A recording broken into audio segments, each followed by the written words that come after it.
available for the next series later on as we see ONIC take on Team Spirit. But this one's still history to be made. Yangon Galacticos proving that a grand final trip, that's very, very reasonable to expect. Now, your move, Team Falcons Philippines, as the fans are ready. Let me tell you, if you don't see it now, if you can't hear it here, they are alive. So even after a loss, they're doing this. Imagine after a win. Yeah. I feel like Yangon knows this. That's why they started off that game. Got to kill the crowd. Exactly. We did say that Yangon picked a lineup in game number 1 that would have put a shock to the system of the Falcons boys. It was a little bit harder to execute, more mechanically demanding because of that R-lot, and they made it look easy. Yeah, we're entering the semifinals with Yangon still not dropping a single game. If this trend continues, that will be a crazy record That would be for the Myanmar representatives in an MSC run in history. That's probably never happened, right? I mean, No, if no. at least they're tying somebody, because that can't have happened 3 times. Undefeated, getting to grand finals. We're getting ahead of ourselves, though, guys. We know it. We're excited. Like, we feel the energy. I know you guys at home feel the energy. Let us know what you think, because EWC has not disappointed. The MSC of upsets. So anything can happen as we see the bans. Barat's taken away, not going to be on flap this time around. The Valentina as well, and a Fanny Atlas. So Yangon, they didn't have to ban Atlas, and they didn't have to ban Freya, and that, I think, gave them an advantage in isolating some of these picks. Now they have to, and they have to consider, if we don't ban Freya here, we're going to give that to flap. That could be a problem. Yeah, Falcons, their third ban, if it's going to be a Phoveus, will be telling, but Yangon's ban of the Atlas is telling as well, where you know and expect that most likely we're going to be seeing another assassin performance by Han. And at the same time, it's putting a little bit of a dent onto Falcons, who don't ban out the Phoveus, they ban out the Marcel, because now you have Freya open, Hirara open, and that's what Yangon looks like they're going to be playing around. That, okay, go ahead, pick up the Freya, but we're going to get the Hirara, and you already saw us be ready to deal with a lineup that wants to all in and dive. What if we put another extra threat up on top of your head, which is what if we suddenly show up with a Juice and Hirara again, and then your Freya's suddenly going to be thinking twice about every engagement. Or maybe even the Bellerit, because I doubt the Freya would like either of that. Just heroes that could stop the potential, engage, and just prolong team fights, which I think the Freya would greatly like, but they ban it out instead, would rather not hand it over to Falcon. So the Hirara option and pickup can be considered here. If you're Falcons, just have to be mindful of the other potential trades. That will include the Bellerit we mentioned earlier. Yeah, it looks like Bellerit is primed and ready to get set up as the first pick, and they do lock it in. Yangon don't need to rush that Hirara, but I think they might actually be okay with doing so. Han is brilliant with it, and then let's see if they're gonna rush the Eudora right away just so that they don't have to worry about it, or they're gonna lean towards some of their old favorites. Again, Eudora, Gord, Juicin. The mid lane for Yangon has played only 3 heroes. Make that number 4. Oh no, still 3. It's still just the Eudora. I like it, and you get the Harara back. Feels good. So same old stuff. Why would you stop not just a winning formula, but an undefeated formula? Right? Yeah, there's not much to change up, especially for Yangon here. Now the decision for Falcons is whether or not they go Uranus or Esmeralda. You don't see enough to warrant an Esmeralda. If you pick up the Uranus, it looks great overall, but then you're up against most likely an Esmeralda in the EXP lane. Unless Falcons take something out of the Yangon playbook and decide to pick up a little bit more of an aggressive EXP lane hero, I think they're going to lean in towards the idea of just prioritizing Roman mid now. Wouldn't be surprised that if they go for pokes as early as now, they decide to go for the Uranus. Okay. They save their mid for later, they still pick up the Nolan. Which is different than the first draft, where they were all basically showing the same lanes, and they were just fighting over Rome and Gold. So the bans will be different here in this second phase. Yeah, maybe since they know the matchup, the EXP lane can be an option here, because honestly, I feel like the hero pools for Rome and Gold are a bit too deep for Yangon, that they could just really play around it in the second phase of the draft if ever they wanted to. Yeah.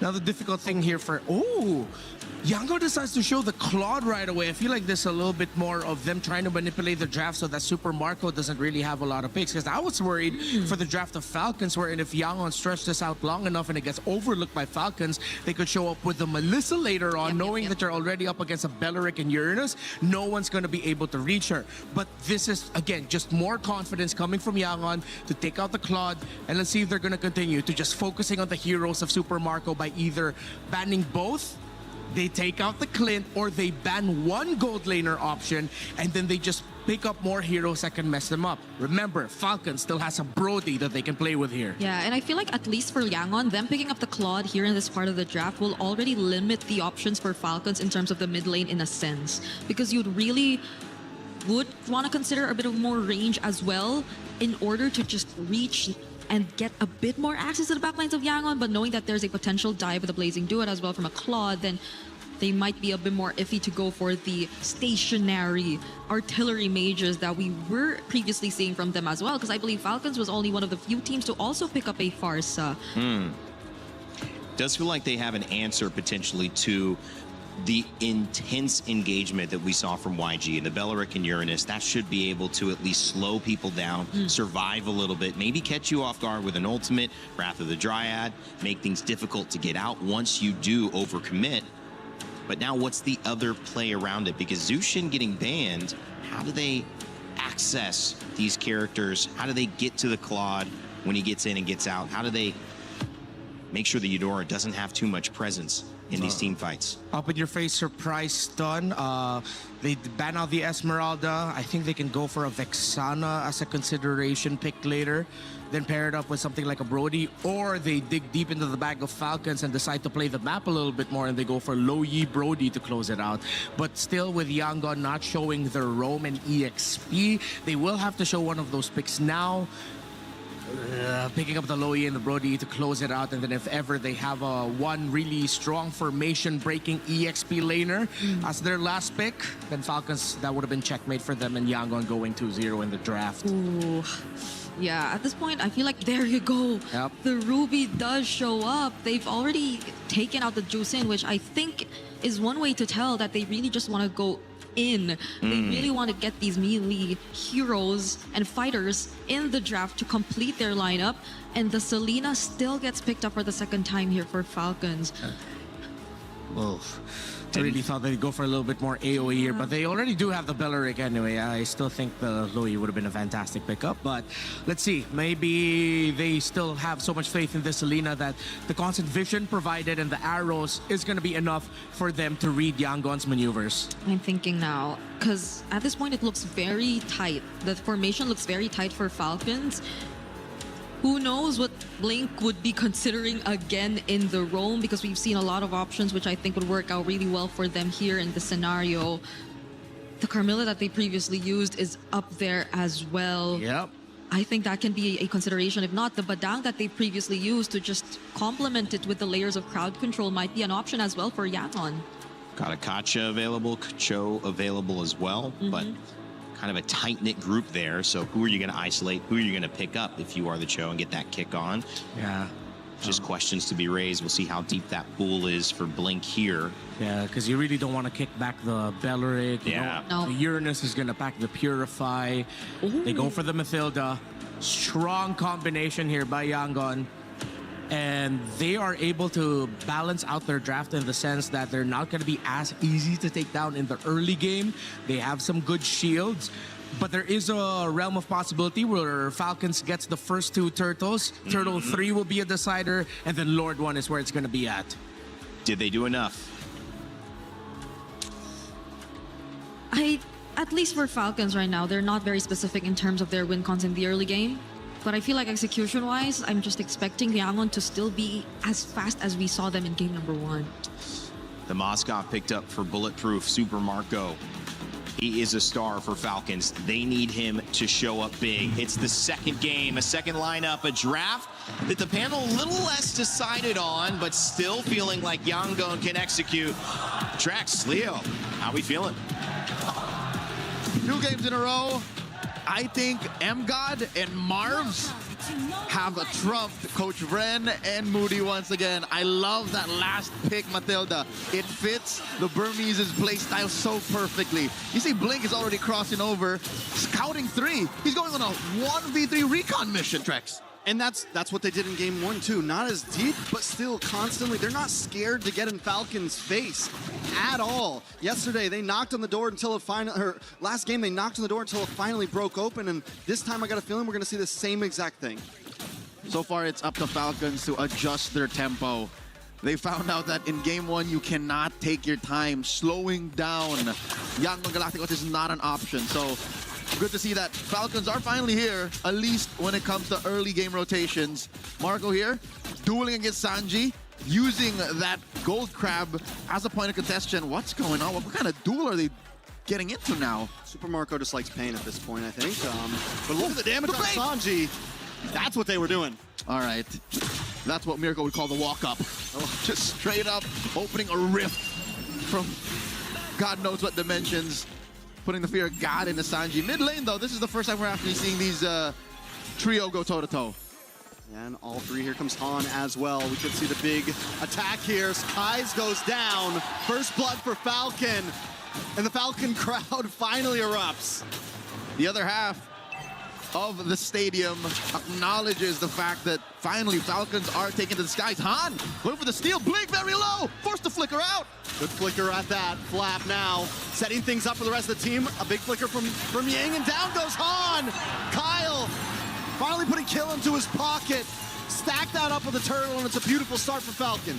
2 minutes in and 1,000 gold up. Trex, is this what Falcons was looking for? As a big picture draft, I'm gonna die on this hill. I really like what Yangwon have brought in, but were Falcons just looking for a tree to perch on? Was it just really the Belleric that changed the way they play? I honestly think it is. Belleric has the ability to stop YG in their tracks and also respond. Yet last game, Falcons had issue in punishing. They had issues finding those moments and biding enough time, and this time, Falcon found the answers to do it. SOD thrown out to try and secure.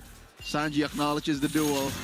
I'm gonna double down on that. I think the fact that the Burmese Ube, the Yang on Yam, is so evident that an ult like the Wrath of the Dryads just throws that sideways. And it's not even for Ogwin just using the ult. The whole kit of Belleric answers so much of what Yangon are good at. Not to mention, when it comes to the big team fights, even Sanji on this Claude is going to have some issues dealing with it. Everyone on the side of YG might have some issues. Han taking a lot of damage from Flap. Flap is in their face non-stop. Big ult comes from Kai's there, but not enough damage quite yet. Flap and Ogwin forced to back off, but Falcons in general still staying on their side of the river.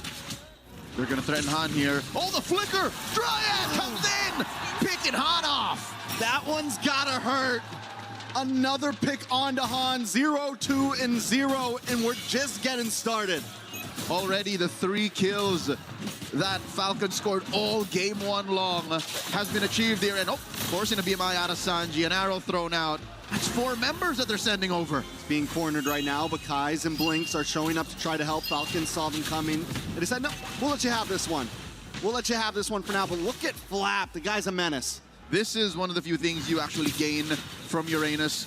Call him what you will, a brain-dead hero, very little mechanically brought to the table, but macro-wise, he's controlling that quarter of the map. The Ruby has very little to do. Ying can only hope to try and stop Flap. That's 2 free turtles going over to Falcons. Yeah, this game has taken a full mirror image of last game. Falcons with a huge lead already. We've already got items stacking in for the side of Falcon, and I'm waiting to see when Ying can actually get involved in these fights, because I think that was supposed to be one of the possible answers to what Falcon brought. It was supposed to be the same kind of response that the Belleric is giving Falcon right now, but the fact that it's stuck in the XP lane, it's not moving as fast as Flap is, they can't capitalize on it until the Yangon Yam can actually activate, until all 5 can actually group up. And I doubt it's going to happen anytime soon. Lane per lane, roll per roll. Falcons have checkmated Yangon's prior rotation, so one might say game 1 could have been a download. They were checking how much they can get away with, how far, how fast, and Falcons are the ones rotating now. 2-man, 3-man, coalitions. Blazing the way by Sanji. Yeah, but I think he really just wants to get rid of these minions, but he's not quite able to do it. Circling Eagle does come around, but it's more of a defense mechanism for the side of YG. They save the tower, they save Sanji. Flap continues to just dominate and say, see this part of the map, the upper quarter, that's all mine. And I think that's what's denying Yangon Galacticos their prior aggressive rotations. And they're gonna have to find a way to fight for turtle number 3, or else just fight for the late game. I'm looking at what, 14, 15 minutes in, Wrath of the Dryad here by Ogwin, forcing a response out of Yangon. There's no lanes that Yangon can call home. Yeah, this is tough for YG. The constant pressure from Falcon, and the fact that they're able to send 3 to 4 members down to this bottom lane is because of what Flap is doing in the top side. At this point, Han isn't getting orange buffs. He's being permission to get it, but wait a second, a lot of damage on Ogwin. Ogwin with sliver health. Falcons don't want to let him go down, but YG doesn't want to let him get away. Ying finally able to put a kill on the board. Bloodthirsty and bulletproof. Ying across the board prior to this series starting has had the best KDA, least deaths among all players, but now he wants some kills as well. Forcing that flicker. Turtle number 3, Yangon on the board, unless Kyle has something to say. Kyle does not have something to say this time at least. He tried, he went for it, but YG were able to secure a position. That's gonna help a little bit in terms of gold, but still Falcons holding not only a gold lead, but a map lead with 2 tier 3s down on the side of YG. Long-term trade, that's worth it. The price of Ogwin and a turtle for tier 1 top and bottom, that is what Falcons wants. Nothing ever comes for free, and they're able to maintain a stranglehold on Yangon's economy. Han not on the board just yet. He's struggling. Every little small camp. Hey, for the first time in what, 2 spawns, the orange buff is actually open for him. Han is able to get it, so that's a good thing. Falcons now changing their pace of it. There's no more off lanes to gank exactly. But for the damage on Flap, does pop the consecration. Will be safe to get away. Still has a Purify in the kit. Super Marco shredding down on this top side. YG getting a bit more grouped up now. And Falcon has noticed. All right, we see a little bit of the bulb, a little bit of some growth in the Yangon Yam, but approaching the 4,000 gold lead, and the fact that there's no one threatening Marco. 8 minutes in, no one threatening Marco. Now don't throw down. Bing. Wrath of Dry does come out. Circling Needle get the big knock-up, and in comes Han. Getting a lot of damage. Sanji with a Blazing Duet. Ogwin caught in a bad position. Haji as well. YG don't want to let it go. They want to fight back. They're looking for the next target. In comes Sanji from the side. A nice flank on Ogwin. Ogwin tries to get under the tower to safety, but there's no safety against Yangon right now. No shelter will stop you from the Yangon Yam as they Uber their way into a flank, converting into a turret, trading. Actually, 1 for 4, was it? That was an amazing response out of Yangon Galacticos. A Circling Eagle that knocks up 3, takes out 2 of their core members. And I don't think even the coaching staff, the folks in the Yangon Galacticos holding area, were expecting that fight to go as well as it did. That 3-man knock-up sets everything up. And at first it looked like YG were split up. But what Falcons didn't know is they were actually pincering. I don't think it was planned like that, but YG found the moment and capitalized on it. In a matter of about 20 seconds, the gold has been minimized, and the game is a standstill. That is improv in MLBB at its finest. Suddenly, Han has 3 kills. Man's got a triple in that sequence. But so far, this is one of the few windows wherein Falcons have to say, not again. You can't do that twice. Fool me once, shame on you. Fool me twice, shame on me. So now they know that these small avenues on the map might be dangerous, and I think Yangon have found a way to do that. They've rope-a-dope Flap. Flap might get overloaded. That's the problem here. Once they figure out how the Filipino cannon can kind of blow up on his own in his face, then that's how that works. So they have to overload his Purify, overload his Consecration, and somehow find a miracle.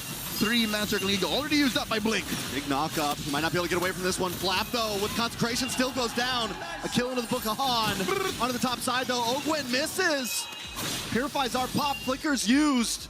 YG still wants to fight for this as Falcon remaneuvers. Watch for Kyle on the backside. Han with the engage. Able to get the iframes. Forces Super Marco away. Han looking for a target once again. Ogwin brought low. YG collapses on top of him, and down he goes. Kyle knows it's a lost cause. He can't engage. That's what I'm saying. You take down Flap, SOD thrown out. Not a good idea. You overload Ogwin, and then you deny Falcons the entry to anything else. Lord number 1 goes over to Yangon Galacticos. Falcons have to switch it up. It can't be the same thing. You have to find a way to engage off of more than just flap, long haul, check in that range with a jab. There has to be some straight to the face that Falcons can pull, but looking at it right now, their whole draft, I don't see it anywhere soon. There's no way that they just pick a fight from out of nowhere. Element of surprise is always going to be on Yangon's side. So now Falcon, I will say this, with the ults they have, with the skills they have, they can hold a decent defense here. And if YG oversteps their boundaries, one big Wrath of the Dryad could counterplay. But maybe that's the answer for Falcon. Let YG come to you a bit. Let them engage and see if they overcheck themselves. Which has been, I think, what Falcon has been trying, especially in that Lord Dance. It's just they dogpile on the Flap too soon. Fortunately, Flap has his Purify once again, 30 seconds off of Ogwin's Wrath of Dryad Flicker combo. But I think the damage has been done, man. Couple more kills on Han. Sanji left unmolested. 0 deaths on this Claude. Sure, it's been a difficult early game. They spent, what, 2 or 3 death squads to try and gank him out of that lane, but he never gave in, he never caved. So I'm guessing a good chunk of that gold, despite Marco having a good, what, first 5 or 6 minutes, has been closed in. Like, this is more than just an equal gold lane matchup. If anything, I think Sanji has more gold than Marco now. Oh, I'm offended. Plus the stun, Flap is forced away. This time YG doesn't cause the full collapse, and they know when they can, they know when they can't. They decide to back off. Let's see if anyone walks into Kyle here. Kyle holding left mid brush.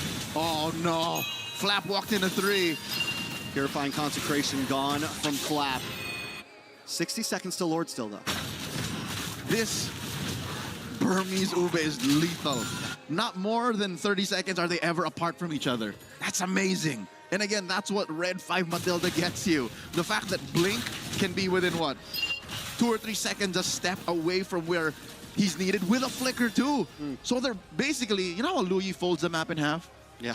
Blink kind of folds the map in 2 quarters, which is almost half. Fair enough. Mathematically, almost half. Looking at the items, true enough, Sanji is 500 gold up on Marco. Even with Marco building the Wind of Nature, that doesn't protect him from Kaiser. It doesn't protect him from Blink's Rogue Wisps. So Marco is never truly safe. All right, so what's the big answer, right? Ogwin didn't go with the Revitalizer or anything. He has the Flicker, so there could be your opportunity of surprise, but who's going to be the bait? And it seems like Falcons maybe 2 split up. Maybe they need to group up as well. In an effort to split up Yangon's Ube. But wait, look, they're blitzing the Lord. Oh, there's no response. My God, Falcons score! And then the conceal, the hit and run. YG are going to try to close this. Oh, Trex, true enough, you said maybe Falcons should group up, and they do. They blitz the Lord, and that's the price you pay for playing the Ube so tight. Yes, you can be within 2 or 3 seconds grasp of your teammates, but not the whole team to be in to respond to a Lord take that quick. What was that? 5, 6 seconds? Yeah, that was fast. Oh! Wait a second. Marco. John Marco, circling eagle, gets the knock up. Han closed the distance and gets the kill. That's going to help a lot for this Lord push. Oh, YG just need to get back to base now to defend. Not a little. I think that was careless of Falcons to not check that lower quarter and have Marco walk into a brush that had 3 members of Yangon in it. So with Marco getting picked off, I think that neutralizes the Lord take. This is a wash. All they get is, they get the tier 2 on the bot. They get the tier 2 on the bot, tier 3 on the mid. So they get a little bit of ground, but not what you would want out of the second Lord. But then again, they weren't even supposed to get that Lord, honestly. The fact that they were able to burst down, it still feels like a good win for Falcon right now. Flap taking a lot of damage. Circling Eagle. How long does that thing last? YG gets the I'm offended. Responds to the Wrath of Dryad, but it's not enough to save Flap. The Dragons is already locked in, and look at the blazing duet from Sanji. They lock on to Super Marco next. And Falcons have 2 men left standing as YG knock on the front door. A Selena and a Belleric are not made to clear waves. This mid lane wave is crashing in. Falcons are losing this inhibitor. They could lose more if YG wants to keep on pushing. The Cannon Minion still standing. Another wave left. Oakwood tries to lock in, but he can't quite save it. Haji bursts it down, and YG take down the Crystal in game number 2. Yangon Galacticos at match point, 2-0 against the M5 World Champions, against a legacy team that beat Myanmar in the M2 World Championships. Yangon are 1 game away from locking the grand finals. YG are showing right now that they have not forgotten the rivalry, that they've been remembering. They've been keeping tabs, waiting for this moment. Before Malaysia versus the Philippines, even in the midst of Indonesia versus the Philippines, Myanmar versus the Philippines was the rivalry to watch. And Yangon Galacticos are reminding us who was in the grand finals first in the M2 World Championships. Singapore was their turf, and they're 1 game away from making Paris, Yangon Galacticos, home. The ship is landing right now. YG 2-0. And the thing about this game, which is so different from game number 1, is YG didn't just stampede.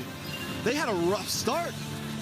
It was a 3,000 gold deficit. 0 to 60 in about a country minute, and then suddenly 120 in nothing. Even after Falcons blitzed that Lord from underneath their noses, they were unfettered. It's as if it was all according to plan still. Let's throw it over to Rain Day and our panel to break down game number 2. Thank you, guys. Man, what a moment. Woo! Yangon Galacticos.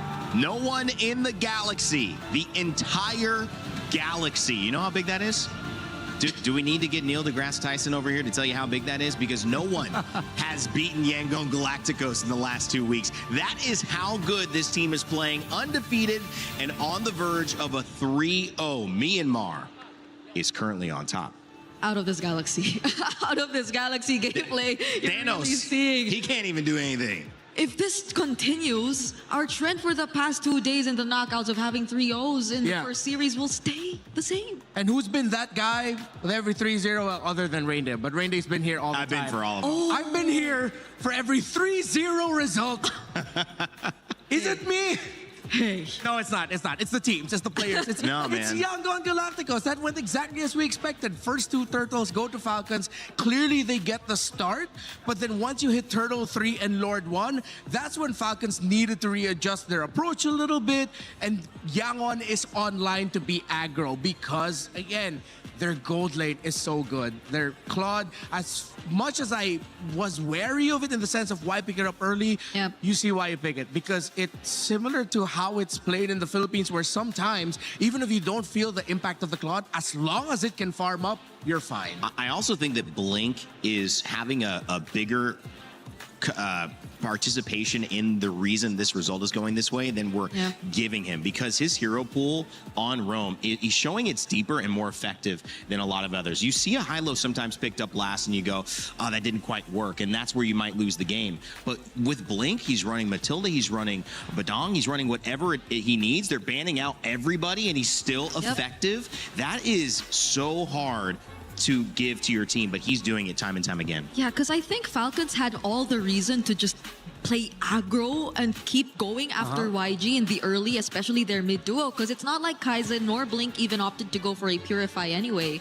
But the timings on the guiding wind have just always been on point. It's not just the timings, the distance in which he decides to use them as well, and the directions have always kept their team safe. And there was a glaring number difference there between the Eudora and Selena. As we see Yangon, they are light, they are feeling the vibes. Eudora dealt around 42,000 damage. The Selena could barely scrap 14,000. Man, that mid matchup you've been trying to figure out. Yeah, exactly. That's why I thought that they deprioritize the Selena and go for maybe something like a Lo Yi. You're up against a great team fighting team. And I will die on this hill. Right now, Yangon Galacticos are the best team fighting team in MSC 2026. By far. And if you have a mid laner who can mess up that kind of tempo, during the fight, such as Aloy, wherein you have an option to play the macro game, as we saw Falcons play the Moskov, then that could be good. Pickoff will not work against Yangon Galacticos because once it gets to their power spikes, they play against it really well. They were getting picked off in the earlier portion of the game, yes. But Turtle 3, Lord 1, they knew they were online and they were almost unstoppable. One game away. One game away, we're going to see the best result at MSC for Myanmar. It's already been tied with 4th place, but now it could be a grand finals. And going undefeated as well, that one game would mean that they are probably, and I don't know back in the history, you know, this is just my second week here at MLBB, probably the only team that has done it undefeated completely throughout the tournament in recent memory, right, Brig? Yeah, there will be a chance, and that is going to be a statement because it's not coming from the most dominant region ever in MLBB either. It's coming from a region who just recently resurfaced in terms of dominance, which is Myanmar. All right, Brig, you got some stuff to break down. I was talking about Blink. What did you see, though, in that game, too, that's keeping Yangon ahead? Okay, I would really want to go back to the idea of how much we saw Falcons really wanting to double down on the shutdown towards specifically the gold laner, specifically Sanji on this claw. I think we've seen countless rotations in the first 5 minutes towards the gold lane, which I think was the point in time where clearly Falcons were also dominating. But every single time Sanji was just able to survive. There was just such great help that you really got to see from both Blink, from both Kaise. And these are not the clips that we should be looking at. Yes, we should be looking at this first. Okay, so this is, I think, the first few moments, since again we're looking at YG and how they were able to get back in this game. One of the first few moments wherein they really started to get back in this game. You saw how they were able to first, of course, take down Ogwin, but the positionings and their mindfulness in terms of this fight were really key. Ying was just really blocking this entire area. You couldn't really get past him, and you wanted to rely on Kyle to just go in for the steal, because clearly without the presence of Ogwin, you would be at a slight disadvantage, but you still had the level advantage on Kyle. But Yangon really poured in all of their efforts to just prevent Kyle from getting close, and that was just what helped them solidify this gradual comeback even more. We take a look at this next clip as well, and this is, I think, one of the most punishing errors we really got to see from Falcons. You take a closer look, it looked like the perfect setup. Haji and Ogwen just working together, but the counter engage from Blink, that 3-man knockup, since again, we've been pointing out countless times, Falcons really like to keep formations tight, and especially with this lineup, that was all the more reason for Yangon to just go in with the re-engage, because they had all the AoE in the world. They had the Eudora, which really you wouldn't count as AoE, but it still had to some extent AoE, and Sanji, who, as much as they really wanted to shut him down, was just getting the necessary farm to deal the right amount of damage towards these members. Not to mention them really being close together helped Han land his skills and get to put out the necessary damage towards more members of Team Falcons at that moment. And this is where you see the gold lead slowly going over to the side of Yangon. In this third clip, I think you really have to take a look at how Han and Kaise were able to manage this team fight. They worked together so well. They tried to find the burst, and Ying with the entries. Every single time you see Ying go in with the flicker, it seems very well calculated enough, and Yangon have just resorted to the idea of going and taking down Ogwen, which I think became easier and easier for them as time went by, and that was what guaranteed them the wins in the objectives. And we take a look at one more clip here. I think I'm just really going to point this out because of how Falcons might have just really wanted to maybe try to balance things out a bit. They put themselves back. There's been movement from Yangon towards the bottom side of the map, and they took such great advantage of this. They really went in for the immediate burst of the Lord. I don't think it gets caught in this clip anymore, but this was the moment where Falcons actually took away the Lord, but it did not matter, because look at how YG still decided to take on the fights. Falcons, after they dealt with the Lord, revealed themselves for just a bit. Sanji had enough damage to already shred down Flap to pieces, and Ying with the follow-throughs, the entries, and the burst that had to come along. Mind you, Han wasn't even part of this fight just yet, but this was Sanji's time to shine, and that was just, I'd say, Yangon and their really mindfulness, how they've been able to keep themselves in this game despite how Falcons have been performing the first 5 minutes. It's very commendable. You really see how they've grown throughout this MSC. Sanji's first 2 kills in that last moment right there, but that was the nail in the coffin. Also, the first time we saw in maybe the last 25 kills, death attempts, Ying die, but they ended up getting 4 kills in response on the side of Falcon. So YG still win that trade by 3 or 4 times. So Ying still proving valuable.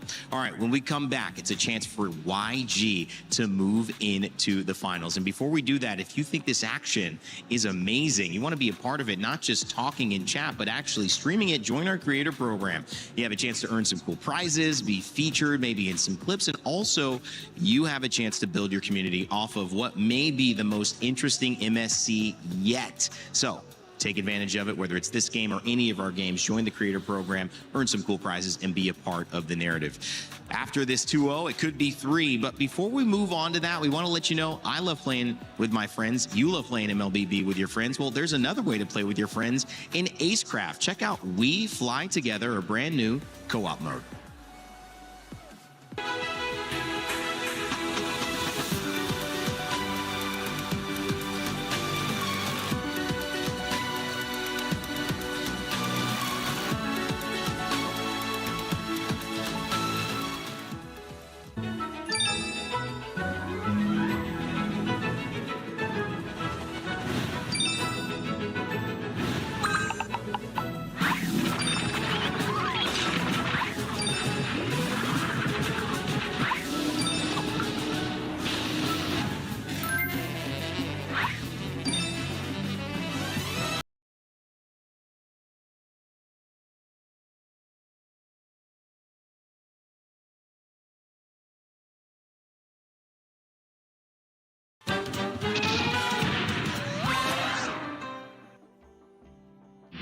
A lot of people are haunted by their past. I'm inspired by it. They're not just playing for themselves, they're really playing for their entire family. They have defeated their demons! They have crushed the curse! He thinks he can come in here and play my game! Let's go. He knows nothing! Let's go! Tyler won. You're done. Raw energy. Awesome, blow the house down!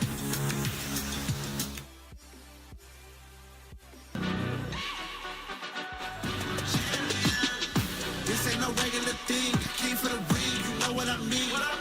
You see my name in the lights. Better get right, I'm champion.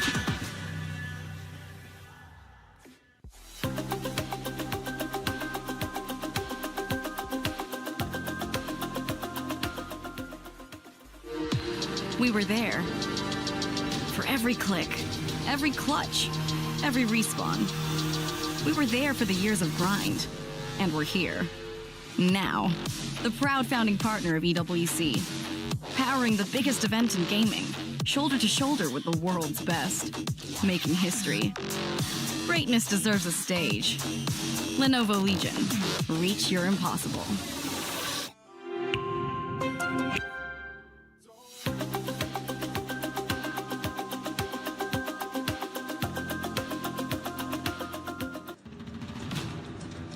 The Lenovo Legion Gauntlet holds the trophy for MSC, which at this moment, we will see who will be fighting for it. Game 3 will either send us to another one or put Yangon Galacticos into our grand finals, as they would become the first grand finalist of this tournament of upsets. It's going to be a fun one, guys. The fans standing by, and they have been silenced on the side of Team Falcons PH. The last hope for the Philippines, well, there's still hope. As long as there's one more game, you could keep pushing it. But it has to happen now, Brigitte and Renmar, as Super Marco, even himself, I wouldn't say he looks happy. And I think that's just maybe a bit of focus, but also maybe understanding the task at hand. If they are going to survive, they don't need to just win one. They need to win 3 games in a row against a team who is undefeated. It's hard to read Marco's emotions because he has been historically very stoic. Even his happiest moments, it looks like he was unhappy with it now. But Yeah. that's really just how Marco is, man. Yeah. But Definitely, I'm pretty sure that's what's running through Falcons' minds right now. They drafted well in game number 2. They just, again, weren't able to execute it all the way until the end. There was one play that Brigida showed earlier with the engagement onto, I believe it was Blink yet again, or Ying. When Ogwen dropped down the Wrath of Dryad, that was around near the orange buff. They missed out on a key target to make sure that you get taunted, and that's the Eudora. That's the layers and levels that Yangon is playing right now. If their main conditions in team fights, whether it's a great source of crowd control or a great source of damage, if you can't take it down fast enough, and if you can't focus it down, Yangon has a chance to turn the fight around. And I can't believe they're doing this with barely switching up the mid lane. Like, it's Right? still just so 3 picks for Kaize, for Yangon. And mind you, Falcons, I think they're trying to do the same, but it's not like they have the most stable of mid laners as their priority. The Selena has been an on and off pick, which is very, again, difficult to play from behind with. So maybe, or might we see a change here for Falcons now that they're in this position? We'll find out. It's been fantastic drafting from YG. And sometimes in a fight, we talk about this almost as a heavyweight matchup. 2 teams, 1 blow received. You want to respond, but if you get dazed, what does anyone tell a fighter? Keep going. Try to get them out. Try to end the fight there. And that's what YG have a chance to do. There is all this discussion, but at the end of the day, 2-0 down, you have to believe that Falcons are feeling it. But what can they do with it here? YG, they still hold the perfect record. If they do it here and they go to the grand finals, they will be the first team in MLBB international history to reach the grand finals with a 100% win rate. Wow. That's crazy. I think the boss just went and looked that up for us. Thanks again, Maui. Barat's Eudora Fanny band. The Eudora band from Falcons saying we're taking at least one of your cryo picks away in mid. What needs to change here, Brig? I mean, you're not convinced. It's hard to be convinced. It's an uphill battle, but what? Do you like the Eudora band? You like that, just getting that out of the way? I think it will help in a way, but it's just really more on how Falcons maintain that early to late, because I think it's not like they find or have a hard time securing that early game, especially if they get to dictate the matchup in mid. So now that maybe they just want to double down on that, I wonder though, because at this point, it's likely going to be a Hirara Pryo again. Yeah, you have Hirara, Freya, Marcel, 3 strong first picks, all active as a choice for Falcons, but they take out the Marcel themselves. Don't want to risk them rush picking into it and Yangon suddenly just showing up with a Valentina, even though Kaize has yet to pick up that hero this MSC. So at this point, you probably don't ban.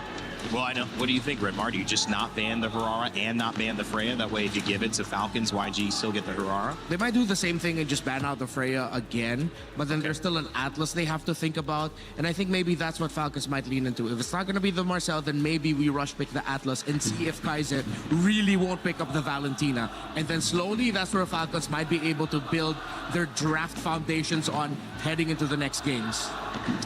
Atlas been banned all 3 games, but this time the Barats and the Eudora interrupt, and so it allows the Atlas to be let through. But I think the Harara here just feels so comfortable for YG, they'll probably be okay with it. Take it away from Han. Is it the Harara or is it the Atlas? Which one will it be, Falcons? Because I guess the only worry that I have if they go for the Atlas is that YG will have a pretty good idea of how the team fights are going to look like again for Team Falcons, and then they could just resort to some of the more unorthodox options that they've previously shown us, which I think would work out great against the Atlas, so they will revert back to Hirara Cryo first. Yeah. But that will hand over the Atlas to YG too. I think Yangon can double down on the crowd control. They might rush Juice in here, along with another power pick in the meta. Juice in. Wow. Atlas Zushin could be tough. Or they go for Uranus instead and save for one. Oh, there you go. Okay, now they probably don't mind the Atlas coming through. They show it. So I think this is one of the cards that Yangon has been holding close to their chest, not just this entire series, but this entire MSC, to not show Valentina until this moment. Is that a new mid, by the way? Is Yes. He's getting Yeah, off his 3.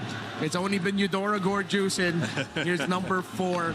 But Falcons, they win a trade in the XP. They get the Esmeralda while getting the Claude away from the hands of Sanji. Okay. So at least it'll be a match in the XP lane. It's just the gold lane that'll really matter later on. If you're looking at what Sanji could potentially pick up later, but he has a lot. He has a lot of options, honestly. And in jungle, though, what could be the option for Han? He's had a lot. Okay. They're going for Sanji's pick. I wonder if they'll set up for either a Gwyn Yeah. or Fred. I was thinking Gwyn if they also had the Atlas, but... Or maybe... Could there be a chance Falcons still go Atlas? If they go Atlas, then they have the Valentina to get the Atlas ult, then they have a layer with the spatial migration. Yeah, that's actually the really tough choice here for Falcons. It's what roamer are they going to pack? All the best roamers in this metagame have great ultimates you'd want to steal. Yep. Yangon still respecting the Selena of Falcons.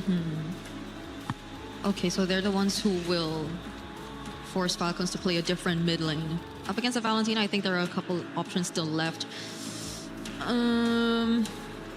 Falcons might be considering a Farsa later, but then with the Uranus, you waste your burst on him. You give the Feathered Airstrike to Ying, but I think Feathered Airstrike for the lineup of Yangon against what Falcons has shown for their main carries in the Hirara and Claude is okay. You do have the Claude anyway, and at least you get some little bit of poke, but then Moskov would be very happy to go up against a lineup that has a artillery mage. That's why Yangon have drafted this way. That's why they pick up the red 3 Moskov and they ban the Selena.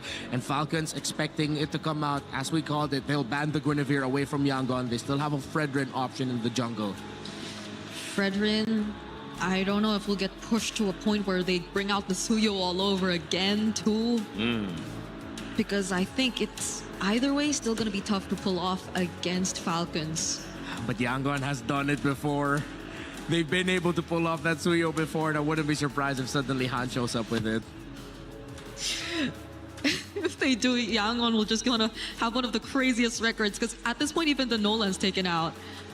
I don't really see a utility still coming through for Yangon. Yeah, you still have other great mid lane options that could mess up a utility jungler. Is a Harley an option for Han?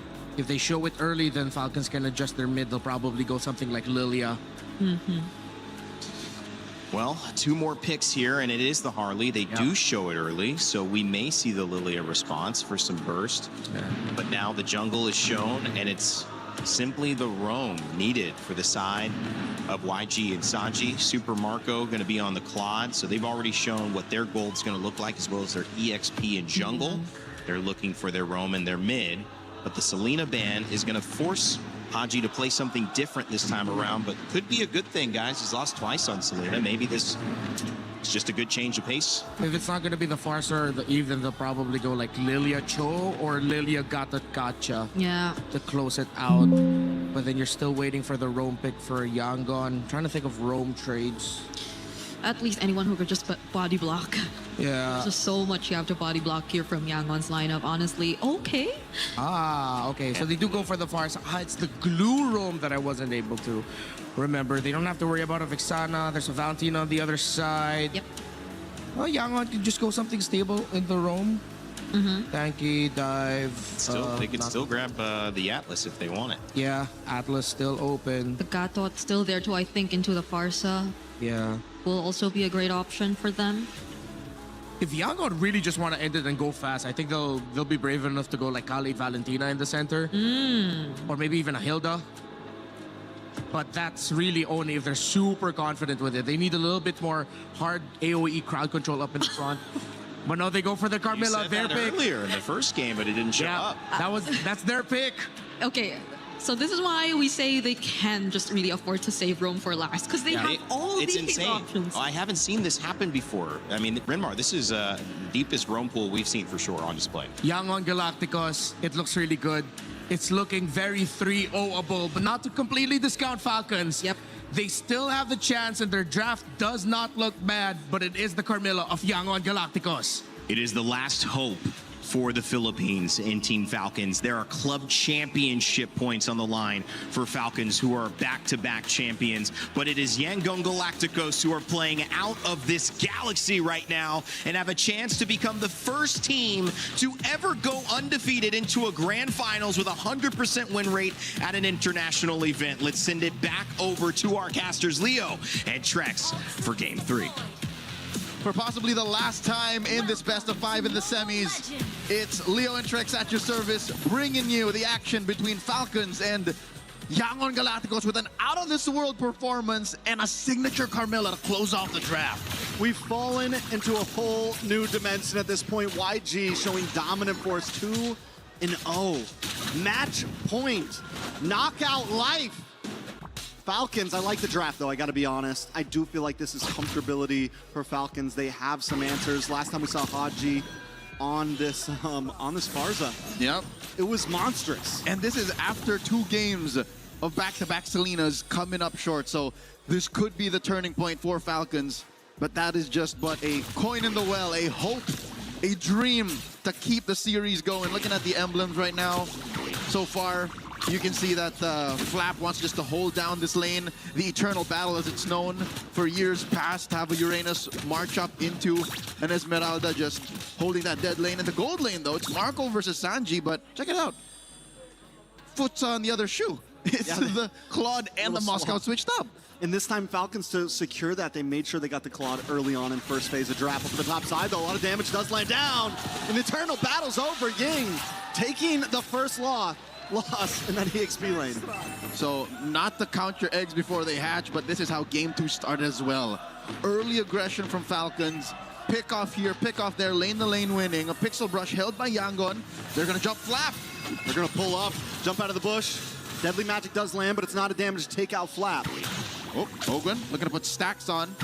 No mount just yet. The grab has not been unlocked. A full XP bar away from the ult.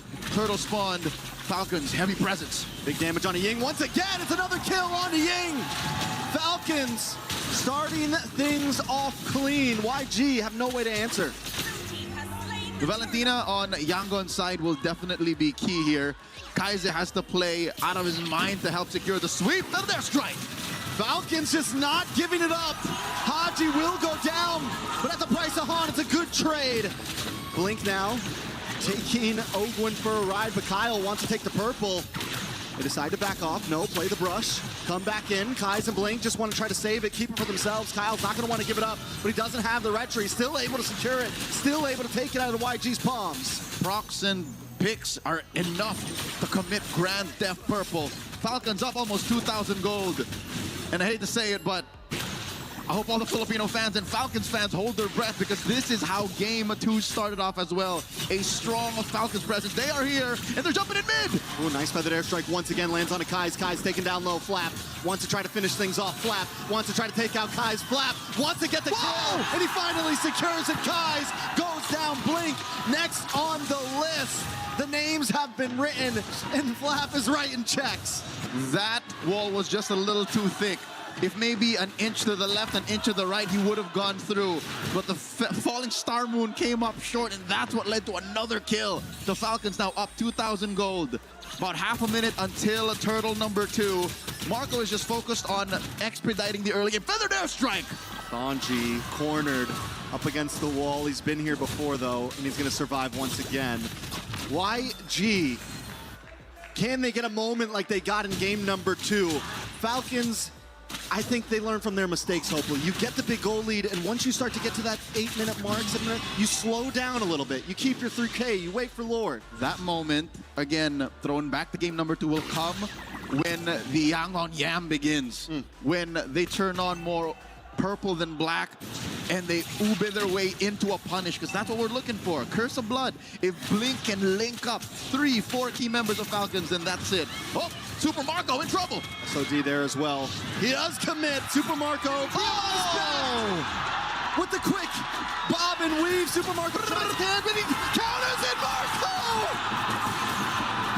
Super Marco! Bulletproof Marco, whatever you want to call him.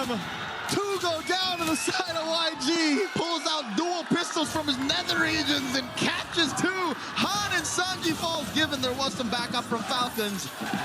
But this is them playing on another level. Blink, fourth user vandalized. This is what we wanted to see, Blink. Not going to be able to make it. Not going to be able to survive. Falcon is collapsing on YG, sending them back to their own galaxy.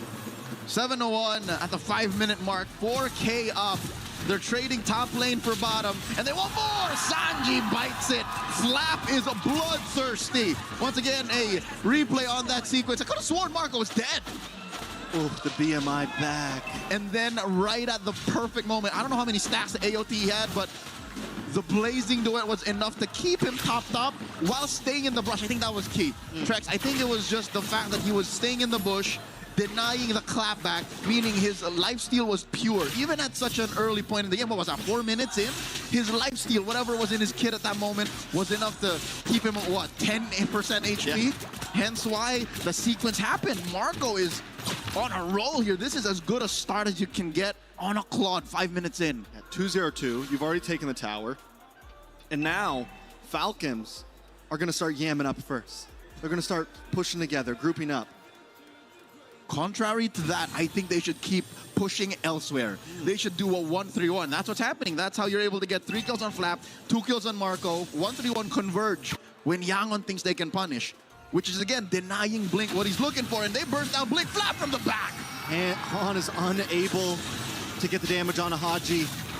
Oh my lord! Haji just deletes him. The damage is too much. Kaizen is able to respond back and take out Haji, though.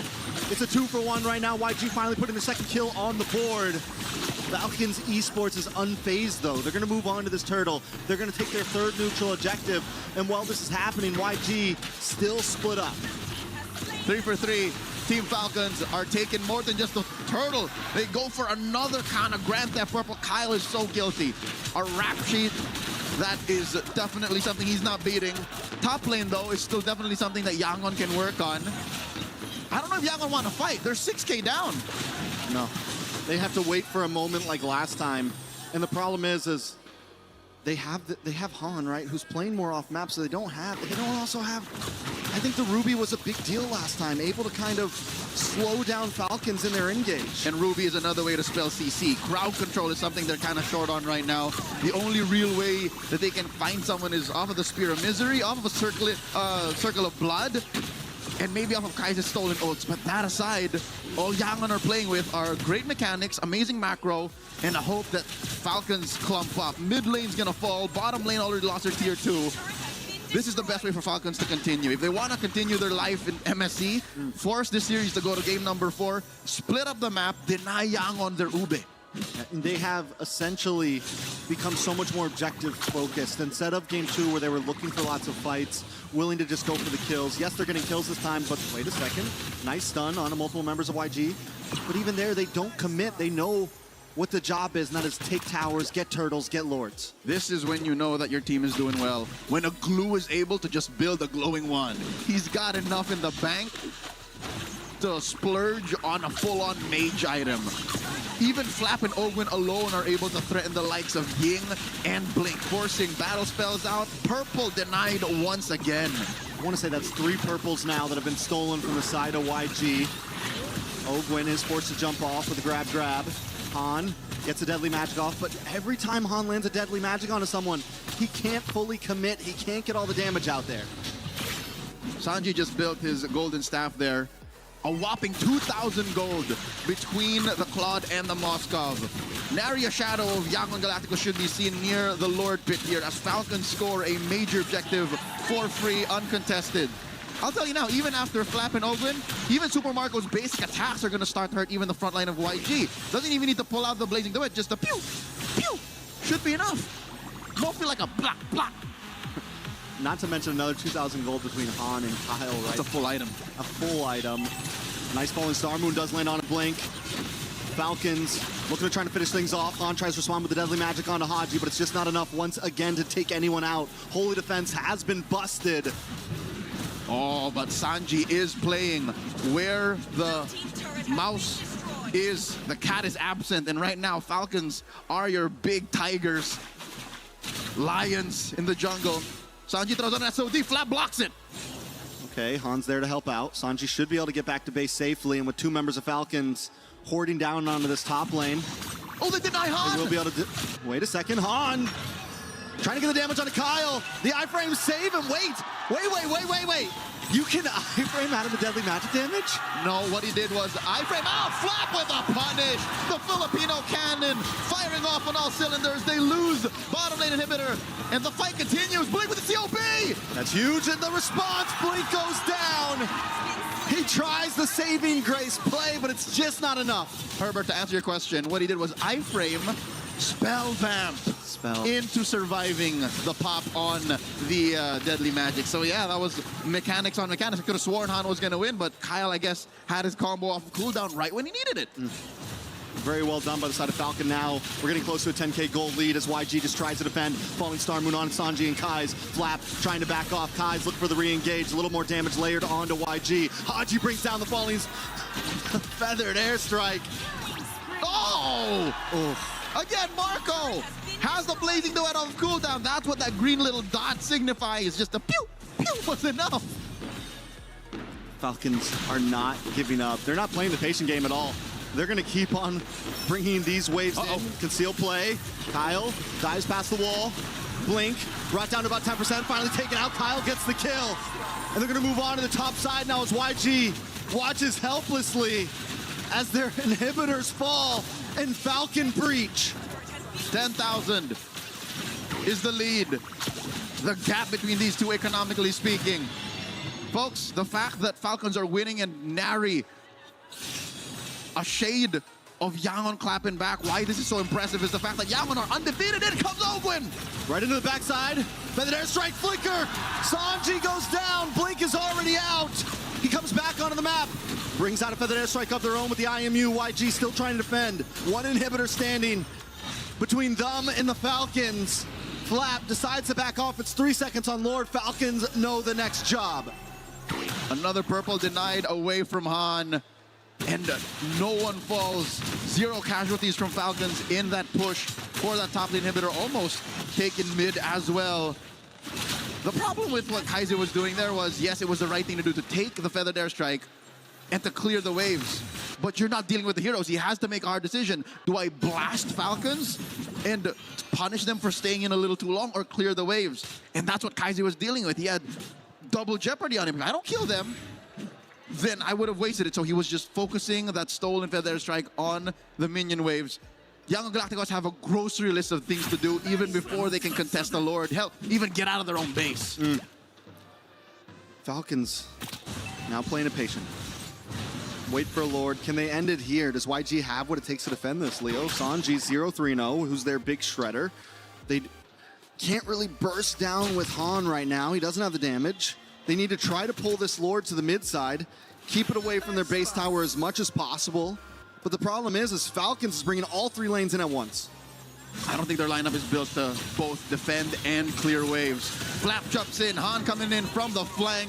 Has a space escape in, Lord still standing. They burst down the little boy. Han is gone.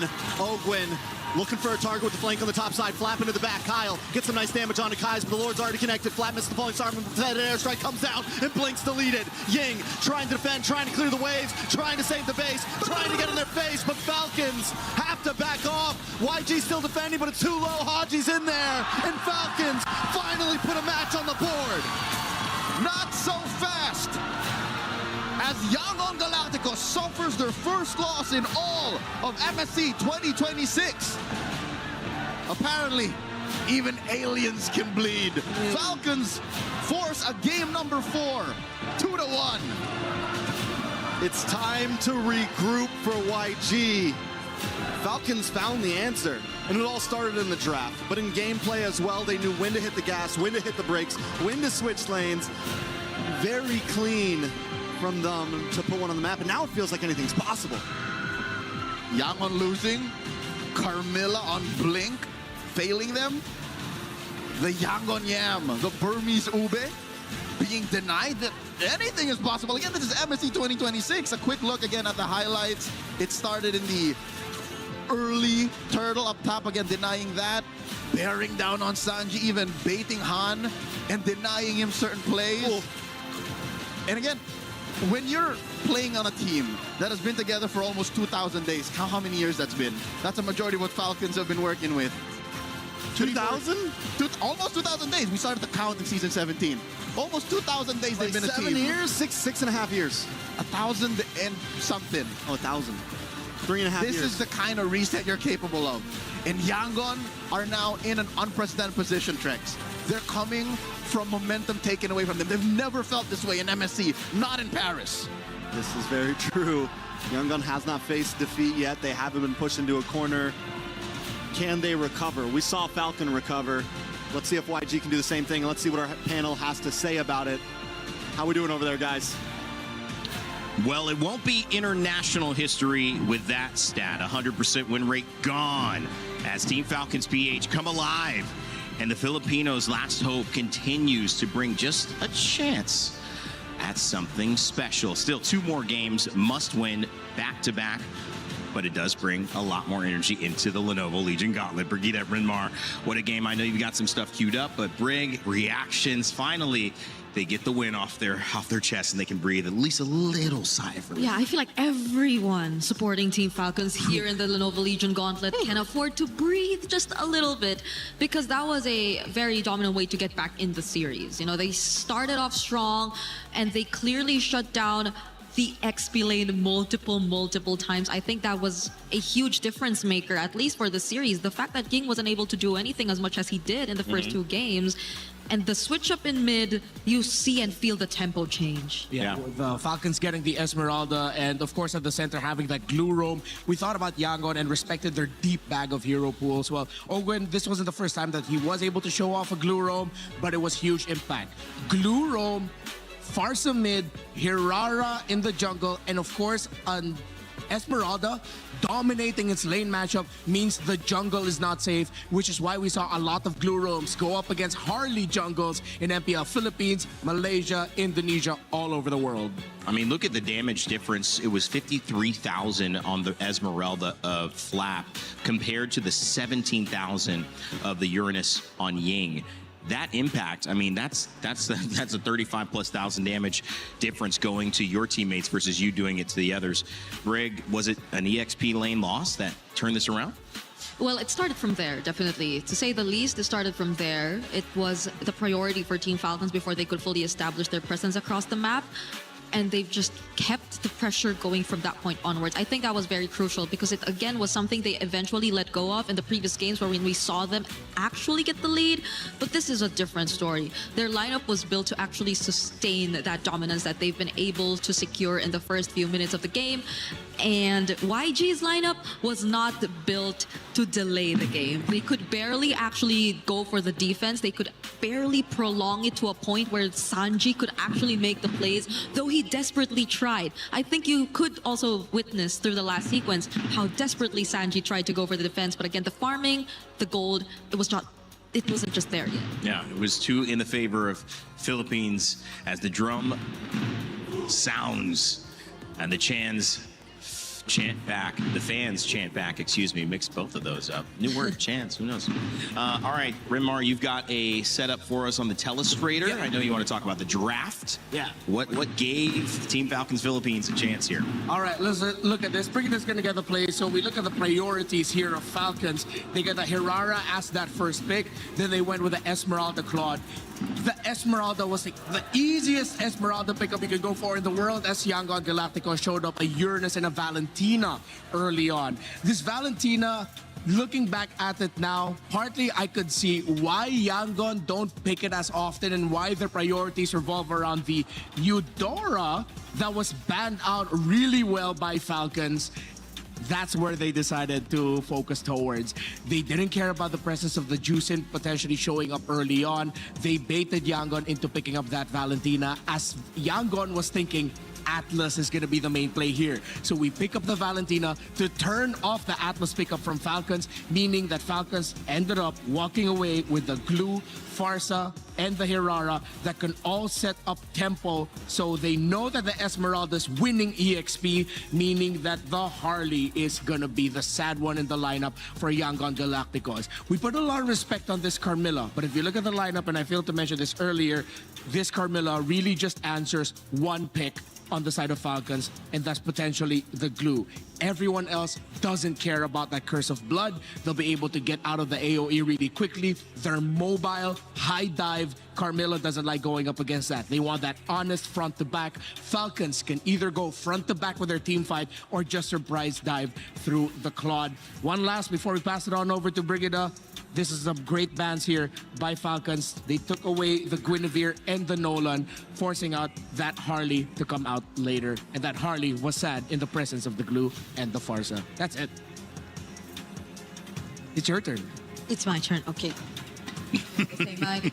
So I think at this Good job, guys. we're gonna be jumping in game because we've already broke down what happened in the draft. And oh my, where is my play button? Oh no, not that. Okay. So as we take a look at the first clip I decided to pick up here, I would really want to highlight this because I feel like this is one of the moments where YG actually tried to get something, to at least get a trade, to catch up in what way, because their XP lane was sort of already shut down, so you would really want to consider looking at other lanes, and particularly in this instance, it was the gold lane. But you take a look at how Super Marco just managed this play as a whole, and it did not look like it was something that eventually YG could really capitalize on. Just look at the micro and decisions that came from it. But I feel like what really hurt them the most in this particular scenario was the fact that there was a bit of a delay in terms of the SOD coming in.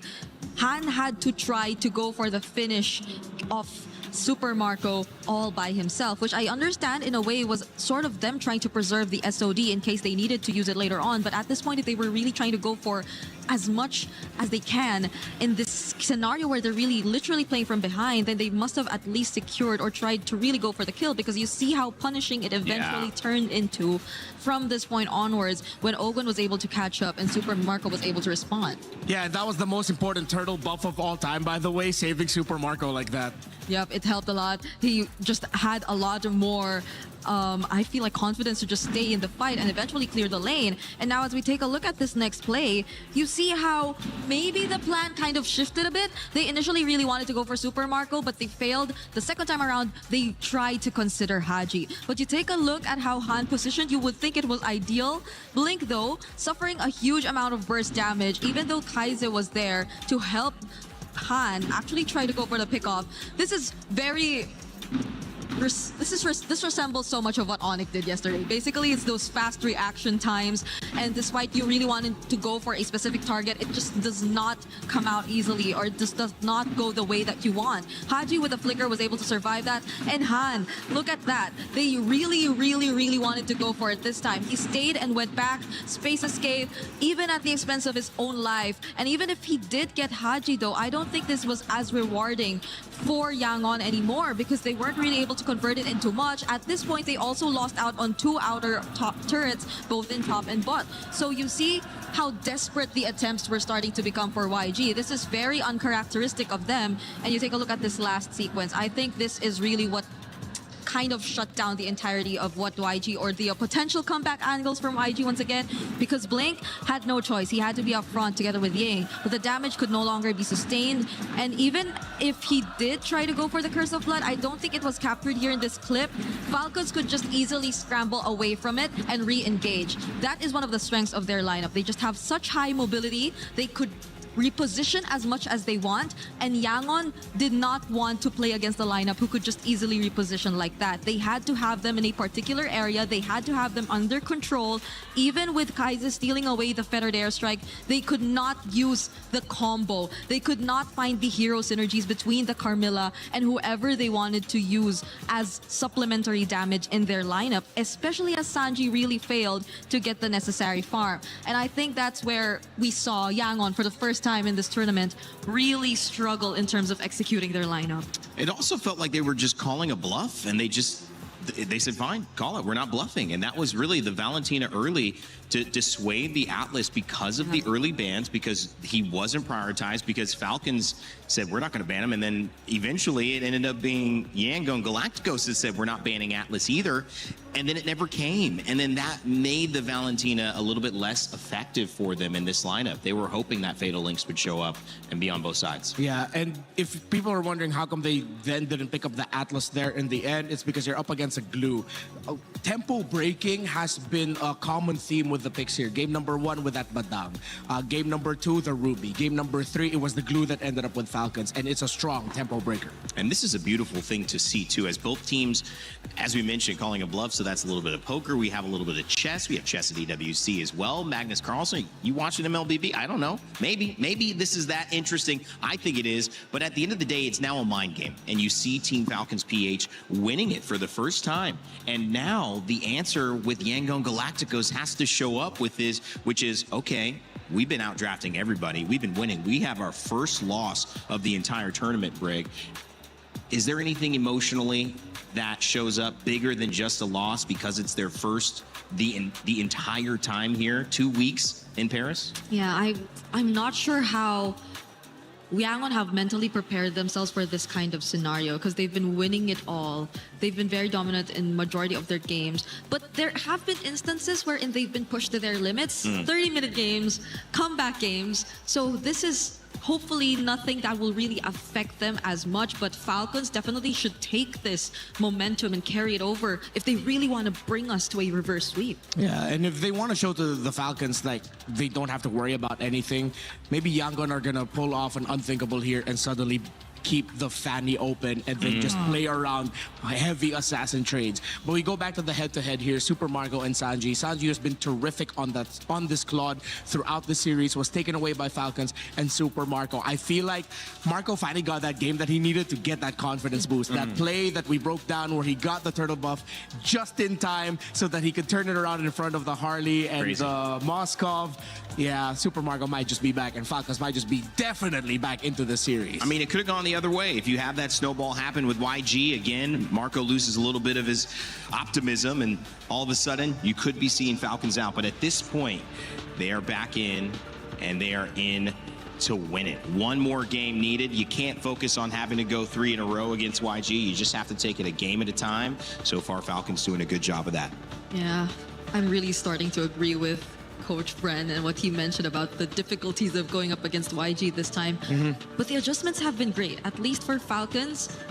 The first 2 games, I feel, have already been sort of enough to get a better grasp and understanding of how you should be attacking YG. And maybe YG are starting to fall into what Falcons are setting up as a trap from this point onwards if they don't get to put themselves back in the game. Yeah, we do get a side switch here, and Yangon decide to go to the blue side. Falcons go next. What then happens to the trade in the mid? Eudora is going to end up becoming another major piece that you cannot ban out on the red side. Bannable on blue. But on the red side, it's too much of a risk with the amount of picks that you're going to be giving up. So does that mean they deprioritize the Selena and then they go for the Eudora? These are good questions, but I want to go to the other side of it, because a good writer, a good novelist has to imagine what a world looks like if the villain wins and if the hero wins to set up what's at stake. I want to look at this side of YG. What if this was just another day at the office? If they really are a team that's going to surprise the Philippines, it's going to beat a potentially ONIC in Indonesia in the finals, wouldn't this just be like, oh yeah, okay, we made a mistake, back to it, another 15-minute win? I mean, if they're going to be that team, if we're talking them up like they could be, that's how they would respond in this game. If so, then are we seeing another Barrett's priority first?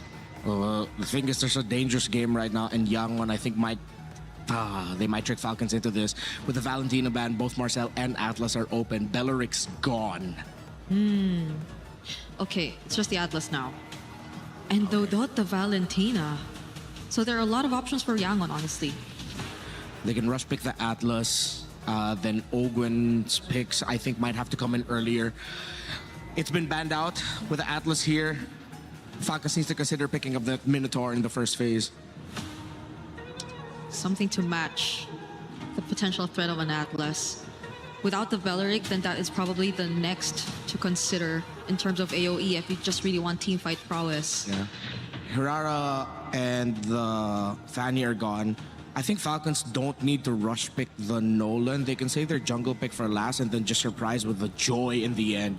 And seeing as they picked up the juice in, heroes such as the Harith and the Joy might be their go-to so that they can get that smoother scale into the mid to the late game to set up for their Claude. Are YG forced to pick up the Eudora now at this point? If they really just want to play for comfort? And is it something Falcons are trying to set up? Because you see how they already have some sort of reliable damage already coming through for the Juicin and Claude to manage at least the mid to late game. Yeah, and they turn off the Gourd pick with that. Because if Yangon decide to lean in towards the Kaiser pick and then go for the Gourd instead of the Eudora, because again, picking up the Eudora early on, you still have the Esme Uranus trade active, and picking it this time might mean that Falcons wins that trade. I think they have to go ahead and pick up the Esmeralda, or maybe even consider an Arlot early on again. Arlot Atlas, great combo. Nolan available in the jungle, which we haven't looked at yet and is not going to be looked at here yet as well, unless Haji decides to grab it on the side for his team here on Team Falcons PH. But with the Uranus and the Eudora picked up, it's what we anticipated. Yeah. And the tough thing here now is for Falcons is they have a decision. If they pick the Esmeralda now, they lose their priority in the hero for Ogwyn. If they pick up the Minotaur now, they will lose that Esmeralda. What do they want to secure at this point, Falcons? They're put in a spot here by YG, who I feel like despite a not so great showing earlier with the Uranus, this is still something YG are willingly playing into. At least they save their carries. At least they can adjust their most important roles here in this matchup. So now they're playing for roam and jungle. I think they still have to keep that Nolan Joy option open. Yangon has a lot to ban out. They'll have to ban out their choice of one jungle pick and then one roam pick. They can't ban out both roles because that will open up the board even more for Falcons. They have the Minotaur available for them. They can still pack the glue, but it's Falcons with a surprise ban. They themselves ban out the Nolan, and that is gonna take Yangon by surprise. Why is it so surprising? Because you're expecting that Falcons is going to be picking it up for themselves at a red 4 in high consideration. And now Yangon is forced to ban out utilities. Falcons might just be in the heads of Yangon right now because now you still have a Joy, Minotaur, and the Glue all open as choices for Falcons if they want to lean in towards that. They don't need to rush their roll pick right away. They can just close it out with a Gata Kacha if ever they see a jungler on the side of Yangon that has a lot of dashes. And if it's obvious that they're going to be going for a mix of high dive and having one gold laner in the back line, playing it really safely, then you pick up the Gata Kachas to close out. Falcons just opened up a wealth of options for them with this Nolan ban, forcing out an Akai surprise ban by Yangon. But at least for Yangon, hopefully they might have a potential Guinevere. Oh, never mind. Nope. Never mind. Banned out again. Okay, that would have worked real great for Yangon, but even that is now taken out of the options. So we're left with only so little for Han in the jungle. Might just be his Suyo. It's just not a lot for anybody. Yeah, it might just be either his Suyo or his Harley. Okay. And they ban out the Joy as expected. There's still utilities. Do they go back to old favorite and just pack it up with a Fredrin? Are they both looking at the Fredrin right now? Because it's honestly one of the few options that are left. At least currently, because I think Ling has fallen off. I don't really see him as a consideration anymore. The Yesun Shin. For Yangon might be an option. They can close it out with a YSS and a Moskov. That wouldn't be bad. Yeah, just maybe not for Falcons if they really want to keep it fast. Too greedy. So they need at least a jungle to balance it out. Fredrin is one. Harley, if they want to, but they save it for last. As expected, they go blue into the Atlas. Oh. What do Team Falcons PH have up their sleeve here? Looking for a jungle at the very end. They'll have final say on this draft with red side, but it means that two big picks now coming out for YG.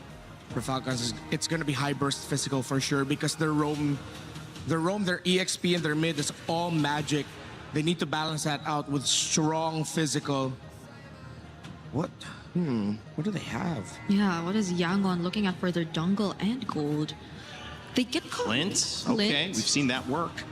And the Suyo. I think you go Leomord. Do we run it back and you go Leomord or Fredrin? One of those two? To combo it with the rest of the members, I think if they're going for rundown, Leomord is an option. But if they're playing around either Super Marco or even Haji, then maybe the Fredrin could just make room for that. Yeah. So it depends on the kind of approach they want. Yeah, the problem is if they go Fredrin, might be too slow.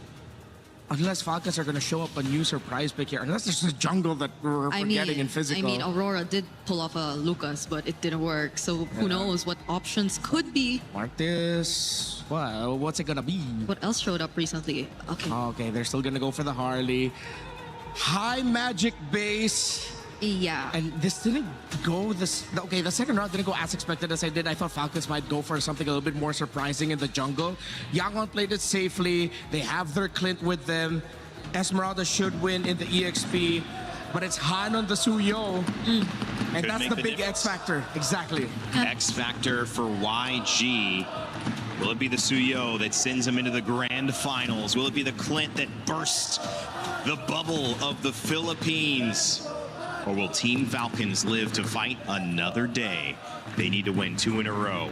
But every win for 2 starts with the first one. So let's see if they can handle this game as we send it over to our casters, Trax and Leo. Going into the Land of Dawn for game number 4 is a canon event in the Myanmar versus Philippines rivalry. Yangon Galacticos could secure their slot in the grand finals and finally put the rivalry to bed, or Falcons could claw their way into a clincher that goes all the way. Welcome to game number 4 in this best of 5, our first semifinals for the day. And just like that, with red 5, Falcons securing the Harley, even the whole jungle matchup was left in contention. And it worked out so well for them, because the thing is even if YG doesn't go for the Suyo, Falcons can pick up the Suyo in response. They had him in this rock, paper, scissors match where Falcons always got to see what YG picked first. And when Suyo and Harley were the 2 picks to go, Harley normally got the win over it. That's right. Harley normally got the dub in that matchup. For about 4 to 6 weeks, Harley was the best jungler in the game when it came to MLBB esports. And this is not to say Yangon can't win with the Suyo. They already have in the knockout stage of MSC. But looking at the rotations, again, I'm not so sure if you agree with me, but it's evident that Yangon are playing a little more cautious. It's a very similar pace to game number 3. Falcons also, though, because if we get to this 2-minute mark, Sanji and Super Marco always just going toe-to-toe down here.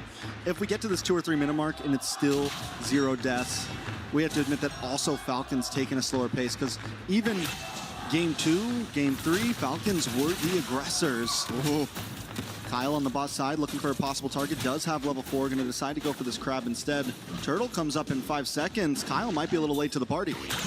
All right, the expanding rivers will allow him to double time and make it there.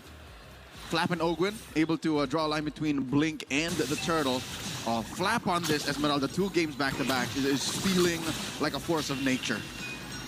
Han is going to start off this Turtle. Kyle gets the deadly magic, or doesn't actually use it quite yet, but they're still able to put a lot of damage on a Blink. Haji in the backside with the Crimson Beacon, and down goes Han. Han's not going to be able to survive this one. First blood into the hands of Hanji. Kai's now forced to use the Flicker as YG watch Falcons take Turtle number 1. That is mid-prio up Wazoo. As if inherited from their ancestors, Falcons just take the Turtle and own the early rotations. As a Uranus, you kind of can't help but feel miserable. This is something that Ying has to take from game number 3 all the way to game number 4 and say, I can do better. But he's not given the atmosphere to do as such. The mount on the Sanji. In comes Marco. He's in a lot of trouble. Han's going to try to come in to help out. A lot of damage on Ogwin. Ogwin won't be able to get away. CC immune on to Super Marco. Will be able to, in fact, get back safely under the tower. But a nice pickup for YG. Massive clap back. They force Ogwin to take a dirt nap there. Patrick Starr just out the bush. This is Interesting. Grand Theft Purple committed. Kyle takes it. It's 2 games in a row now that purple buff hasn't been Falcons, but look at the damage.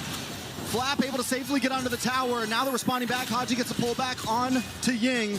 Ying should be okay. He doesn't have the consecration and opted for a flicker instead of the purify. So that's multiple ways that members of Yangon Galacticos could get ragdolled out of their formation. The Lantern Flare, the grab, and the mount. This is how you break down the Burmese Ube, the Yangon Yam. So far, Game 3, we saw none of it. And I think Falcons have figured it out. Again, it may have taken them 2 losses straight, but what else is left in the bag for Yangon? Like, that's the question. They're in the driver's seat. Falcons are forcing Yangon to respond. I mean, I think it's definitely when you have something like wait a second, Blink does get vision on a Kyle. Falcons repeatedly for multiple games have sent 4 members down to the gold lane in faith of Flap. Oh my top side, look at the damage on Sanji. Black Magic may be able to finish him off. No, he gets the health back just in time. Haji, though, doesn't want to let it end like that. Falcons finally decide to opt back Super Marco. Is he going to let him recall? Ooh, the BMI. Coming in! The dive under the tower. Sanji, though, still standing, still alive. The mount gets grabbed, mounted, and thrown into the ground. That was a long-term exchange as Flap tries to use a damage reduction into the base, and the turret will not save him. Flap falls, Han scores. The punches are finally flying. Han won't be able to get away from this. Has a sliver of health, actually does safely. Falcon under the tower, only lose Flap. Turtle's up, though. That's a technical knockout, unless Han will tread the needle. He's gonna live on the edge. That is a flare on a Ying. In comes Blink. Blink looking for the grab, doesn't use the Fatal Links. Kyle goes down, Ogwin taking a lot of damage. Kai's is there. Eudora finally starting to put out some damage, but the thing is it's not constant damage. It's not like the Jushin. You get one big attack, and then you're just there. On a spectrum of damage and utility, that's where Haji Zushin comes through. But you gotta consider, Kaiser was in the perfect spot at the perfect time. It was Kyle he needed to burst down. So again, I think Yangon Galacticos are happy to keep this lead down to under 1,000 by picking off Kyle after the turtle. So yes, 100% so far. About 5.5 minutes in, Falcons take those turtles, but Yangon are on the map. This is a much better shape for them than they were in Game 3. I think this is the best start of a game that we've seen for both teams in a sense. What I'm saying is it hasn't escaped from anybody. I concur. All 3 games, it's been a huge lead. A turnaround at some point for YG here and there. But overall, this is the first time we've been 6 minutes in and we're under a 2,000 gold lead. It still feels like a tug of war. And the flag has not swung either way. Crimson Flare on the 1. Deadly Magics! Blink, not going to be able to get away from this. Sanji just trying to defend, but the Blazing Duet comes in and he's stopped in his track. Han shows up in the nick of time. Kai's there as well.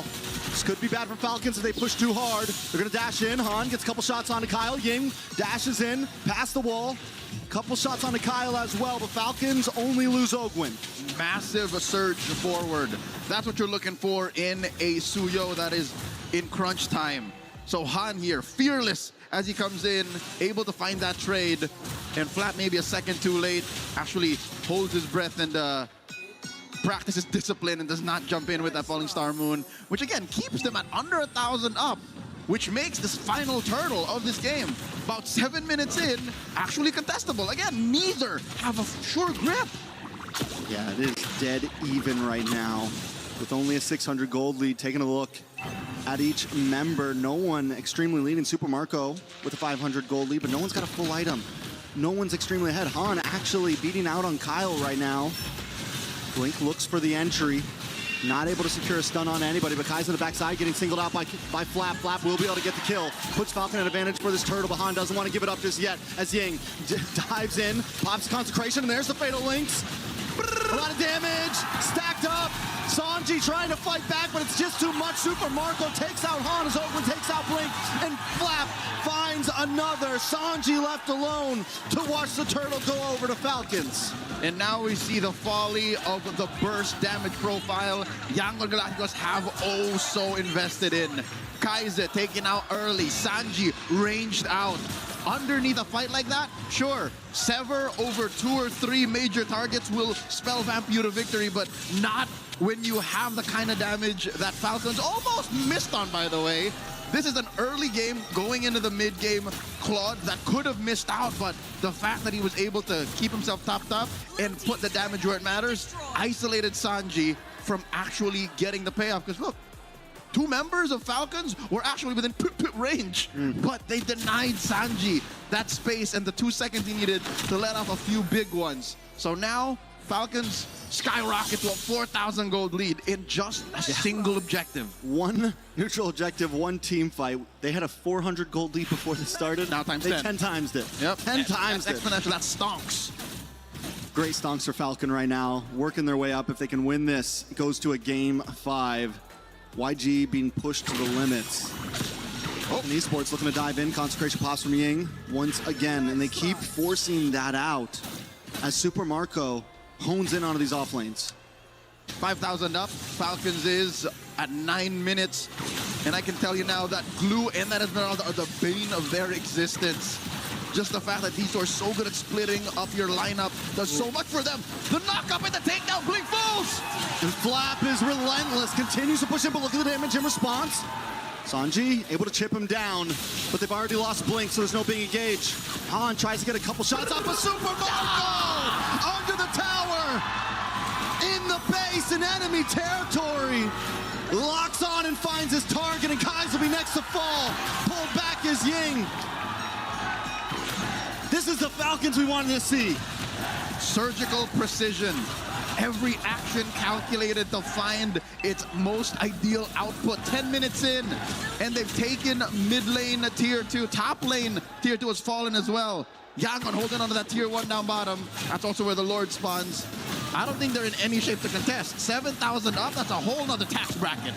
Yeah, and Han just keeps getting shredded. Every time he tries to dive in, there was no answer. Every time a setup looks good for YG, Falcons have the counterplay. And now Falcons are just going to relish in the fact that Yangon are going to think twice about leaving their base. One more look at this engagement. Oh my God, it was Flap zoning out 3 alone. After maybe a hit or 2 off of that turret, and then Marco finishes what Flap started. Monstrous. They're in a state of flow. They're in a state of flow. Flow state, one would say. Falcons right now are in a whole nother level. It seems like they're birds out of this world. A new species was discovered 4 games into this best of 5. Lord marching through mid. A pensive state is the other half of our stadium here, as suddenly the table has turned. Now it's Yangon who are struggling to find an answer through, I mean, you can find it through a massive fatal links, but not while the Lord is knocking on your base like this. Blink's looking for it, but hasn't been able to catch it. Goes in, 3-man, pulls him in. Ogwin flickers back, but Blink goes down. Super Marco's untouched. He's unscathed, and YG just can't find a member of Falcon to take down. Flap with a falling Star Moon into the tower, trying to open up space. Kyle there as well. Ying and Han looking for an engage that never existed. And in comes Super Marco under the base once again with the blazing duet. He might not take a member, but the inhibitor drops and Falcons are looking for more. Even Ying has to retreat underneath all the lead Marco's throwing out. And even Sanji's bullets don't hurt as much as he'd hoped to. Falcons are now up about 11,000 gold, denying even orange buffs at small camps away from Han. He's starving, just built up his Queen's Wings, which is, again, something he needs. He needs maybe a second or 2 more underneath all that. But being 2,000 behind a little magical boy, such as Kyle's Harley, a minute before the Lord, might be a replay of game number 3, I'll tell you now. It's definitely looking rough for YG. The goal on that first Lord when you're behind like this is to try to not lose any inhibitors, let alone 2. It's going to make the second push that much harder to defend. When you're behind this far, the goal is get to 3rd Lord. Get to 3rd Lord, get to the 16, 17 minute mark, and you're good. And again, throwing back to something that was evident at the 7-minute mark, the burst damage profile that Yangon are playing with is not ideal for what Falcons are bringing in. Splitting up your lineup, pushing in hard, lane after lane. Once Kaize has drawn through with the Thunder's Wrath, once Sanji is out of bullets, that's it. Yangon have to find a way to re-engage, but which they don't have, because Blink is very all-in.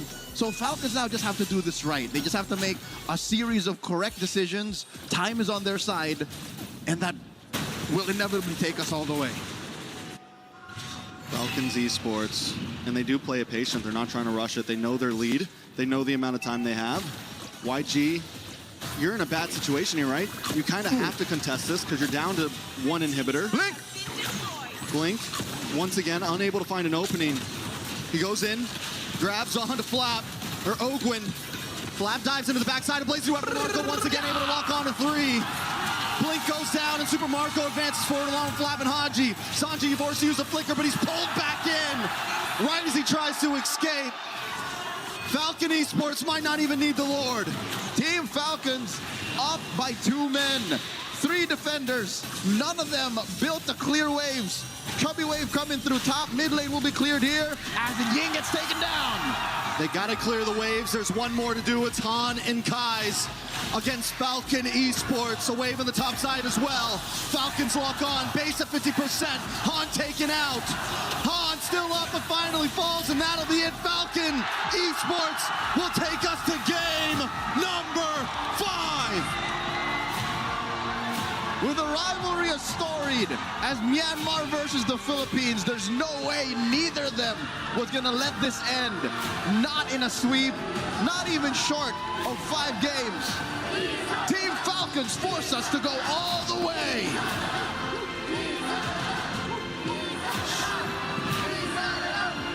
What a series we have. You know, YG took the first 2 games.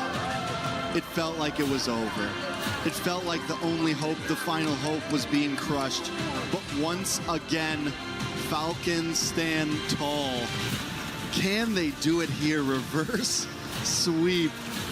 3-2. I would hold my tongue. A lot of people would say don't count your eggs before they're hatched. And again, the amount of synergy and chemistry that the members of Team Falcons have is nigh infinite. I don't think you've ever, well, we've been close to, you know, hanging out for almost 2,000 days, but they are a team that have been through all of the ups and downs, the thick and thins, and being against an old foe, a well-versed foe such as the Burmese, the furious, out of this world, intergalactic talent of Yangon Galacticos. That is what unlocks the best out of Team Falcons. Well, I'll tell you now, I'm relieved we're going all the way. You gotta say this too. Throw it back to the interview of Flap the other day. What did he say? He said, we do better under pressure. And right now it is proving. They came into game 1, a little shaky. Came into game 2, a little shaky. Once the pressure was on, once they knew it was match point, they just kick it into gear. Rain Day, Red Bree, how y'all like that? I like it a lot. I like it a lot too. A lot.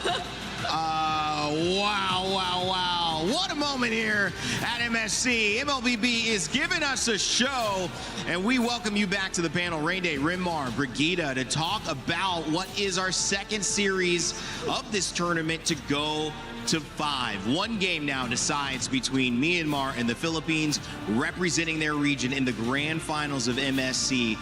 And boy, oh boy, we have a good one on our hands. And I think Leo and Trex, they put it best.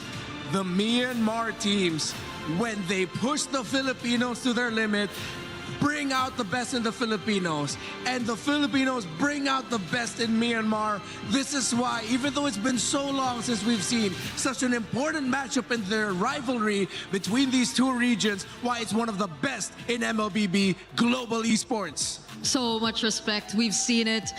And you see all this respect converted into just more and more competitiveness between these 2 teams. They're trying to bring out the best in each other, and I'm really loving how we're getting a full 5 series again. We saw probably one of the best series yesterday between Aurora and ONIC, and this, I think, is on the road to matching what we saw from last night. And does it feel faster? Does it feel more decisive? I just feel like there's an element of this that it was so on the YG side, and now it's so on the Team Falcons PH side. I don't know whether this is going to turn again, or if we're going to see, you know, maybe a 25, 30-minute game in Game 5. Yeah, I feel like if it gets to that, though, that will really test the mental of both. And I'm not just looking at Yangon here. It will even test the mental of world champions in Team Falcons and the members that they have there. Definitely. And I think this is why we've seen the draft somewhat shift. We've gotten a little bit more old school, a little bit more to a few months ago. I mentioned, I had this big reaction to the ban of Falcons when they suddenly banned the Nolan. Because of how the draft eventually turned out, I was a little bit skeptical about the Harley, but then I'm reminded again why 3 magic damage dealers in the center of the map does really well for a lineup that has a strong winning lane matchup in the EXP lane and a slower farming gold laner in the Claude. If Falcon starts getting wins early, it's almost unstoppable. And since they were able to mark the man of the hour in Han and Ying yet again, it was another easy coast to victory for Falcons. Yeah, I just can't help but feel bad for Yangon in a sense that the previous drafts felt like they were just forced to draft out of what they would usually pick for comfort, what they would usually want to really complement their playstyle with. So there demands a change in terms of gameplay as well from Yangon, which I feel like is something they're not completely used to. Yeah. And Falcons have done a great job at just pushing them to this point. And Falcons are comfortable. They've had to do this already, and they found themselves on the better end of a comeback. Now they can see that the road is clear.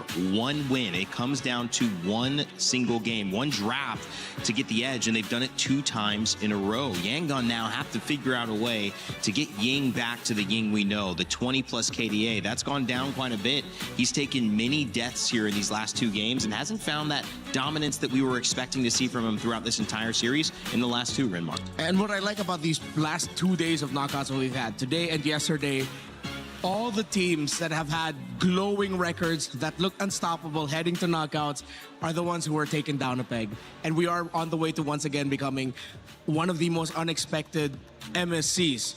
We still don't know. We still can't tell. Yes, Falcons has led the charge here, but Yangon was up 2-0. I'm not discounting the possibility that Yangon might just shock Falcons and the world by winning this game number 5. But then Falcons also seems like they've unlocked something, and I think you saw something.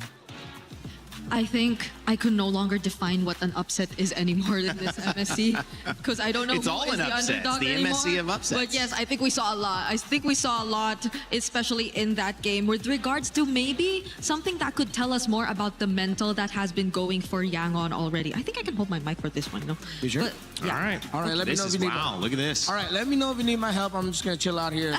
She holds her own mic, Yeah, Renmark. I'm gonna watch some really good analysis. I got this. hey. Chill out, man. But I think what we were mentioning about mental is something that we could probably highlight here in this first clip that we decided to get, because as I mentioned by Renmar here, there was a clear overcommit. There was an over chase that was tried against Ogwen. Understandably so, there was a re-engage from Blink, so I feel like there was enough reason for them, I think in their opinion, to actually still go for it nonetheless. But Ogwen too had a flicker of his own, and it was very clear that Falcons were already on the way to also fighting back against Yangon in this scenario, which I feel like you really have to respect, because there are multiple damage sources, magic damage sources across the board, and I feel like this is what will allow them to cross the early to mid stages of the game. The overwhelming amount of magic damage that could just really thrive when it comes to team fights, when it comes to just singling out particular targets, and Yangon, I feel, were very surprised with the way that Falcons decided to play this game. If we take a look at the next clip as well, I believe this is a moment wherein we sort of saw that Yangon, failing the first initial attempt, just resorted to maybe looking for trades across the map. And I understand that at this point, this is what they could really afford to do. But if you take a look at this, it wasn't a clear trade whatsoever. They were able to take out Flap on the other side, but at the same time, this was a technical knockout, as mentioned by our casters earlier, because the fact that they were already able to also fight back and push Han to a very low HP resulted in them not being confident enough to go for this turtle engage. And that is what made room for Falcons to eventually still get advantage of this, because again, as much as Yangon just wanted to go for the mirror, it was on a side that technically would favor them, but Falcons were still able to get advantage or take advantage of, just because they weren't able to commit it all throughout. Han, again, being very low, did not result in anything that eventually could be converted here for Yangon. And we take a look at one of the last and more important plays here in this game. I barely wanted to take out a lot of clips here, mainly because it just felt like a series of failed attempts from Blink on the Atlas and desperately wanting to find setups that could potentially turn into something for YG. And this is probably one of them, but probably one of the most expensive ones as well, because it converted into an objective. They completely lost out on map control after this moment onwards. And if we just take a look at it all over again, it's not like they had the right amount of information. Flap singling out a member already, I feel, puts you at a disadvantage to still commit to the team fight, to a setup against multiple members who at this point were just mostly the frontliners you could really reach for.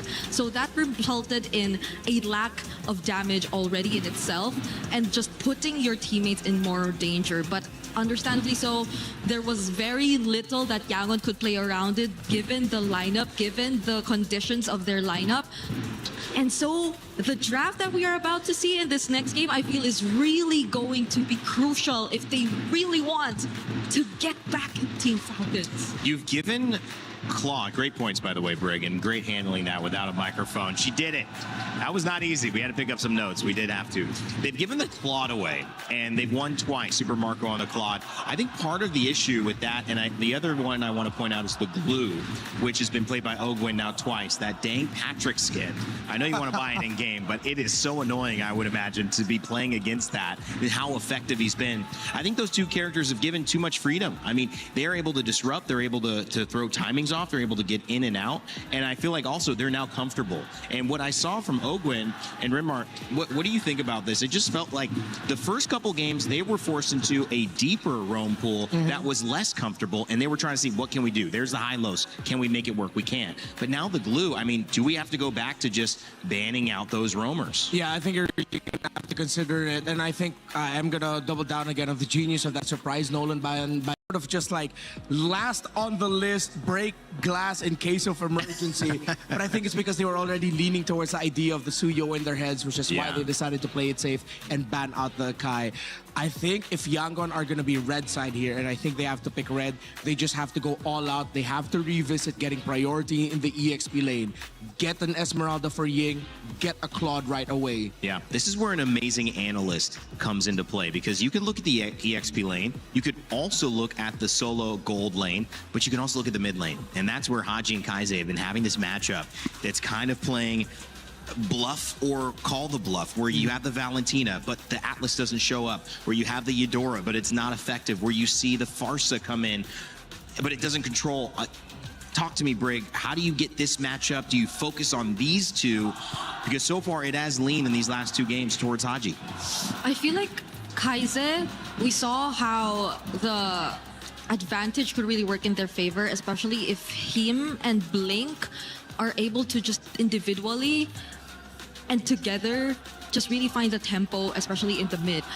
But the fact that recently I feel like Blink has been forced to play more passive and reactive types of roamers compared to when he was on the likes of a Badang, who could just individually go in from creative angles and just let Kaize do his thing. I feel like that put a lot more pressure on Kaize in terms of positioning and keeping himself safe rather than trying to go in for the more aggressive plays as well. I think it goes hand in hand in a way, which is why Falcons, I'm amazed at how they've been able to handle and shut down these two, because it's not just them that have been struggling to at least manage the early, it's also Falcons dealing with Ying. So in the draft, in game execution, Falcons have seemed to address so much of what YG has brought to the table.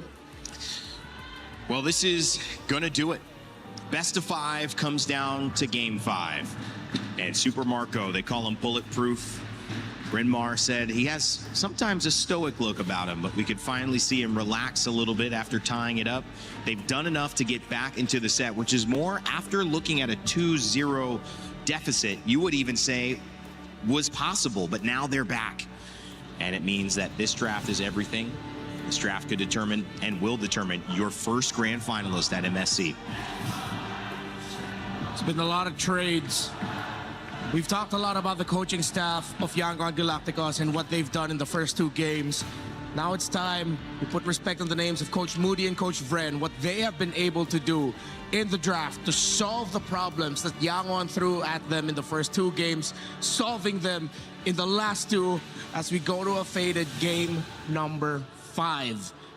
Question is, which one of these 2 teams are going to show the decision early? The decision to go for a lineup that can end the game before 15 minutes, to go fast and win fast. I like the Arlet on Ying. I just feel like what has worked in this tournament, you've got Undying Ying, and you have to somehow get him back into a power position. You've just got to do something that's aggressive, something that he can take control over in the game, not die, cause disruption. They saved it up all the way until the end. Yeah. Fanny Herrera banned out. Will Falcons really leave the Marcel open? At least the Atlas problem isn't there anymore, you know? Yeah. So maybe we could just set aside the Valentina just a bit and leave them to play the kind of mid laners that they really want. Yeah, we'll go back to more Juicins, Gourds, Farsas. But what is the last ban? The Freya's still there. Oh, the Freya's banned.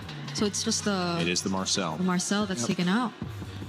All right, Yangon. First pick is the Juicin. Jushin, excuse me. Juicin right away. That's a great call by Yangon. It's a deny on something that was comfortable on the side of Haji, and he just won last game with it. He might have played it 2 games in a row, and this is a takeaway as well from Sanji, who was great on the Claude in the earlier games of this set, but now Super Marcos won 2 in a row. I mean, you got to feel happy that he's on that character again. If Yangon get the Badang early, this is going to force Falcons to pick up a Minotaur at red 3, unless they really are leaning in towards the glue. If ever Yangon go for the Badang Juicin combo again, if ever they show up with the Arlot in the first phase again, expect a lot of crowd control from them that Falcons needs to be ready to respond to. And Falcons with another surprise. They rush pick the glue They early. need to. They don't care about the Esmeralda Uranus trade. But at the same time, this isn't just a roam pick. It's a flex pick into EXP. Yeah, and if the Badang gets locked in by Yangon, and even the Uranus, I don't think Falcons would be hesitant to pick up the Esmeralda for a 3rd time here in this game or in this series, because they've been pretty much able to maximize the Esmeralda as well in the hands of Flap. So Yangon, it's a tricky spot. Yeah, I think Falcons, what their approach to their draft has sort of felt like they're giving Yangon more, but they're left with the best part of the cake. Yeah. Yep. Right? It's like, all right, get as much of the cake as you want. We get that little The little gooey part that center. still has like the, the cherry on it, Exactly. sprinkles, But here's that some little bit of surprise. extra. But this is actually really good by Yangon. Instead of going to the second phase, instead of leaning towards aggressiveness for Han, they play again with the idea of control. They pick up the Guinevere and they get the Moskov. That's been banned out in that second phase every time. You guys have looked at it and said, ooh, Gwen would be good here. No, thank you. But it does leave open a chance for a very important pick here, whether it's EXP, whether you try to look at your mid lane here. So it's true the Esmeralda Uranus option is still there, honestly, for Falcons. But if they themselves want to switch things up a bit too and just jump into more crowd control potential, they can leave it for later and instead prioritize the Harley, which I think fairly enough would be a great matchup towards the Guinevere, especially in objectives. So they're really trying to readjust their sources of engage in the last 2 picks. I wonder if Yangon need to consider banning out a Farsa if they really want to double down on the aggro, but they need more crowd control. They already have the glue to disrupt. Good source of... Oh, it might depend. They might actually save the Haji pick for last. What if, well, there is a chance Yangon just take out all these potential XP lane problems. Yep. The zonings that can come out from Flap, either if he does get his hands on the Esmeralda, though they have ways to deal with it through Shred. I just feel like positioning-wise, you really don't want to face it anymore. And that will allow you to maybe consider another pickup on the Badang if it's just really taking out the counters that we're talking about. But they instead take out the Eve. Which I feel like means Yangon just showed a little bit of where they are mindset-wise, because their 3 picks are pretty great against a lineup with an Eve. And the fact that they still decided to ban it out, maybe that might be something that Falcons just now have a hunch on of, oh, wait, they're overthinking a certain aspect of it.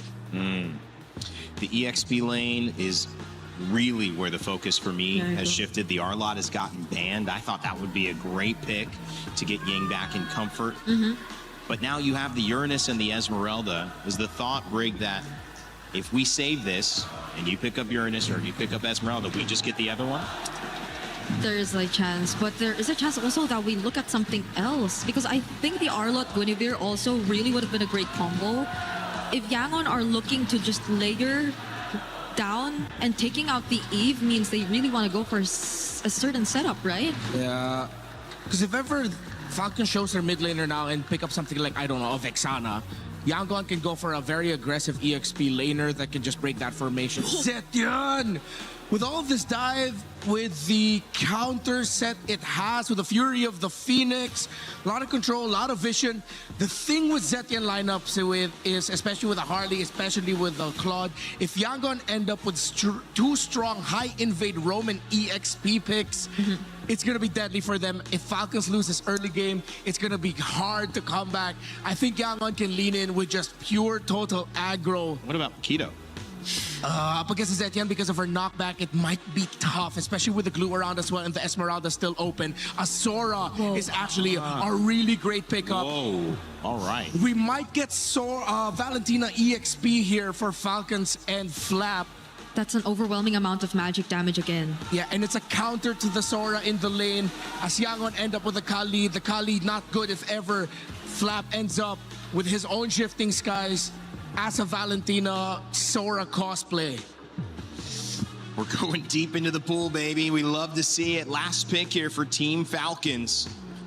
Yeah, it's either they go for that or just the next laner who could match the Sora. Which means we're going to get our grand finalist after this. Drex and Leo at your service, calling the final game in this best of 5. More than half a decade of lore, more than half a decade of hope and glory on the line, and of course, the first ticket to the grand finals of MSC at EWC 26. Let's get it on. It's been a hell of a series. It's game number 5. It feels like a grand finals if you ask me at this point. YG with another draft in their pocket. Falcon as well. We've had different picks throughout every single game. And I love the way the panel put it. They are digging deep. It could be anyone's game at this point. Already so much aggression from both teams. Both junglers possibly have to go back. Blink has a quicksand guard, so he should be okay. The draft has definitely evolved. Again, they're able to split up the Zushin and the glue. And then, of course, Neri and Esmeralda in sight. Early invade gear coming in from Yangon Galacticos. And that Phobius from out of nowhere. Again, multiple conversations I've had prior to this game starting amongst the community. Is Phobius dead? And here at Red 5, possibly the most important game in this series, Phobius comes up in the hands of the Filipino cannon. It has been, and also in this series, it's been a banned pick. It's been one that Falcon hasn't been able to get their hands off, and the one times that it is let through, it's not even picked up in the beginning. It's picked up at the end as a last thing in the Swiss Army knife for Falcons. Can Flap be the difference here? Ying as well on the Sora, another pick we haven't gotten to see a lot of. So much on the shoulders of these EXP laners right now. Ying and Flap. Fortunately, neither of them have died. And again, this game has taken a turn after we've seen so much action in the first 2 minutes throughout the group stage. Early knockouts, we could have sworn the meta has changed, but no. When the best of the Philippines, the best of Myanmar come through, macro reigns supreme. Early presence here. Han holding that pixel brush. Blink with a pull. Ogwin flushes him out. Kyle here, holding on. Oh, sees Blink. Han will get to level 5 before this turtle. Kyle's going to try to go back to this orange buff and scale along with him. Both teams taking it slow, so slow. They know exactly what is on the line. Down in the gold lane, the swap back and forth between this Moskov and this Clint has consistently happened. But one thing we have to point out, Super Marco on the Claude has been monstrous. Denying it from Sanji alone is such a power play. And I'm glad that we were able to take a peek at the gold lane, because that's essentially where the duel is happening. And as we speak, it's happening now while these two teams dance around the turtle. We do have a level up on Han between him and Kyle, which means Falcons have to really try to get an advantage here. They have to try to stun, and there goes a pursuit onto Han. A lot of damage locks in, but Ying still able to take the turtle. Gets a knock up on Ogwin, crashing down. The fists are hitting hard, but Ogwin's there now, taking a ride onto Ying. Falcons look for the response. No members on either team go down. Turtle goes over to YG. Marco going for that double. Rampage Sandstorm jumped in. Blink spent his ult to deny Marco a clean double wave. All right.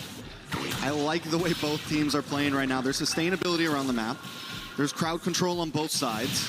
There's engage, re-engage. This game could definitely go the distance. There's a combo that they're waiting for. Falcons want to get the perfect Fury of the Phoenix into a chain on that demonic pursuit.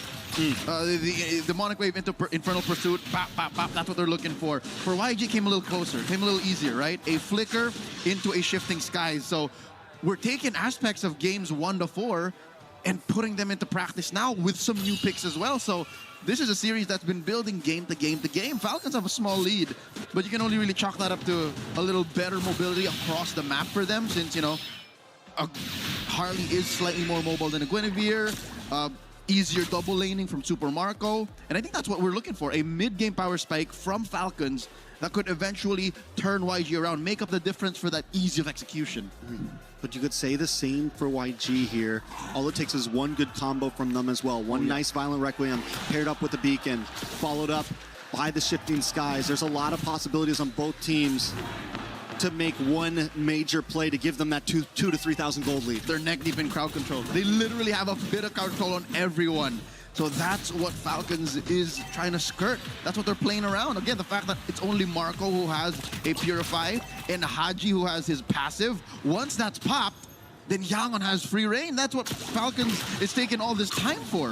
What's insane about the amount of crowd control on both teams, there is only one Purify between 10 players. Both teams putting their all on an aggressive route, or on a micro route, I would say, looking for the outplays, looking for the chance to make something happen with these flickers.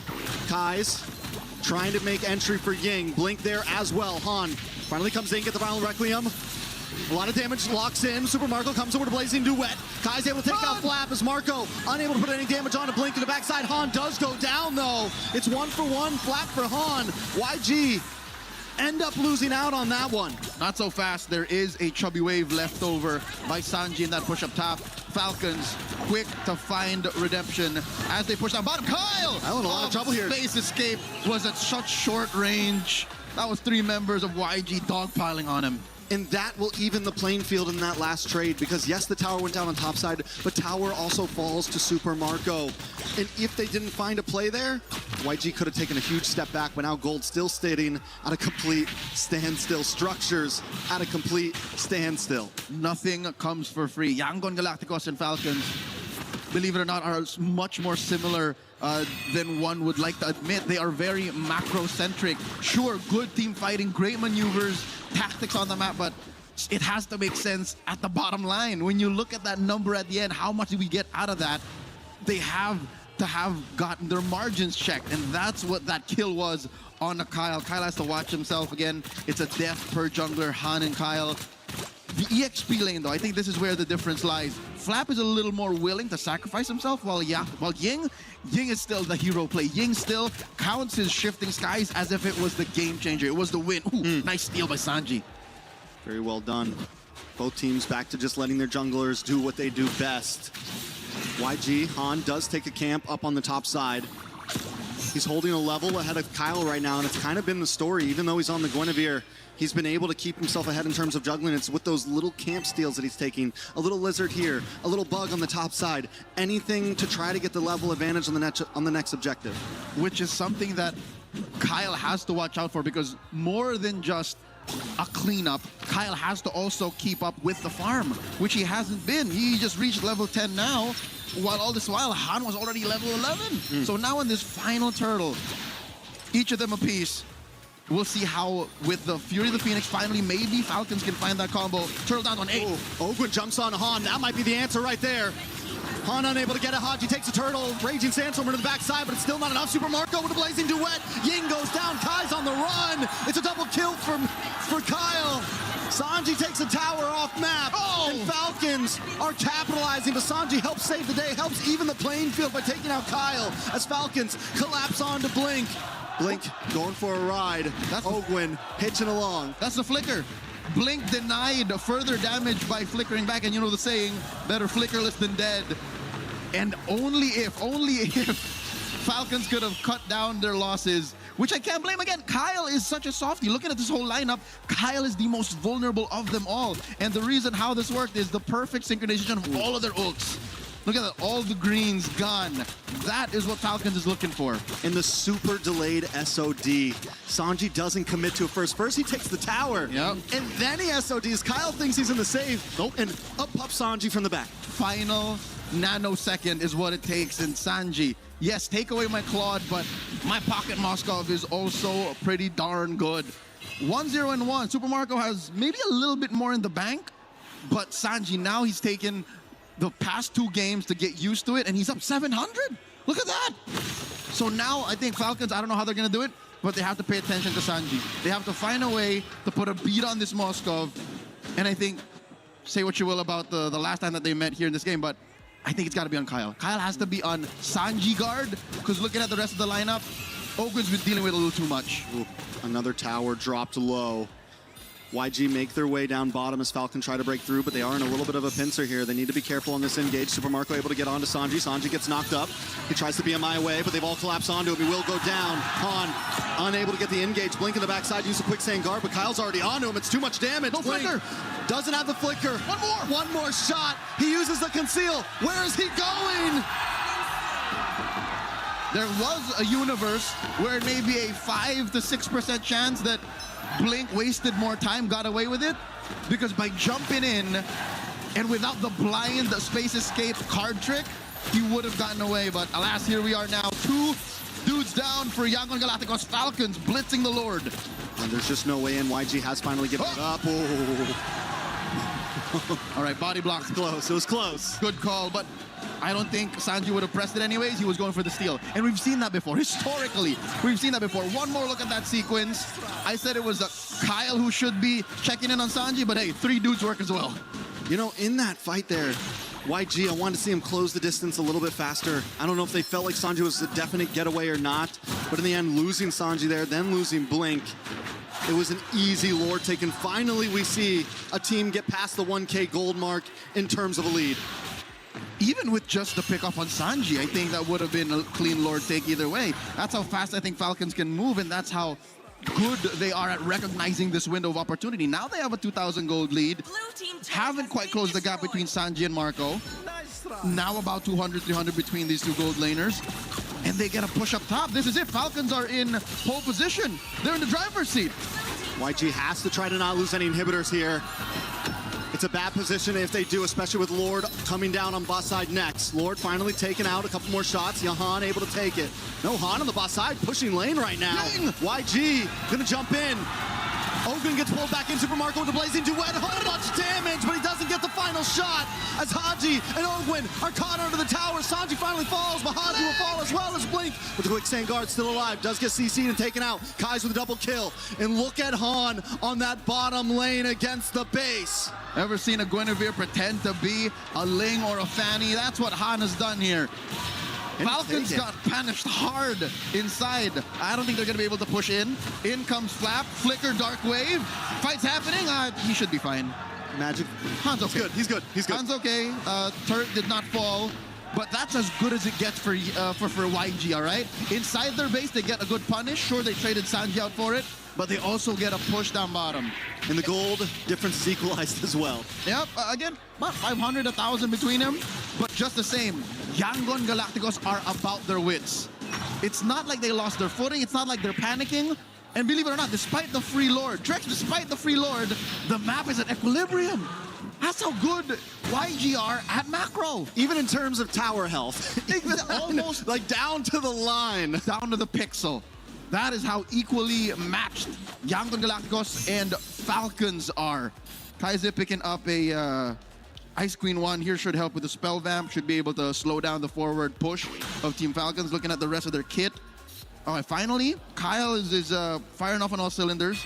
That's something to marvel at, despite the fact that he has a hard, 7-8 minutes that he had to play through. But Marco isn't on the board yet. No kills for this Claude just yet. And I think that's what he was looking for. That's why he was so gung-ho to go into the base. You know, it's been all eyes on Sanji, though, on this Moscow, but I think the real problem could start to be Kai's 4-0-1. He's been untouchable. He's been putting out great damage. What is that, at least 2 or 3 stacks? Yeah. It's clean for him right now, and it's only going to get better and better as YG start to burst down or at least keep pace on this Lord. Super Marco wants to pull it to their side. The dance is on. So with the draft that they have, Falcons has a slight advantage on the Lord Dance. Claude, much like the Melissa, can do a singular Lord Dance blink here. Warning shots. Pew, pew. BMI forward. Might force a response out of blink here. Super Marco. Man-to-man mark. BMI back. Back. How long does that BMI last? I mean, feel like he was chasing him for a minute there. As long as the SOD could. And Shifting Skies, Requiem. He catches Ogwin. Kais gets the kill. Deadly Magic isn't going to be able to finish off Ying. Blink in the backside, able to pull Super Marco away as Kais gets a double onto flat. That was the target. That was the bait. And Super Marco wasn't there to help out the team. Now Kais is on to the next one as Haji falls. Blink goes down. But it's still not enough. 4 members drop on the side of Falcons. Kaiser is out of this world. Massive stacks gain. Falcons fans are at the end of their wits. A singular mistake, maybe a second too long, held inside a bush. A moment of hesitation leads to a 4-for-1 trade. Once again, you can split up the Ubi, but they find a way to collapse into you. Blink was such an amazing Raging Sandstorm to delay the engage from Super Marco. He catches Haji and Marco in that hit. What a bait. For what? The better part of a minute, Blink was conditioning Marco. And maybe even the rest of Falcons saying, look, we're going to take it. All you got to do is grab it. It's right underneath their noses. And Falcons fell for it. Because of that, they're down 2K. They're in jeopardy to lose their bottom lane inhibitor. And that's 50 stacks, so 5 kills off of the original 2 before he built the Sky Piercer. This Zushin, I don't know how they're going to kill him. I don't know how Kai's is going to die here because, again, prior it was the Sanji watch. Now it seems like even Blink is immortal. How is Kaiser going to get his stacks cut in half? I don't think there's a way. We will see, though. YG with a beautiful delay on this Lord push. They're going to be able to focus on this mid and top side as the Lord slowly makes his way downtown. Perfect sync. Mid lane tier 2 drops. Sanji hidden from where the sun don't shine. Is that him on a Malefic gun? I'm pretty sure he has it already. You're not supposed to be able to hit from that range. Blink here. Put down to a third. No way this Lord doesn't jump in. It cracks the inhibitor down bot. Inhibitors finally fall. Falcons base now vulnerable in the hands of YG. It's a 4K goal lead, 16 minutes in, Leo. We've had a lot of one-sided games so far in the past 4. We were wondering how game 5 was going to be. This is the longest one so far, I'm pretty sure, at least getting to that clock. It's about a minute and a half before the Lord spawns lower quarter. Falcons fans can thank the heavens that it's not on the long lane. Yes. So that's less of a worry, but given the double clone jutsu BMI on the Space Escape, they can afford it, but this is still something that they could use to their advantage. So far, Yangon Galacticos, man to man, just up on every single roll. Again, I can't even count Kyle over Han because Han is a utility jungler. Han doesn't care if he's down on damage. All he needs to do is find the perfect Requiem, which is again set up so perfectly prior to that 4-for-1 trade. Because again, on-demand crowd control. That was the issue in game 1 and 2.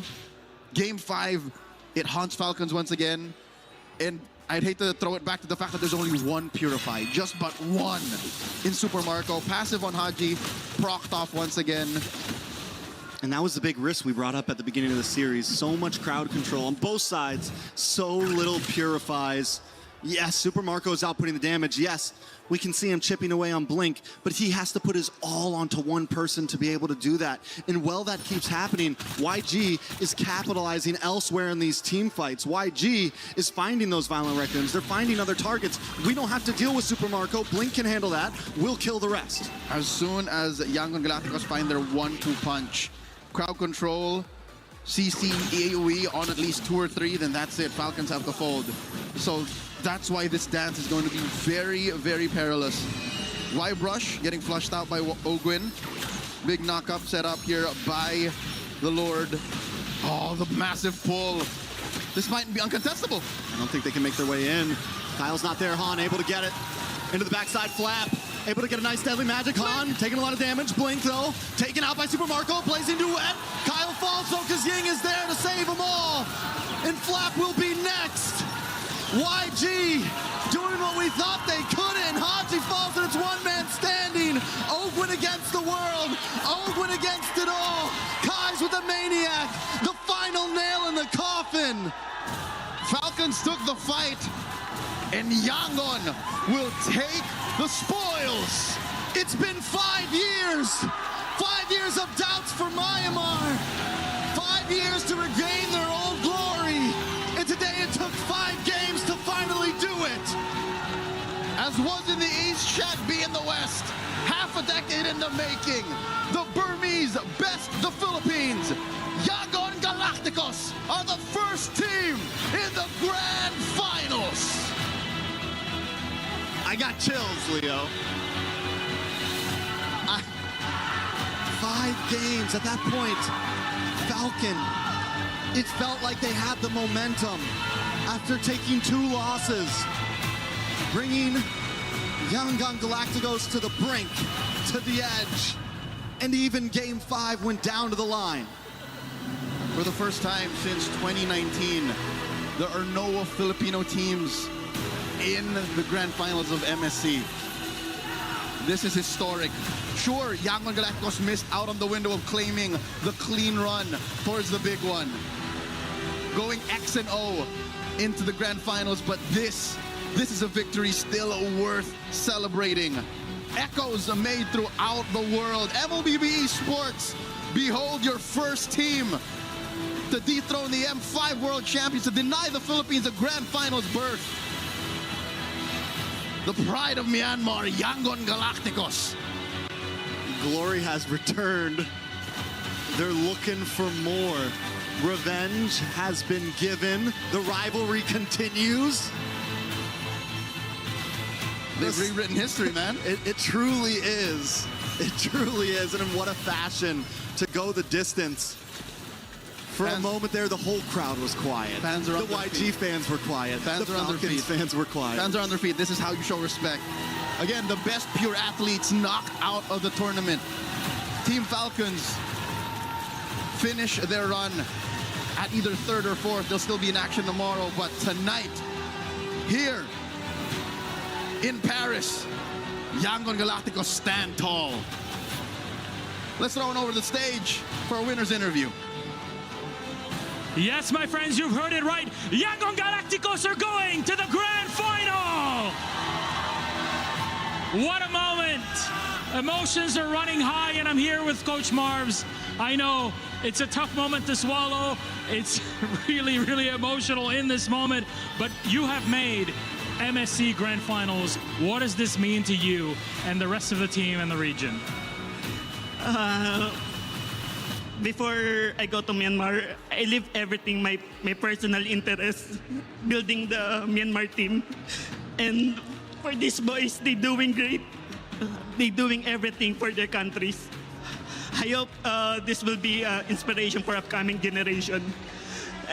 I keep on putting God first in every situation. I'm one of the coach that I always seeking God wisdom in every situation. And this time, Lord, I lift your name on high, Lord Jesus. Give us another chance for the championship. It feels so good. It feels incredible. It looked incredible. One of the best series we've had ever at MSC here between you and Falcons. Next piece, look. A couple days ago, we were thinking, hey, who are you guys going to play in the semifinals? Vitality was the choice that you have in mind. Were you expecting Falcons to be here and to also give you such a fight had they qualified to semis? For the team, they really want the Vitality. For me personally, I really want to face the Falcon because I'm the only coach that don't have any import in my team, and I want to prove that if the region, and then the people, and then the players, they're doing great. They can achieve things. So yeah, I want to face Falcon. Well, you got it here so far. It's a great moment and day for Myanmar as a region. There's fans back home, either Myanmar or for you in the Philippines. Is there anything you'd like to say to them in this moment now that you've made the grand finals? Right here at the front. To my wife and to my son, God did. It's amazing. God put me on the stage, in the world stage. Thank you for supporting me. Elijah, thank you for believing in me for my next New Era X Pro family. I love you so much. For the Myanmar Burmese people, we're going to rewrite the history. Okay? We're going to rewrite in the name of Yangon Galacticos.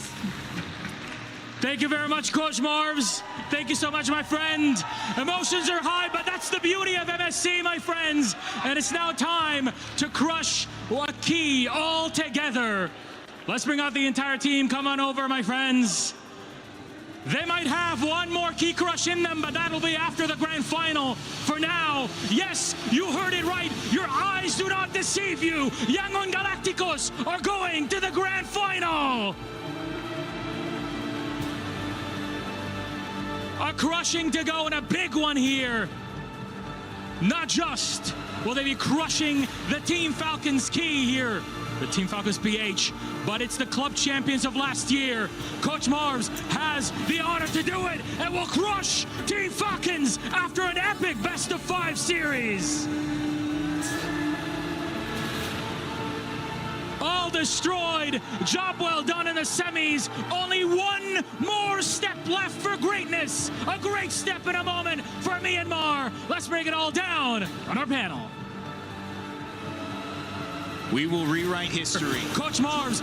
Not just for Myanmar, for Yangon Galacticos, who remain to be the best team so far in the galaxy in MLBB. MSC has been so named the tournament of upsets. Well, I will self-proclaim that. It is the tournament of upsets. And as we continue on, you cannot leave a moment like this without acknowledging the emotion that goes along with it. It's not just the win, it's not just the game, it's the game. The trust, the faith, the belief, and the gratitude that he expressed to his family for allowing him to take on this risk.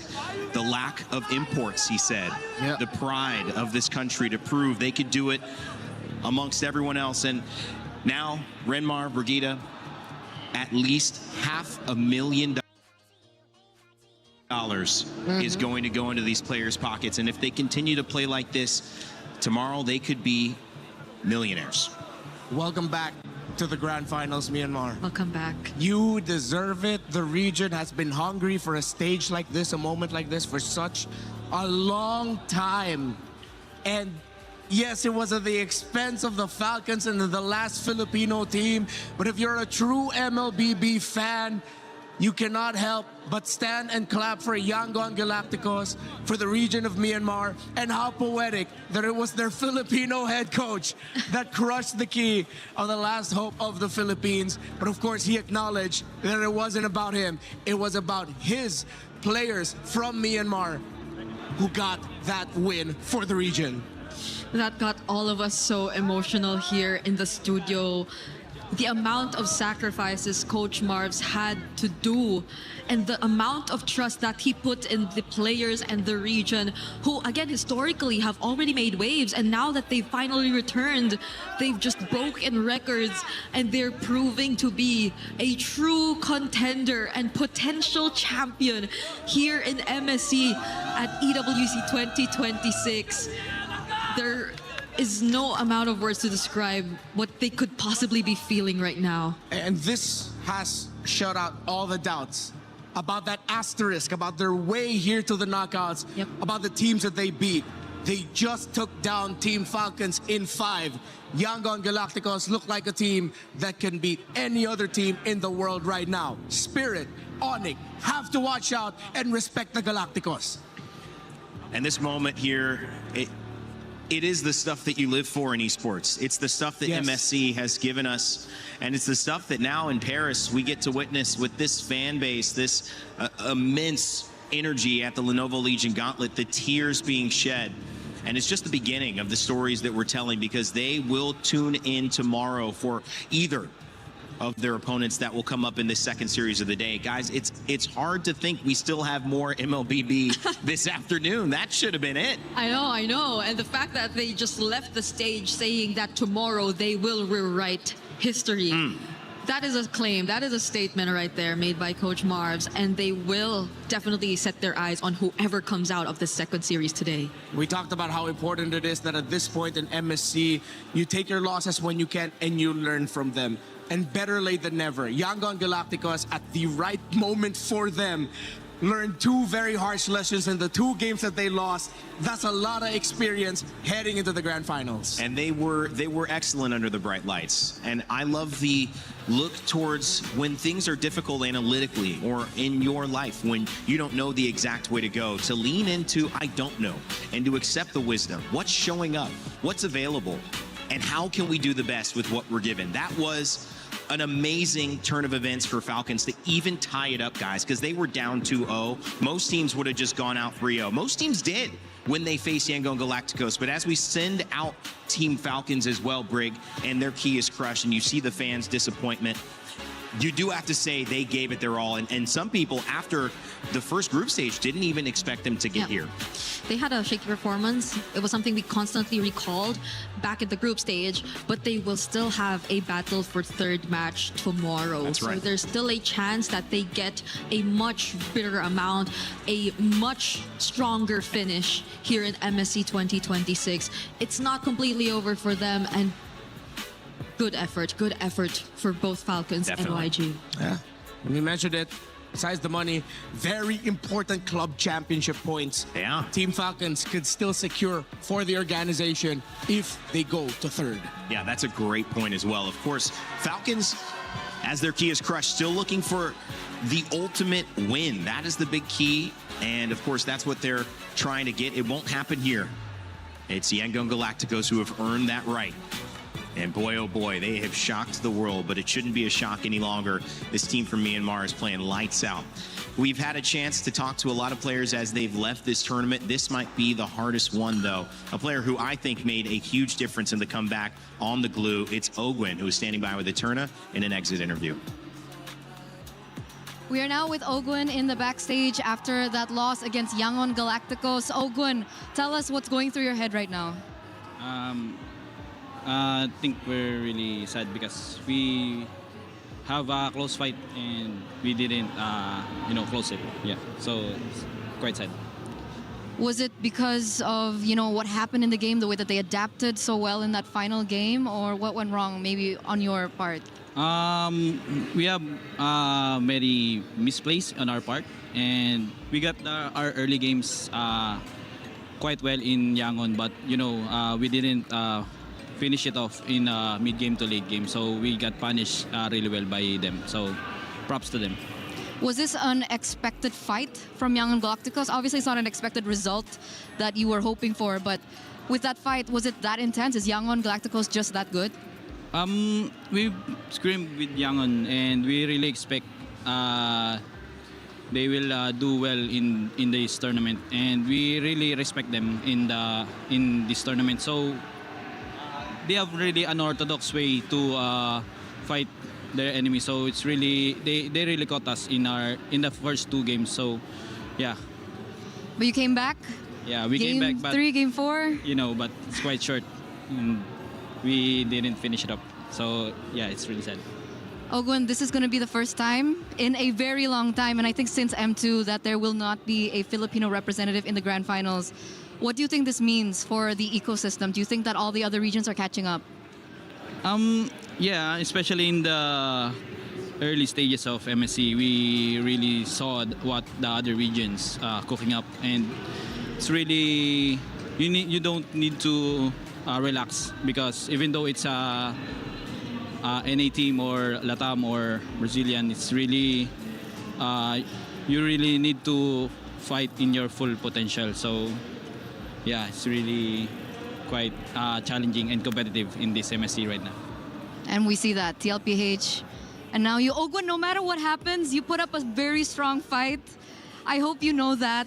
We want to know what's next for you, Ogwin. First thing first, we will have a match in the third place. So that's first. Then after that, we need to reset and plan again for the next tournament.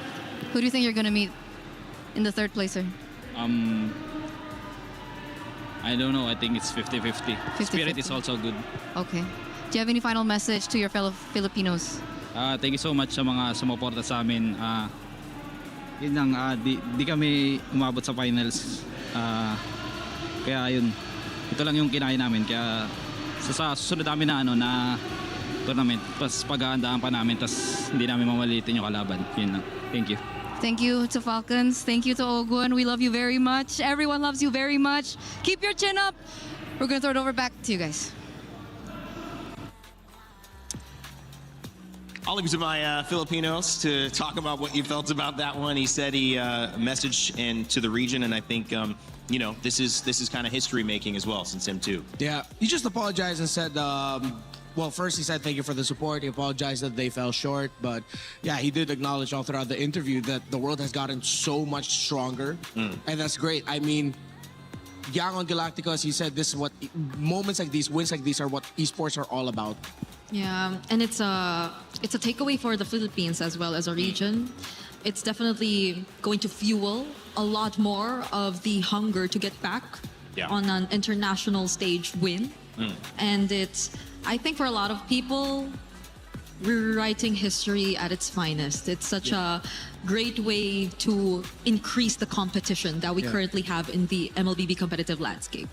I love the way that this has gone. This has been really fantastic to see as just an esport enjoyer. As you develop and you guys going into M8 this year, you know, and you're talking about M2, you're already seeing the experience and the knowledge increase from this esport, and you're gonna go through these phases. I mean, it happens. It's happened to us. You know, we got a Japanese winner over on the Battle Royale side of Apex. I mean, MLBB, it's a beautiful thing when you get to expand. Obviously, it may not feel that way if you're staring down the microscope of it right now, but when you pull back, you'll see great thing for the game in general. As we continue to move on, guys, I know this is the end for you two, today at least. Any final thoughts after seeing this, and anything to preview as we look at our next match coming up today? I agree with Ogwin. It's a 50-50, you know? Let's all set our eyes on the upcoming series because this is not looking like a fast one either. Yeah, if ever Team Spirit defeat ONIC later, then for the first time we're going to get EECA in the grand finals, Myanmar in the grand finals against them, and no team from what we've seen as the big regions in MLBB are first. That will really push the story as an MSC of, I wouldn't call it upsets, but surprises. And the best surprises usually come all the way up until the end. All right, well, I already see your replacements coming up on stage, looking good in their suits. I'll just leave that as a, no, you can't come. Oh, it's God. on white, it's on white, The fella's trying to get in. We can't let him do it. It's on white. It's not your time. It's on white. I can't wait for that. Make sure if you guys think you know who's going to win, which how in the world could you know who's going to win at this point? There's no way you could. Get your pick'ems in, though, and maybe you will be right. But I just remember how many of us have been wrong so often at MSC. Maybe you won't be. I hope you won't be. Coming up after this, we're going to have an amazing game. It's going to be ONIC and Team Spirit, Indonesia and EECA battling for that second spot in the grand finals. Don't go anywhere. Be right back. Play is in our DNA. Whenever we let it out, it becomes our superpower. Now imagine an entire city being built to supercharge it. Kadir City, powered by play.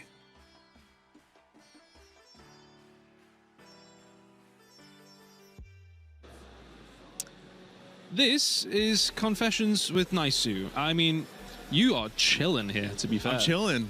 You don't seem remotely... A lot of people have been quite nervous for this.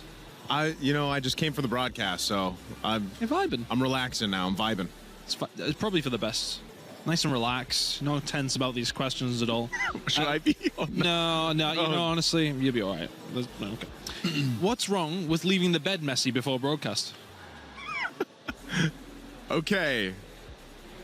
I believe that you should start your day by making your bed. It's a good habit. This is it's a habit that stuck with me from my dad. My dad was a military guy, so he told me when I was a kid, you know what, you can't leave your room and start your day until you make your bed. And then I told one of my caster friends, we were rooming together, and it's the first time, because before we used to have room, we had to room with other casters for internationals. Been there. Back in the day. Back in the day. And I was like, bro, we can't go cast unless you make your bed. So you were like, I'm on my dad now. That's it. We're getting this done. And he was like, are you serious? And I was like, yeah. And I stood in front of the hall like to make sure we didn't leave until he made his bed. So that's making your bed. Okay, fair. What's the deal with the M6 pass? Oh, man. Okay. I made a blunder. I think we've all had this before, man. These things do happen. Early call time. Earlier than this week? Earlier than this week. Damn. Yeah, earlier than this week. Yeah. World Championship. It was M6. This was about a couple years ago, actually. And there's always this pass. It's called the M5 pass, M6 pass, M whatever pass. And yeah, I was on live broadcast, and instead of doing the typical spiel of M6 pass, I said M6 pass. And, you know, I had no way to cover from that. But shout out to my co-talents, man, because they covered with me. Oh, I wouldn't have covered. I'd have buried you. I'd have buried you there, and then I'd have been given the what? Straight away. The what pass? The what pass? Yeah, 100%. What is Century Tuna? Oh, yeah. That's so funny that it comes up. Century Tuna, man. So Century Tuna is literally tuna. Yeah. It's tuna. It's a can of tuna. It's a can of tuna. That's not what. That's wrote down, yeah. There's nothing. I'm going to leave it at that. Hey, look. I ain't seen the pictures, but... You have seen them? No. Okay. I didn't Google. No. Well, yeah, don't Google it. Okay. Actually, you know what? If you want to Google it, you can Google it. But so Century Tuna... It was this tuna brand that puts on a show or a pageant where like people can join, and it's a fitness like competition. Gotcha. And that was the way that I started my career in the Philippines. I was in the modeling industry. I joined Century Tuna Super Bods. It's a Super Bod thing. It's like who's the most ripped and all this stuff. Yeah, You do a bunch of challenges, and then that propelled my modeling career in the Philippines. So it's a funny thing because when it gets brought up, like, people will say Century Tuna Naisu, they'll Google it, they'll see it, and they'll be like, what the hell? This isn't you, is it? And I'll have to delete my history. By the way, can I call you Omega? You call me a what? Omega. Omega? Hey, you can. That's my middle name. That is a strong middle name. That's a very strong middle name. So when I was born, I thought that. So what's your full name? How would you say your full name then? Joseph Charles Omega Rezabek. That is serious aura name. Serious aura, that one. Like mine is okay. How about yours? Chris? Chris Tun. It's a U-double-N. Like, think Tunway, like heavy. Wait, what's your middle name? James. Oh, okay. That's British. Cool. Yeah. Why'd you pop out a balloon, man? Why did I pop the balloon? Yeah. I popped the balloon because I had a preference. I'll leave it at that. We all do. I'll leave it at that. We all do. Thank you very much, Omega or Naisu, or whatever the hell your name is. Yeah, thank you very much. That was Confessions with Naisu. A lot of people are haunted by their past. I'm inspired by it. They're not just playing for themselves, they're really playing for their entire family. They have defeated their demons. They have crushed the curse.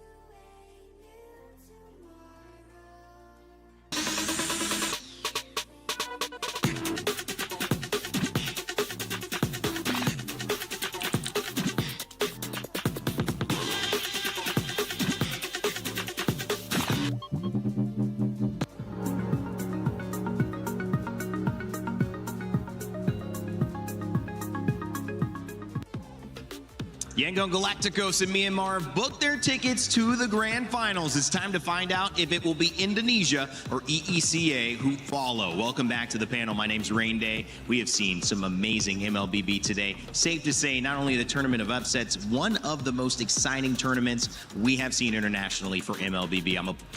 It's a pleasure and a privilege to be involved in. I've got two guys who you know well, finger guns and all, Naisu and LaFell. Bang, bang, ready for some spot-on analysis, boys. We got Omega over here, which I like. I like that middle name. Yeah. That's some good confessions, I guess. Yeah, that was pretty good. Honestly, like, this series before, it was amazing. It's a good thing it's a best of 5. If it was a best of 6, I don't know how he's going to pronounce it. Did you do something different with your hair today? It did. I did. It looks great. It looks great. I didn't say it looked bad. I just through a lot of hairstyles. I just said you do something different. Why'd you take that wrong? Why'd you take it wrong? It looks good. I said it wasn't different. LaFell, I didn't say it was bad. Hey, it looks great. It looks great. It looks great. Sure, I appreciate it. You know what I will say though? That's giving me Beetlejuice, like the guys in Beetlejuice with the small head. And that was giving me a little bit more like Einstein. Like you got some ideas of what's going to happen today. I agree. What's the ideas? I don't know what you're going to say. The note card he threw yesterday is still over there, by the way. So I don't know who writes a note card, brings it up to desk, throws it away, and then never looks at it again. But that's not mine. Okay. All right. I have no idea who that is. I just find it disrespectful. It's on my chair. Actually, I'm a chair now, by the way. You were watching. History was being made. Myanmar, man. What was the reaction in the green room? It was loud. It was loud. It was loud. You know, I'm going to be real. It was tough to see the last Filipino representation be knocked out of the tournament. And as we heard too on stage, you know, this is the first time in a long time since the Philippines has not been in the grand final. But I think story-wise, it's pretty good, man, because, again, Myanmar has been a team that has been dominating through their own regions. I mean, Yangon Galacticos, their own region, but then they finally get this chance to get to a grand final and bring back this style of gameplay that they've showcased even before, years ago. Yeah, and we were questioning what had happened, but they bounced back in that Game 5. It was awesome, but now we may have something even better, and that's why we have our Crunchyroll Story of the Day set up for this one. It's going to be ONIC and EECA.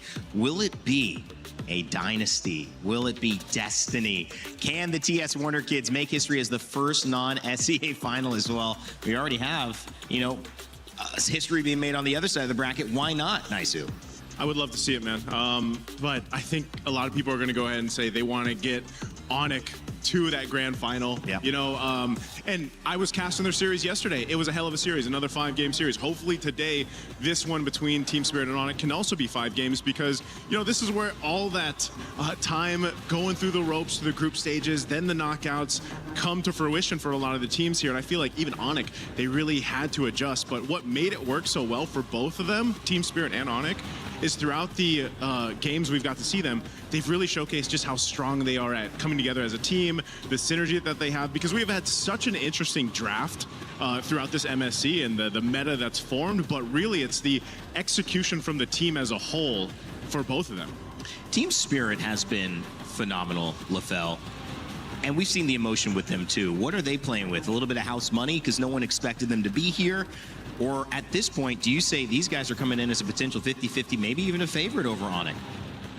I wouldn't say favorite, but they're definitely the team to watch because almost, I would say for 2 years now, they're always so close to making it to the grand finals. And we're always thinking if they do actually make it there, they can definitely make a difference because one of the strengths of Team Spirit is their side lanes, right? Both Hiko as well as Kid Bomba is like the guys that really made Team Spirit really, really special. Yeah. Now Zara Egoist is playing pretty good. I don't know. After yesterday, what Aurora has shown, I'm just worried about even if Team Spirit has the right strategy to go up against ONIC, ONIC is just gonna outplay them with pure bronze. Well, Team Spirit have a chance to do something special here. The first non-SEA grand finalist could happen here today. And of course, that would be Kid Bumba, Zara Egoist, the youngest player in this tournament in the jungle and in overall. Sunset Lover, Sawo, and Hiko, special on the side lane, special in the jungle, special all around. We caught up with Kid Bumba, who's had his family in the stands being an emotional support for him before the match. It's Eterna here, and now we are with Kid Bomba from Team Spirit. Kid Bomba, first and foremost, we saw, I think, your family come all the way here to watch you. Was that the first time that they came? Yeah. My mom was gonna watch as well, I think, today. And I think my sister already left because she has work. And yeah. How did you feel? Like, were you aware that they were gonna come for you? Yeah, I was, obviously. I mean, it's nice for them to finally come and watch a tournament live.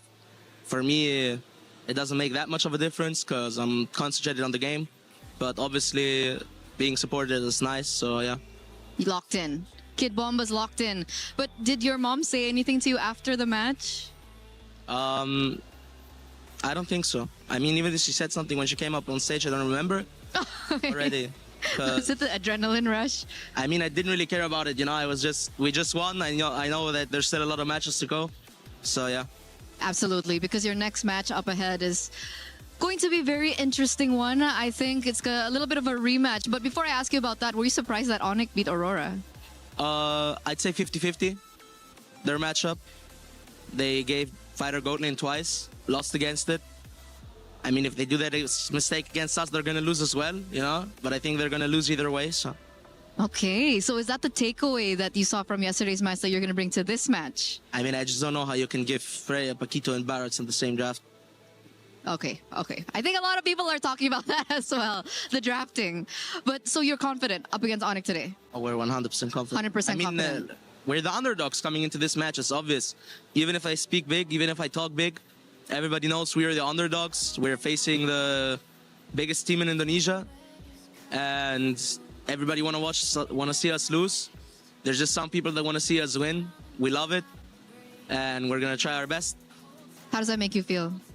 Makes you feel amazing. Oh, okay. That makes you feel amazing. I mean, of so course, I guess why you're should it used make to me that. feel bad? For me, it's just, I came to play a scrim at 2 p.m. against ONIC. For me, it's really nothing different. And you're here to create surprises, I think, here at MSC as well. But going back to your past, right? You were able to beat ONIC at M7. Best of 1, though. Do you think it's going to be different now? It's a best of 5. Obviously, it's going to be different. I mean, now they have Kelra as well. And for me, it's fate, you know? Ooh. That I get to meet him again. That we get to meet him again after the last match. And the last match between us and ONIC Philippines, when Kelra played, was like the best match in the whole tournament. Not considering maybe the grand finals. So I think it's going to be like that again. A fated match. I like how you put it. But I'm going to let you go after this. I think you want to prepare for this upcoming battle. Is there anything else you want to add before your match? Not really. Not really. Okay, we're just going straight into the land of dawn here. Thank you so much, Kid Bomba, for this interview. And of course, good luck for your next match. One step away from the grand finals. We're going to throw it over back to you guys. Straight like an arrow there. Kid Bumba just shooting from the hip, knows exactly what he wants to do and that they are the underdogs. And yeah, that's true. They're going up against the best team in Indonesia. You have to say that because SRG are out. We've seen 5 times Indonesia winners, but now it is up to ONIC to represent the region. And when you look at Lupi, Kyrie, Sans, Kiboy, and of course, the gold standard Kelra himself, it is a tall task. Eterna caught up with Kelra as well before the match. The golden standard here is back to Kelra before your best of 5 match. Kelra, you were so expressive yesterday up against Aurora. I think after game 1, game 3, we saw you very full of emotion on the stage and even backstage. What was going through your head at the time? My mindset yesterday, just I want to win and I don't want to gumagawa po lang tanpa piyala. He doesn't want to go home without the trophy. Yeah. Why was it so expressive in that match? Like, was Aurora really good? Were you scared that they might be able to beat you yesterday? Not scared, but Aurora playstyle is very different in other teams. They very aggressive and I think their chemistry is very good and yeah. So their chemistry was really good, their playstyle was aggressive, and you expected that though, right? Coming into that match? Expecting what? Expecting that playstyle from Aurora? Yeah. Okay. But finally there, you get the emotions, adrenaline is running high. Thank you for that insight, Kelra. And community, after that match against Aurora, are saying that when you're on a marksman, it seems like you have better impact in the game. You're smiling right now. What do you feel about that? I don't know, but when I'm using fighter, it's always like that. Like it's a disaster, or I don't know why. Why are you more comfortable on the marksman? Or? Yeah, of course. You're more comfortable on the marksman, but you think that you can make outplays on the fighter too, right? Yes, because I'm an explainer before. Okay. Before I play gold lane. So you have had experience in the EXP lane, so you're supposed to be comfortable on the fighters, but you're just more comfortable on the marksman. Yes. We saw how comfortable you are yesterday in that last game with Brody. The flicker outs of the taunt, the winter crowns as well. Even Mirko was swearing. Kelra, is that just your reaction speed, or were you able to read Pagu? Because I think I have a drill every scrim that I want to dodge all the skills of my enemy. That's why I can dodge Beleric. So it was specific to Beleric. Yeah. Were you expecting Pagu to play that way as well, or was it just Beleric? Was it just Beleric? Okay. So specific to the heroes, that's really amazing stuff as well. I think everyone was quite surprised with that. And of course, coming into this next matchup, in the past, M7, Swiss Stages Best of 1, Team Spirit was able to beat ONIC ID. Now that you're in the roster, Kelra, are you going to be the difference maker? Yes! That's it? Yes, that's it. That's it. Yes, that's it. Yes. We're feeling the energy from Kelra. We're feeling the confidence as well from Kelra. And with that, thank you so much. Good luck for your next match, because we're going to throw it over back to you guys. Yes. From Kelra. Man, what a fun interview. Both sides, both a lot of energy, guys. I'll let you react to either one you pick. I like Team Spirit. You know, to hear Kid Bomba just kind of put it plainly, they're ready for this matchup. He wants this revenge and this fated matchup against, Kelra specifically on this lineup for ONIC now. And I think that is going to lead to an electrifying match for us. Yeah, honestly, like every time Kid Bomba speaks, like you just have to listen. But we also heard from Kelra about how he's been having these drills during scrims about how he wants to dodge all of the abilities, and I feel like that's going to be very important, because especially if Hiko somehow gets a fighter in a gold lane, something like a Freya, that's definitely going to be tested, because Kelra, when he's using the marksman, he can carry the team, and that's what they desperately need. So we'll see how Team Spirit really fights against that. Well, this is going to be an interesting one, guys. There's a lot on the line again. But as we set the stage for it, maybe the narrative has to be that it's unwritten. Yet again, so many of these grand finals have included someone from the SEA region. And while it will still continue to see Myanmar represent on the other side, this could be EECA's chance to push through and kick out Indonesia. The giants have fallen. Will the Onyx fall as well? Or will Kiboy have something to say about it? Will Kelra show us exactly what that gold standard is and overcome the deficits? After a brutal Game 5, making it out alive, anything is possible. And for the hope inside the Lenovo Legion Gauntlet, the family of Kid Bomba still here, still rooting, still dreaming that this could be the day EECA makes it to the top.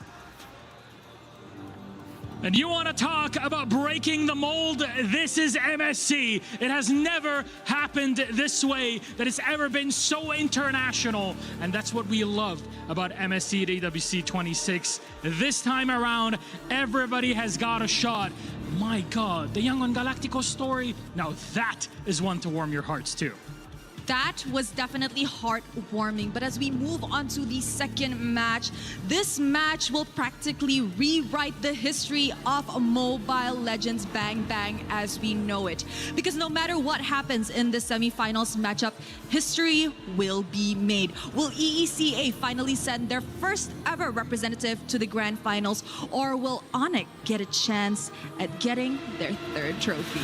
Let me tell you, Rose, it's an honor to be part of MLBB history, and we get to do it all over again. So please join me in welcoming our first semifinalist in this matchup. Please say hi to Team Spirit! The last non-SEA team left standing at MSC 26. The flag bearers of EECA have left jaws floored at their 6th consecutive international showing. But are they ready for a regional juggernaut? Sis Bomba, Mom Bomba, and the entire MLBB world is eagerly watching and awaiting their rise to the throne. The Dragons are ready, but so are the Sky Kings. Ladies and gentlemen, make some noise for ONIC!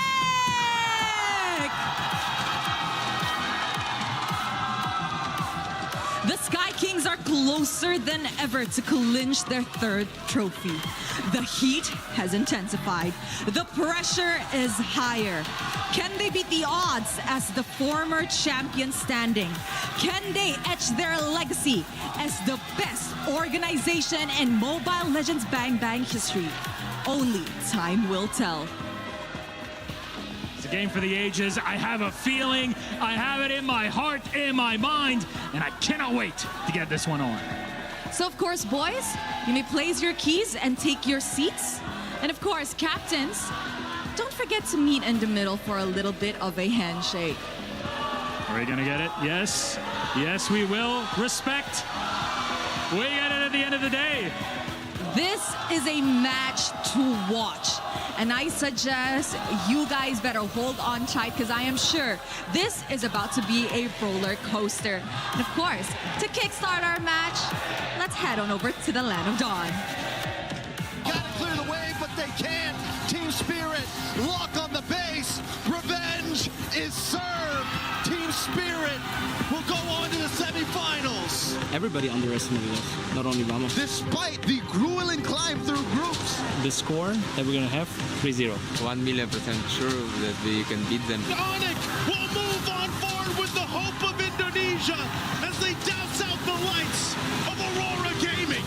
Mungkin ya, first team yang dapat 3 MSC. Our aim from the start to beat all teams without mercy.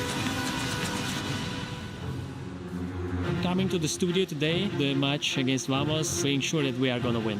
We were the ones that let them get into knockout stage in the first place, so it's only right that we are the team that kicks them out of knockout stage. Nest 3-0, taking Vamos out. Didn't have a really good start at this tournament, but we really adapt very fast. Group stage was pretty bumpy. Some disagreements about the meta, about some things. Forget about the group stage, we're in playoffs now. I mean, everybody's gonna see in our match in the semifinals that we got. We need to adapt, and then we adapted. Kalau dari Team Spirit gue belum merhatiin sih. Soalnya gue baru melawan karena gue fokus banget di Aurora. I think ONIC was one of the weaker teams coming into the tournament. To me, it's obvious that we are better than them, and we just have to play our game. They're really a struggling team right now. They really don't have the good idea of the meta. It's good to hear that they're confident because we're confident as well. I'd really like to face ONIC ID. We already beat them in M7. We know their strength, their weaknesses. You should see every team as equal. The past matches, especially the most surprising one, was E7 and E7 versus Liquid. Anything can happen in this tournament. Gue senang kita bertemu lagi dan gue bakalan revenge kalian. Gue bakalan balas dendam. Kalau buat Team Spirit, yang pasti kita bakalan press early lah mungkin. We're not the same Team Spirit anymore that lost the last time in the first knockout stage. This time we're more disciplined, we're more a team. Terus tim-tim di Europe mungkin ya, Europe mereka udah mulai kacap lah, kayak udah mulai ngejar banget. I think ONIC ID is the team that prefers a lot of good team fighting. I think ONIC's strength is obviously Kelro. They just got him to the roster. I think that kid is a very mechanical player with hero mastery, especially with assassins. Jadi kasih game terbaik, kasih semua yang kalian punya, terus buat pick bomba, ya, just be ready. Good luck, Yep. Good luck, Kelra. I'm always joking around with them when I see them, but this time it's serious. Well, we had mentioned that the Giants are no longer here, but it started at the beginning of this tournament. Mentioned SRG, Malaysia, Liquid PH, the Philippines. Another Philippine team is knocked out, but those two champions were 2 of 3 of MSC in the last 3 years, and it was ONIC who was the one right before. If they get back to the grand finals, they have a chance to repeat in that 3rd year again. And the reason I say repeat is because they also won in 2019. So it seems like, Naisu, every 3 years, ONIC goes on these runs, but they're standing, or on the other side of things, standing in the way is a team who's trying to make their very first run in Team Spirit. they've got a big dragon in front of them and a team that really does dig into the spirit, right? Team Spirit, they have not only shown their confidence, but just on how quick they can adjust. And they've already shared their sentiments about how, they felt like ONIC was one of the weaker teams coming into this, especially group stage. I think this MSC in general threw everyone's predictions out of the window pretty much on how things have played out. But one thing's for sure, yesterday, I think, again, when you look at what Kyrie did on the Fanny, what Kelro was able to do on the Marksman, hell, what Sans, Alupi, and even Keyboy did to set them up for that success in winning that series against Aurora Gaming, you have to take that in consideration now if you're Team Spirit, because everyone has adapted up to this point and everyone is just catching up to all these powerhouse teams.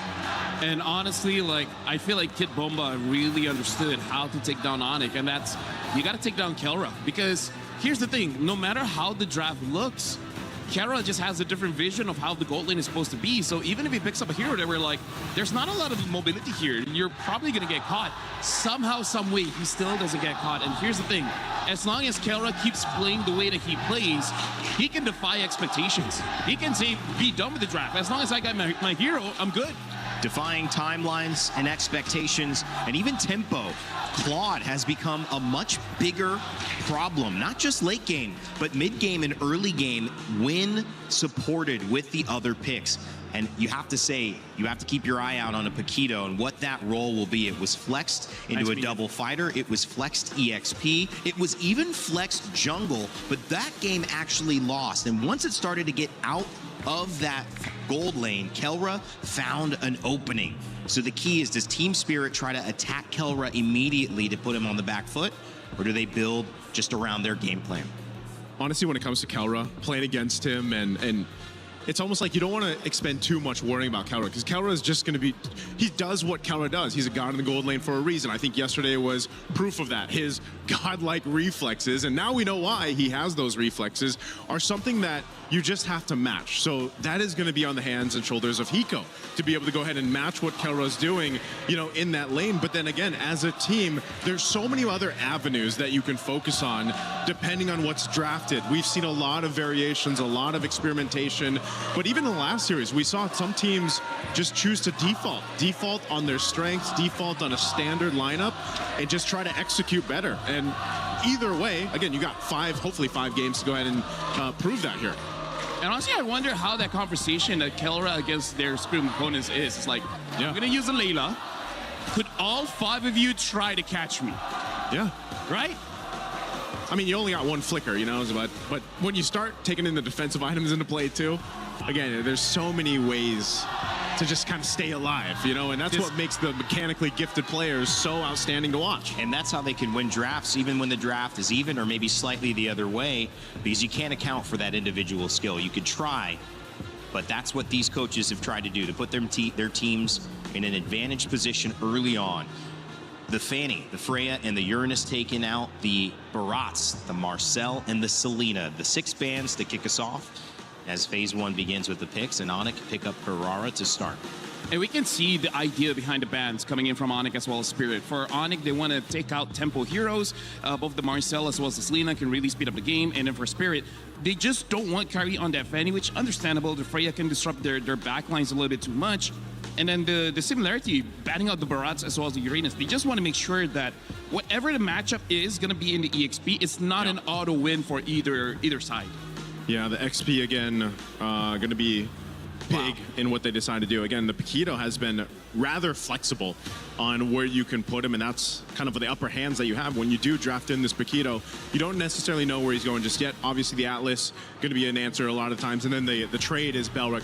This has been the common trades that we've seen now over the development of MSC's meta, and this is pretty standard. Again, that's why having a flexible hero like the Paquito is an upper hand. You kind of have that advantage now.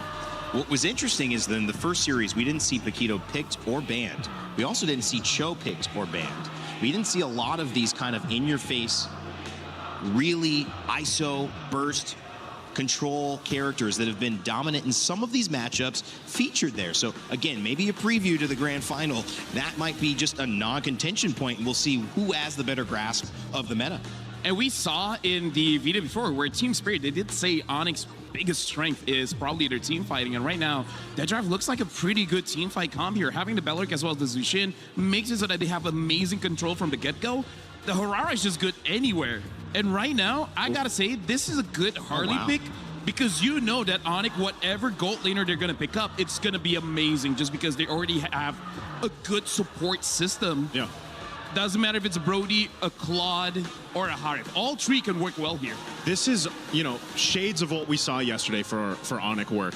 That Jushin helped so much, and if I recall correctly, it was a Granger in the hands of Kelra that he got to use, because again, when he locked in the Sky Piercer, you not only had to worry about the movements from Kyrie on the Hirara, but then eventually when the stacks start building up for Kelra on the Granger, lining it up with the lantern that Jushin provides, it helps so much. You just land your Rhapsody shots, and then you get more stacks, and that was kind of what the result of that game that they had against Aurora Gaming. So this is what, you know, LaFell's saying. You're already really supported and supplemented really well for your gold lane for Kelra.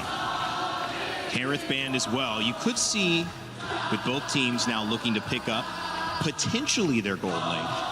That Paquito could still be flexed. It is definitely going to be EXP and gold that they're looking for the ban. So Esmeralda goes down as a ban, so does Harith. I just feel like for Team Spirit, as long as they have one more hero that can potentially deal with a backline, is going to be good. So I'm looking to see if Spirit is going to be loco enough just to have a big burst in mid, something like a Farsa, because that can deal with quite a lot unless you're going up against a Claude, which Team Spirit could pick up the Claude later on and then make it so that ONIC doesn't have a dive type of gold laner other than a Moskov. If you're local enough, basically. If you're loco enough. If you're loco enough. You know what? In game one, I think you can be. You can be a little loco. You can be a little loco. What do you like mid here for Spirit? Ooh, for Spirit against Jushin, man, I don't know. Aurora Gaming was heavy on Eudora. I mean, is it kind of travel Europe, kind of be feeling a little bit more comfortable with her? It's interesting because a lot of times we see the Eudora even paired up with the Belric, right? But in this case, if they decide to go ahead and grab it, they can. I think it is one of the better heroes too for Sunset Lover, at least from what we've seen him over the past few days. It can also help, I guess, combo with the Harley in a way. I mean, the Harleys work so well just because you don't only have to rely on that deadly magics, but then depending on the builds that they go, you know, whoever is able to get that Genius Wand, it does help kind of get that burst a little bit faster once you shred down some of the magic resistance here of the opposing team. So there is a room, I would say there is room for the Eudora to come through, especially since now we've seen so much of the Selena, the Valentina, obviously, but they're banned out. So yeah, there's the Eudora. Good call, Rain Day. Thanks, buddy. Valentina banned out, Clint as well. We're going deeper into the gold lane, but the bans are done for all of these squads. So how does Kelra respond? What do they like? I mean, like, here's the thing. Because of that Paquito, it does make it a little bit awkward, I would say, for ONIC to draft their side leaders here, because I think for sure they just want a gold lane. I feel like Claude is going to be pretty solid, but if they want to be safe, I can see a Moskov work pretty well here. You just got to be careful of the Eudora. You have to hope that Lupe is able to absorb the Thunder's Wrath first, and then Kelra can go in. Speaking of, what other tanky heroes do we have left? They pick up the Cho. Is this Cho Rome or EXP? Wow. Yeah, that's a good question. Just because, again, Belric can be flexed too, so... Because I feel like if you're going up against Paquito, Paquito is going to be pretty fast. I think it's better to match speed for speed with the Cho, but that's... We haven't seen Cho XP in years now. It's been a while, yeah. It's been a minute. Bit different here. Again, he could go crazy and play Paquito there, and we could see a marksman, but... Sorry, excuse me. EXP picked up. Yeah. This would tell us, too... Because they wanted to wait and hold on to see where they plant this Paquito, if he's actually going to go in the gold lane for Hiko, or if they're going to go ahead and pick up their XP now. Because that question is still there. Okay, they'll go Sora, so now we know. Sora's going to go XP, and then, of course... Go Paquito. And then we have gold lane Paquito. Wow. I feel like this is a good idea coming in from Spirit, but we've seen teams try and fail, which is try to end the game pretty fast. And they do have the Harley, so in case, you know, they need to push... You can still use the Harley there. I'm liking both drafts, but I really feel like ONIC, they got everything they wanted. Well, these are two dangerous drafts. A fighter in the gold lane for Hiko going up against the gold standard in Kelra. Eudora picked up as well. and the Belleric. How important will that be to set up these fights? It's going to be a battle, baby, and I know two guys ready to cast. One's already been streaming and casting earlier. It's Mirko and Gideon.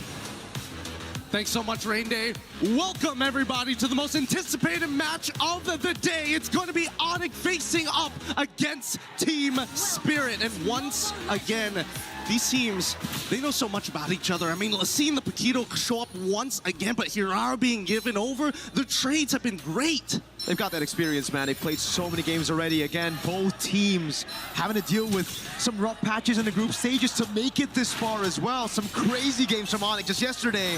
And especially after a ridiculous result just earlier, Young Gun Galacticos with an upset win. Could be another.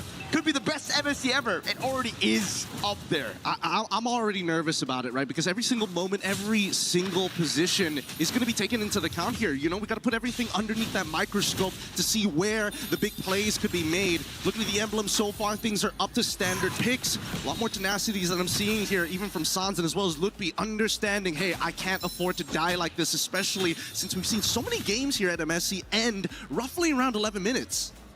Spin the stomps in the early game, really. If you get that early advantage, the Sky Piercer on Hirara as well.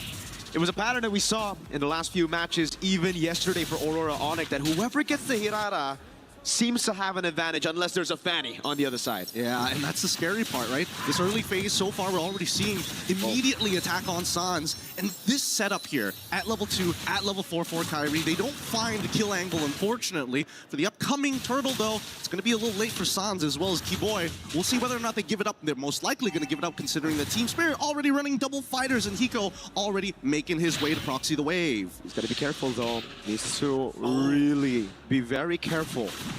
ONIC probably know they can't contest with a neutral objective. They might be able to go for the trade, especially if Hiko tries to cut very early. But thankfully, for Spirit, Hiko sees him, spots him out. Sour Ego is on this neutral objective. Now the Harley should be free. Just the retry. Keyboy making sure he pops that retry. Nothing is going to be given for free. And they're making sure that they're not, at least not wasting time, right? Really good defensive rotation from the side of ONIC, making sure that they're sending Kyrie and Keyboy to the top side of the map, denying the proxy and making sure that things are relatively standard for Kelra in his gold lane experience. We know it's just a matter of time until Kelra might make a super play of his own. The real question is, where is First Blood going to happen? We've seen Kimbaba rotate from the bot side. Unfortunately, haven't seen too big of a commitment yet. Oh, wow. Cloud shift here as well. Yep. Bomba's gonna put some pressure down on Lutpi. Wanted to get a flicker at least, but Lutpi knows better than to actually use those resources early. He's gonna stay patient with it. Kelra up top, though.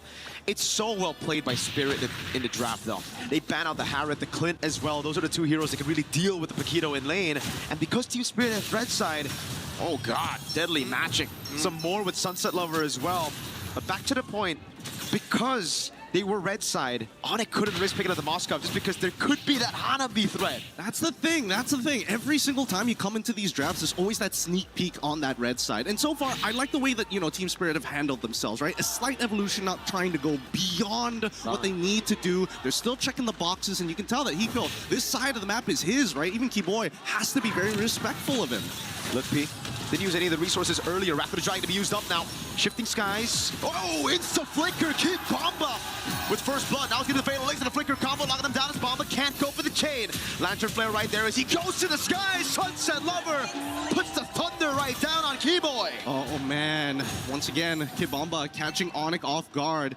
Wasn't expecting him to be so desperate to chase for someone of Lutpi's caliber, and not to mention even Keyboard trying to disengaging them, forgetting that Kimbamba could just walk back into the fight, one auto attack away from actually triggering that ult once more. Even so, the turtle is going to be up, and by the time the ults come back up for the side of TS, is ONIC going to take first position here to try and drag this out? Do they really want to contest this? Perfect match, already baited out by Keyboy, just with the G Kundo. Now ONIC holding control despite Team Spirit's early win. Stun coming down now. Shifty skies from Bomba goes in. Look, P doesn't get caught by it. Sour back again. Retry battle. Rapid Dryad. Good zoning there, and it's gonna be the retry from Kai instantly. They will disengage. Sour trying to look for a trade, but it will not happen. Tactical defensive plays. And while this is all happening, Kelren just knows, hey, I get a free push here. Hiko, you can do whatever you want. You have the item power spike with a Hunter Strike. Sure, whatever. I will donate this to you, but just give me 5 more minutes. For the rest of the team, at the very least, we see that from Team Spirit's side, being able to kind of contest these neutral objectives is kind of the point, but at the same time, Lutpi is quite the problem with the Wrath of the Dryad. So taking first position may not necessarily be ideal for TS, especially if the flickers are available. Radiant Armor purchase coming in from Kid Bomba, not to mention penetration boots from Sunset Lover. He's already putting a lot of damage onto Sans, and I like the fact that they're trying to say, you know what, if we can force Sans to use his abilities, and we saw what happened in the previous game with the Sky Piercer, we can't let him get into that position again. Nope. Definitely going to be against it. Sans, Crimson Beacon in the lift of Sunset, able to flicker out, but Kai follows through with the pick. Did he get Sky Piercer before or after the kill, though? It's the question as now Kai walks up again. Keyboy goes in with the weighted dragon. It's going to be cancelled out by the Fatal Lace and a flicker out, but a blazing duet from Kelra isn't enough to take him down. Kai right there. Kelra gets the last hit. Hiko now with the rotation. Wrath of the Dryad already there is Bomba and Sour. Go for the trade out to Kai. He's going to be able to get the dodge away. Bomba right there now running him down. Nicely done, and now they need to disengage. I don't think Bomba can get out of this. He's getting gunned down, and Lutpi says, you know what, this time I'll let you go. It's chill, it's all good. We got the mid-tier 1. We were able to invade your jungle. We got the money that we were looking for, and I think that's the scary part about this current metagame. How far do you want to reach? How greedy do you think you can be, especially when you start getting to high-stakes games? Because this is some life-changing money on the line if they win the series. And ONIC did a fantastic job in finally being able to get a win over Spirit. It's been Spirit, the more calculated team, rotating early with the tempo. ONIC now with a conceal for Lutpi and Keyboy. Trying to grab a bit more of that map pressure. I don't know, this one's looking a little dangerous. He's thinking about this, but at the same time, look at the position of Kid Bomba. He wants to cloud shift somebody. Let's see it now in the back, trying to zone Kyrie. He just dashes away for now. It's going to be the full chase right now as he goes in twice on target of Wrath of the Dryad. It's good, and now Sunset Lover, he gets the turtle! And now with Bomba in the air, Kyrie locked down. He brings it back, Lutpi. Straight into tower scores. It's Kai with the rotation back to pick up the kill. 1 for 2 at the end of the day. Sunset going away. He go with the jump in, but he gets punished by Kyrie. Man, these fighting beats are really uncomfortable to look at because there's so many moments that you see both ONIC and as well as Team Spirit. They walk up, they're looking for a reaction. They're throwing the feints out, and whoever makes that first mistake usually goes down. But let's look at the replay one more time. It was good. Unfortunately for Kelra, he gets locked down by the ball lightning, but in the end, despite missing the cloud shift, that Wrath of the Dryads is such a game changer. And you gotta give props to Kyrie for playing that fight perfectly, man. Earlier in the start of the fight was Bomba and Sao. Hey, Keyboy feeling it already. That's the vibe you need if you want to make it to the grand finals. Hiko going in again. It's Kai with the iframes dodging away, but now they have information. Sao with a perfect match. Keyboy on the Cho. That's why it's such a good pick against this Atlas. And both sides trying to draw the line in the sand, but it keeps getting wiped away, and they keep pushing it forward and pulling it backwards constantly. But now it's about item power spikes. At this stage, let's pull up the items just real quick here. At 8 minutes, where exactly is Kelra currently at? Because Hiko, he's already unlocked from this lane. They've got 2 towers, top and bottom side. They can start invading the jungle pretty heftily. Ideally, if they can get rid of mid-tier 1, that'll be more optimal. But even so, the coverage from ONIC, they're like, yes, Kelra, invest more, wait until the stocks get big before we sell out. We get to see the fans here. The Sonics in the building. Also the Spirit fans who are really just trying to go band for band with those chant battles. But yeah, I'd love to see those items as well for ONIC. Let's take a look at it. DHS Rush. He's going to go for the Golden Staff next, and it's just a component for Corrosion Scythe. So he wants to be active early. He does. But on the opposite end, at least we know, with at least 200 gold difference between the gold laners at the very least, just the cost efficiency of the fighters. Already 2 items down in the bank. And with Lord already spawning here, I'm trying to figure out what's the best angle, because Sans has that Purify. I'm thinking whether they can punish Keyboy, but at the same time, Kyrie has been playing it so nicely with those iframes. They've got to figure out something that makes him bite. It can't just be the Lord here. Zara might be able to bait it, but at the same time, this is a huge problem if Keyboy gets a good kick on him. Nobody on the side of TS has a Purify. And that move by Kelra as well, the poke over to Bomba, the fact that he chased even forward and Bomba popped the regen. So he's going to have to recall back to base. ONIC now have tempo around this. Bottom lane is good for TS. The ball lightning comes around for Keyboy. Hiko deals with the wave in the top lane, but the mid wave has been pushed in by ONIC. So it's just a battle of prio around these lanes. This is tactical. This is really, really tactical. And TS, they don't mind dragging this out. No one saw that ball lightning. It's all good, but I don't think it's over just yet. It's almost trying to force it. Now with the shifting skies as well. Sans popping up the Crimson Beacon early. It's going to be him. Over the skies away. The Dragon from Keyboy. Ball Lightning stops it down. Sawo with the Fatal Links on 2. Now it's him backing away. Sour Ego is down with the point with a deadly magic over on Sans as Kyrie waits for a position. Keyboy. Very risky game that he's playing. And Bomba walks back up. I think they've been chunked out too hard here, but Kelra, he might make the difference. Ball Lightning connects. Are they going to full combo him? No. Doesn't have the ult. He's so low, just a little bit more. The Lord doesn't get the last swing of the Trident. He going out with a jump on the P. No Wrath of the Trident available now with the Ball Lightning. Sour! Wins up the right team battle, but Kelra dives into the blazing duet out. Sunset has the BMI. Team Spirit want to chase. They want to go for further. Keyboy's trying his best. Immediately into Thunderform, kicks him away, and Hiko catches one. Can they get a second one, though? Nah, it looks like it's just going to be purple here. That's it. What a crazy fight. A crazy sequence of events. Man, this is really an RTS. it turned away from a moment to an RTS so quickly in these couple of moments. Lucky for Sawo that the Lord decided to go into his animation to knock people up, because if not, he would have been blasted there. Kilra had the right idea. You know, Sunset Lover already used the Ball Lightning. They were trying to punish him real hard. He still has that flicker, and that's the beauty of it. If he had Purify, okay, sure, I guess he's dead there, but so far, things have been pretty hot for Team Spirit. This is going exactly how we were expecting it, right? Double fighter comps generally take the advantage first. Later down the line, you're expecting that the marksmen are going to be able to not only outplay, but have enough damage to output. The scary thing is, with the gold standard, he's really good at chunking out your frontliners and still having that fancy footwork to get out. He's been doing that all game now, every single time, even before the golden staff, but even more so after it, right? The chunk on Bomba, forcing him back. He's literally just been winning them these small wins before the neutral objective even starts. But it comes down to, again, the lane management in the side, and that's why right now Kelra's kind of chained, locked in from going into the side lane because of the Paquito, and Hiko plays such a good game here where he's never really in vision. Yes, and the best part is that he likes to stick his foot out in random spots just to make people feel like, oh, we got to be worried about the potential flank here. What about the tri-brush? What about... And then they won't, they just slow down. And I think that's the important thing here. Both teams need to really take into account every little detail that's happening across the map. And I think there are moments that I feel that Team Spirit are willing to 50-50 for, especially when they've got priority and pushing waves on their side. Back to Hiko and the Paquito, though, the choice of emblems as well. We've been seeing a lot of lethal ignitions, obviously. In the XP lane, it was mainly quick quantum charge. And that's what Hiko has taken, that inspiration from the XP lane Paquito into the gold lane. Now he's not, hey, yeah, gone down, man, looking from the top-down view.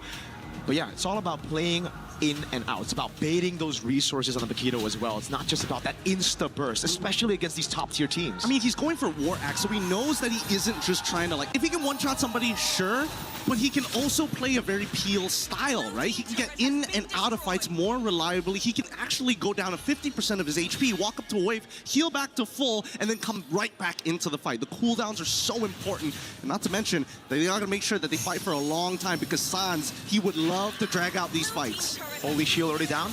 Deadly Magic onto Sans. They're trying to really bait out those Crimson Beacons. Lutfi gonna be caught now.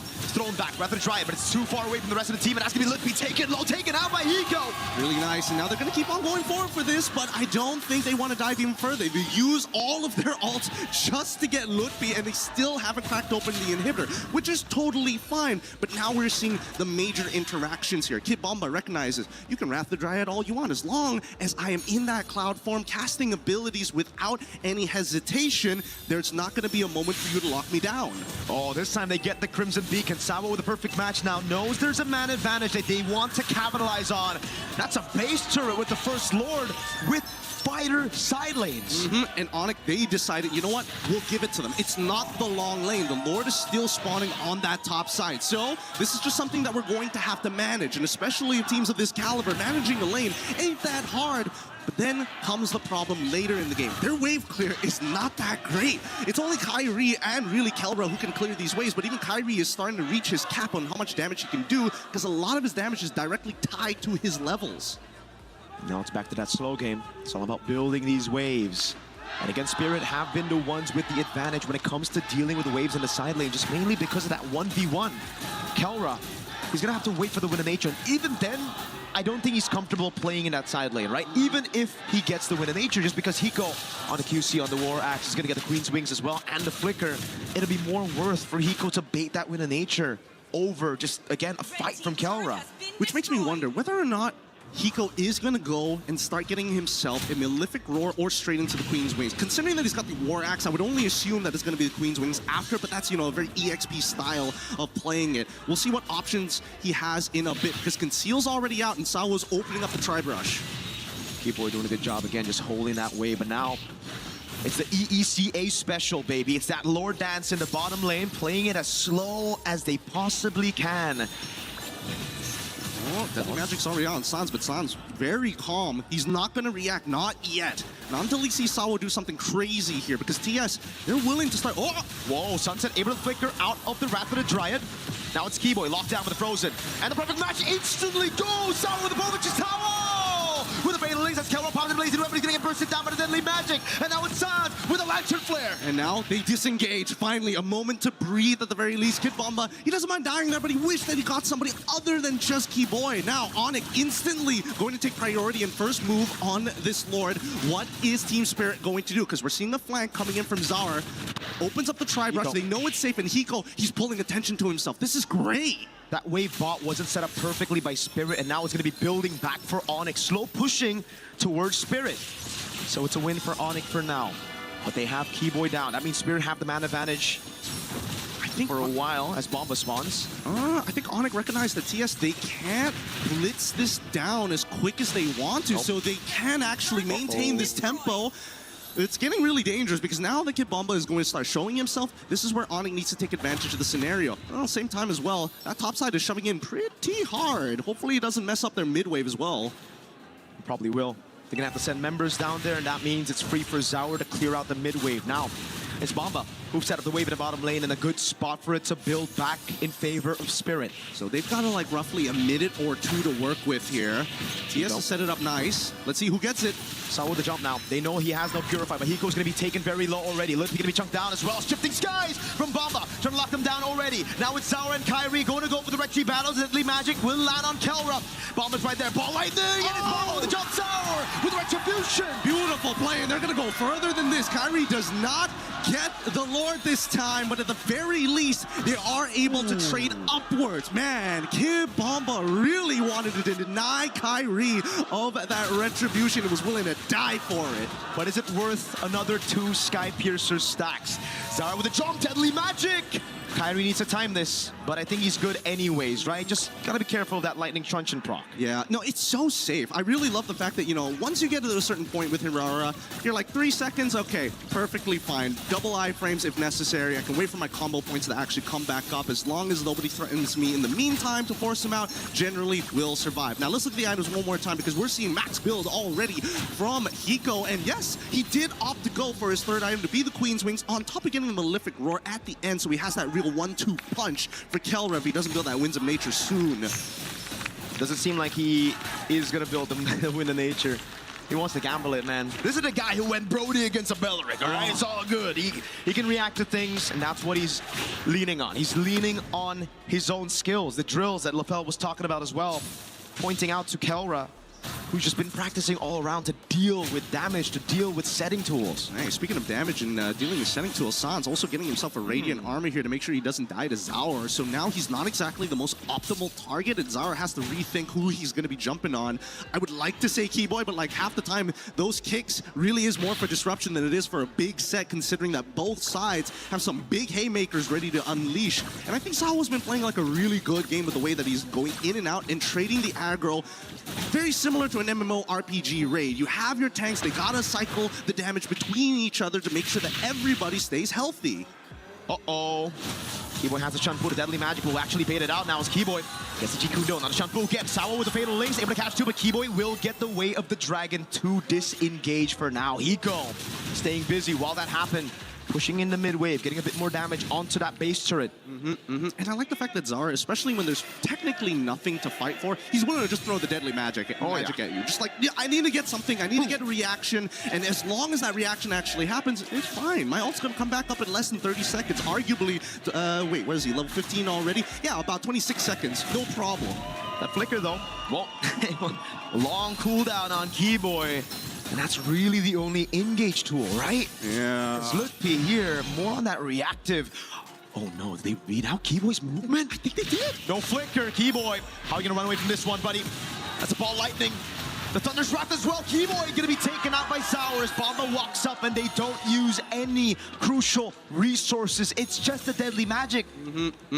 Now more than ever, the meta demands your perfection from not only your rotations, but your positioning as well, and reading your opponent. So far, the score is 8-8, but the 2.2k lead on the side of Team Spirit is starting to make me nervous here. Kelra's at a point where he does real damage, but it's so hard for him to walk into the fight for that big blazing duet. Sawo again zoning in the backline now, jumping on Sans, trying to bait up Crimson Beacon or a Purify. Oh, Sawo flicker the fatal links. Purify out from both already. Ratchet Bomba with a layer! Brings it back into the knockout strike. Kelra, Immortality already down. It's right, they were going for it, and Kevin says already gets Kelra. They want to get a little bit more, but at least with Kid Bomba, he survives as Kyrie is next to fall. I thought that was going to be an instantaneous fight, but even for the side of ONIC, they're willing to expand resources to make sure they can buy a little bit more time. It's the layer. You Purify out of the fatal links, then it's Bomba with the Sora, and now they're knocking on the base. Sawa with the deadly magic on Keyboy. Sawa walks up on Sans without Purify. Base wide open, Team Spirit. Secure game number 1. All right, that's a great start for Team Spirit, but this series ain't over yet. How many times can they pull that combination off? That was literally, what, a 0.8 second frame to flicker Cloud Chip, seeing the Purify in the middle of 3 different people? You're banking on a lot. I don't think it's gambling at this point, but honestly, we're getting pretty close to it. Spirit, we had this discussion behind the stage, Gideon. It's all about taking these heroes, these mechanical ones, down, out from the bans, forcing ONIC to play their game. Spirit, they've always had this strength. From when they were called Deus Vult before they joined Spirit, it's the macro, it's that brain, it's playing the slow game, and then punishing your opponents when these small windows open up. Yeah, and the best part is that they identified those windows in the middle of these early interactions. They're probably talking to each other, hey guys, we gotta be careful. Once we come to mid to late game, we can't do this again and again and again. They are going to adapt to us, so we got to look for different punishes. We gotta make sure we hit the weakest link at every moment of the game, and they keep on finding it. I think for at least for ONIC, they need a way to set the tempo, and I think that's the biggest issue. This Atlas, and especially the Valentina trade with the Belleric, did end up hurting them. But Sora from Kid Bomba, making sure that that could have been a Uranus, and it would have been fine. But with the playmaking capabilities, it becomes that much better. With that being said, we're going to leave the rest of the breakdown to you, Rain Day, and the rest of the panel. Well, thank you so much, guys. I think Zaur Egoist goes deathless there. The 16-year-old, we were talking about Bumba, but that jungle performance was special. Alongside every single member of Team Spirit, it has been a dominant performance from EECA in Game 1, but still, like Gideon said, much more to come. That is, again, just a sampler. Who's Gideon? We got. Who are we? Who's the other guy as well? Next Who's to the other Rico? guy? Like, those guys. Hey, man. They were amazing. I'm the only consistent piece up on this desk, you know what I mean? That's I'm putting true. my time in, right? This is the face of MLBB. That's true. That's true. Yeah, you know what? There you go. I will not add to that no matter what. Yep. We're going to leave it as that. All right, yeah, we're let's happy with move it. on. All right, going back to Game 2. No, guys, talk to me. Game 1, I mean, obviously, man, that was a great draft, but what did you like about it on Spirit side, or what didn't you like about it on ONIC side? Honestly, when you look at both sides, the drafts, I feel like, are great. Obviously, Keyboy had a really hard time at trying to utilize the Way of the Dragon, the kick, that ultimate from the Cho, to set things up. But also, there was just really good timings from Team Spirit to kind of layer the ultimates like they were talking about. If it's okay, we're going to stick on this graphic for a while, because the big thing that I want to show you guys is Keyboy, damage dealt only 9,000. He's a roamer. He's not supposed to deal a lot of damage, but that also just shows he does not have a lot of forward momentum, right? Every single time he tries to go forward, he can't catch anyone. He's going to take way too much damage. So that's the first thing you guys got to look at. 111,000 damage taken, but only 9,000 damage dealt shows that Keyboy could not have much impact in this game, even compared to Sao. Sao did 15,000. That shows that he has a bigger impact compared to the rest. And look at ONIC as well. When you're looking at the jungle control, only 1 turtle and 0 lords. And we will be showing this in the telestrator later of how Team Spirit, they lost the first one, but then one quick adjustment, and then after that, it's all Team Spirit. Yeah. Also, you got to commend Hiko here on the Paquito because his patience, his timing, his window of opportunity that he waited for was a big part. Even in that last exchange, that last team fight that we saw, they expended some of the battle spells out, utilizing Sawo on that Atlas, but then Kid Bomba comes through, like the Shifting Skies, and then Hiko comes through after that to go ahead and capitalize the kills. So, you know, it's all about the layering. It's almost like a, you know, it's a really nice cake, basically, is what Team Spirit brought to Game 1. You know, I looked at a number that was really interesting to me. Out of all the numbers that you could have and how high the scale, 135 damage taken on the side of the EXP laner for ONIC. But on the other side, Kid Bomba, he had 135,000 damage taken as well, with only 250 more. They were almost exactly the same, but he doubled the damage that he dealt on Sora. How big is this pick coming up? Because we haven't seen this till later on in the series. Honestly, we're going to be talking a lot about Kid Bomba because I've already said that he's an amazing EXP laner. Before this, he was amazing in lane. Now he's a menace in that river because all of the fights won is because of Kid Bomba. He got the right targets. He gave the space. Honestly, he made it easy for Zara Egoist to do his job. And that's what you're hoping for, especially in a meta that helps the jungle when that EXP laner is jumping off to a start like that. Lethal, I know you had some stuff to break down here with the Telestrator. I want to see what you thought about Game 1. Let's get to it. Well, first of all, we do have to talk about the draft, right? For Team Spirit, their position 1 is going to be this Harley. The Harley is going to be the main damage dealer as well as the biggest threat going up against ONIC. Now, ONIC, they have a good draft in the sense that they have the Zushin as well as the Cho, where they can fight at any time. They have basically no cooldowns, honestly, and that makes it a threat in the early game. But they were able to shut them down with both the Eudora as well as the Atlas. So this is a dual mid lane combination for both teams where it's just that Team Spirit was able to outplay that. But again, the big piece here, position 3 coming in from Team Spirit, which is Kid Bomba on the Sora, he was the one being the main disruptor, making it almost impossible for ONIC to really win the fights. So because of that, we're going to be looking at the clips here.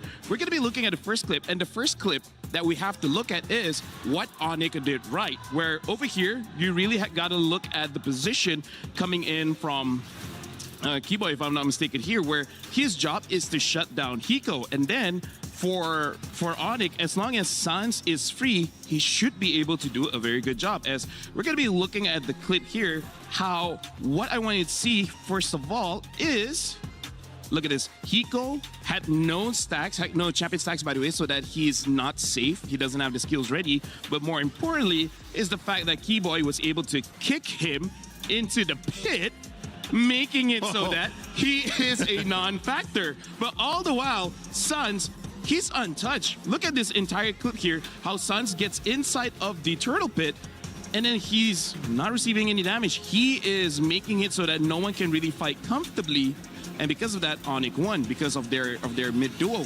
Hiko is out of the fight, and free reign for Sans. But then we see how things quickly change in the next clip here, where we see Kid Bomba, he was waiting in this bush right here, but then he immediately gets on top of both Sans as well as Kyrie, trying to make it so that they're not a part of this. We're going to be looking at the clip, and even though they were able to dodge it out, but again, as long as Sans is not there, it's already good enough, because what Kid Bomba is doing is he's creating space.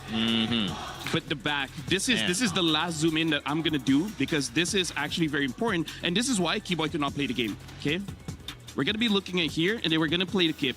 You see how Keyboy, he did get the kick onto Hiko, but immediately you see that the stun got onto Keyboy, making it so that even when he connects the kick, he is a sitting duck. And then after that, all the damage in the world went over to Keyboy. Part, boom. Wow. Goes in, finds Kyrie, making it so that he could not retry this Lord, and then Zara Egoist just basically gets it for free. We heard Miracle even asking, is it really worth it to give over that, Sky Piercer stacks? It honestly is, because even in this fight, you can see Kid Bomba once again disrupting the fight, making it super easy for the rest of Team Spirit. And this is why I say Zara Egoist had an amazing time, because he was never threatened. It's weird. It's like a more flexible Atlas, because the Fatal Links is like so telegraphed that you're trying to set it up, and Kid Bomba just had their number, man. Part of it is you want to just, if they had Purifies or if they have Flickers, you want to get those battle spells out. Yep. And either or can do that. That's why you can't really predict it, because they can just change it out. Either it's Kid Bomba that goes in, initiates, and then Sawa follows up, or vice versa, and then that allows our Egoist or Hiko to have that room to move around and capitalize on it. So it was just really good, kind of mixing things up throughout the entirety of that game, where then Team Spirit continued to hone in on it. And yes, I think, you know, as LaFell mentioned, Keyboy really couldn't play. Like, this was a really difficult Cho game to play. As a Tro roam myself, most played roam that I have, this is so difficult to actually go in for a setup. Well, this is now like kind of your turn, right, to respond. And we've seen this again, and many of the teams that we've been up to have responded, whether it's game 1 and game 2, or whether they wait a couple of games. What's the lesson that if you take away now, you think, LaFell, they can respond in game 2? The lesson that ONIC has to take is that they need a bit more layers in how they approach the fight, because the big reason of the first half of the Telestrator is the fact that ONIC had a good idea, kick Hiko, and then win the fight. But then after that, they just countered by the Eudora protecting Hiko on this Paquito. Even though Paquito is a fighter, doesn't mean that he doesn't need protection. He still got protection coming in from his team, and that was the response of Team Spirit. But we didn't see ONIC changing it up.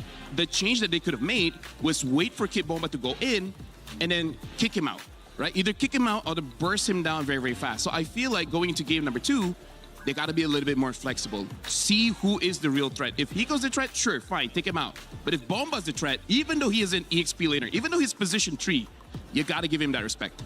Well, I want to ask a question about Burst, because Paquitos excels at Burst. But there's characters like Clint that also excel at Burst, and they're in the marksman side. Is it really the fact that it's Paquito, or is it the fact that they're playing off trying to stun Burst, set this up, win a fight quick, get a pick, and that's how their team is working? Could you swap that Paquito out for something just as effective, or do you think it's that important that now Team Spirit have to keep prioritizing it?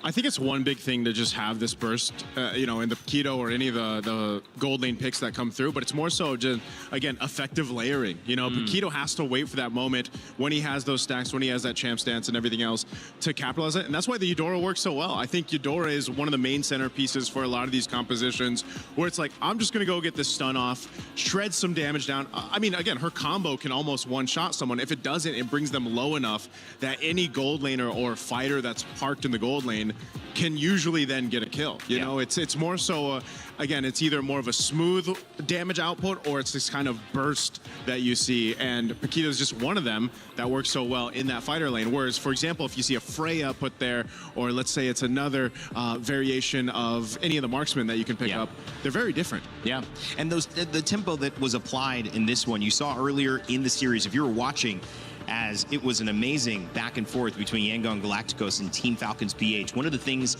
that started to become the glue of Team Falcons trying to make that comeback, winning 2 games in a row in game 3 and 4, was glue. And it was a lot of in and outs from Ogwin. It was a lot of just barely dead. Oh, here's my flicker. Now everyone's distracted and I'm still alive and I'm going to jump back into the fight. That's what we saw a lot from Kid Bomba here as well on the Sora. Can they do it again, or will they find an answer to some of this, guys? And as we take a look, game 2 draft on the way. You can see the coach already working it, LaFell. Well, when we're looking at a draft, we got to look at who's going to be disrupting the fight, because Paquito, he does have a lot of bursts, but the things about fighters in general, at least one ability in their kit is able to just change the landscape of the fight. For example, you're positioned in a way that you're like, let's just say 100 meters away from your opponent, but then all of a sudden you're only 20 meters away from your opponent, right? Yep. Positioning is such an important aspect at high level MOBAs, honestly. Like any MOBAs, the positioning is going to be very important. Anyone that can change your positioning is annoying as hell. They can go to hell. Yeah. They can die. That's what, and first pick Harara. Thanks for putting it lightly. Being that way, I feel like a lot of people feel about that. I mean, I've seen even playing the Harara over here. Well, usually it's Mirko playing it in the server here. The opponents say the same thing. You know, they talk about Harara just being able to move and have that mobility. But, you know, I think another point of that is, again, you have just so many things that you can do compositions wise, but because we're in this more assassin meta more often than utility, for example, we've seen it pop up a couple times, these fights are very push and pull. They're so logic based that you kind of see this play out that way. Tournament of history, both great names for this tournament in Paris. EWC has been the home of MSC for a few years now, and man, this one is special. That's why it's MSC, right? must-see competition. This is the one that everyone has to see. All the other competition. games, B tier. Yeah. MLBB's S tier, man. This one's you gotta watch. Yeah. Whatever game's coming up after this, I feel so bad for them. You guys are going to be hard to beat, I will say. The Lenovo Legion Gauntlet, it's going to host a lot of games. It already has hosted a few. If you want to be the best... It's going to be hard to beat this one, though. If you want to be the best, you got to beat the best. That's why we just keep beating ourselves off. And then now we're here having an amazing series with the Harif ban out. what? I feel like coming up, ONIC has to consider that this Harley pick is going to be the bane of their existence. Are you okay, Naisu? Yeah. Be serious, man. This is the... I'm just pumped up by your morale You're pumped boost. up? Yeah, by your morale boost. You got to pump yourself up for this. Yeah, you need all the energy that you can muster to have an amazing analysis for this match. Yep. Last couple drafts here, Melissa. Gonna be banned out. He's trying. Melissa, that's interesting. Melissa banned. Yeah, we haven't seen her make too much of an entrance, actually. Hasn't been played, I think, in the last 2 days. Maybe once. Maybe once, but it is far cry from what we saw at the end of the group stages. I mean, it's still very strong. I'm just wondering why they banned out the Melissa here. They're thinking that without the Paquito, without the Freya, there's no other option of fighters in the gold lane.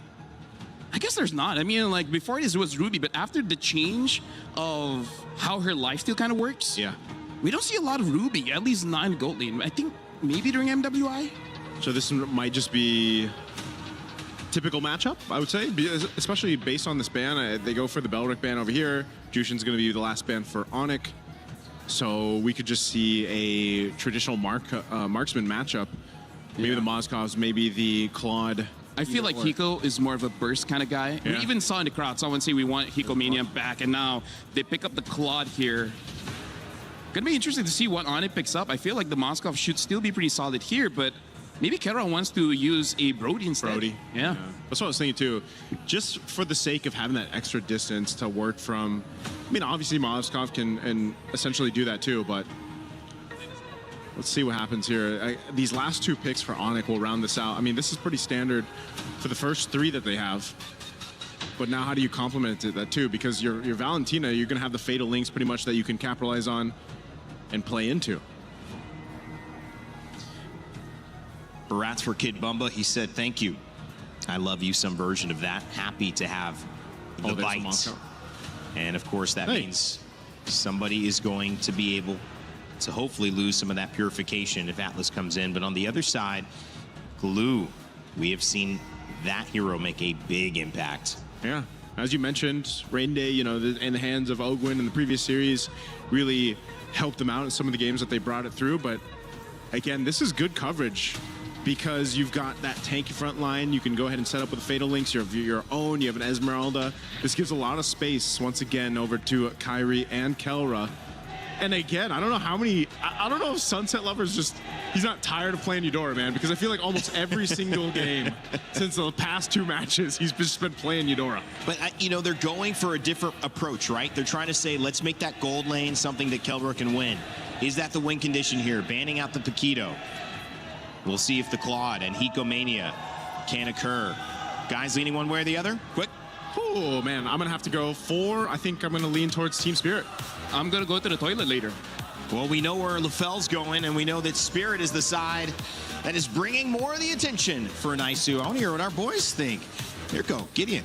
Now we trying to, I thought freeze, but no, he just goes for the contest anyways. Yeah, I think it's going to be a little bit tough here. But he needs his stacks, right? At the end of the day, once he gets into that max stack, it becomes a lot hard. I think Baba got it. That's why he's recalling. Yeah, now he's happy. Now he has full control over this lane, right? The pro-long trades won't be as easy as it was before now that he has the stacks. Not to mention he's got way better wave clear as well.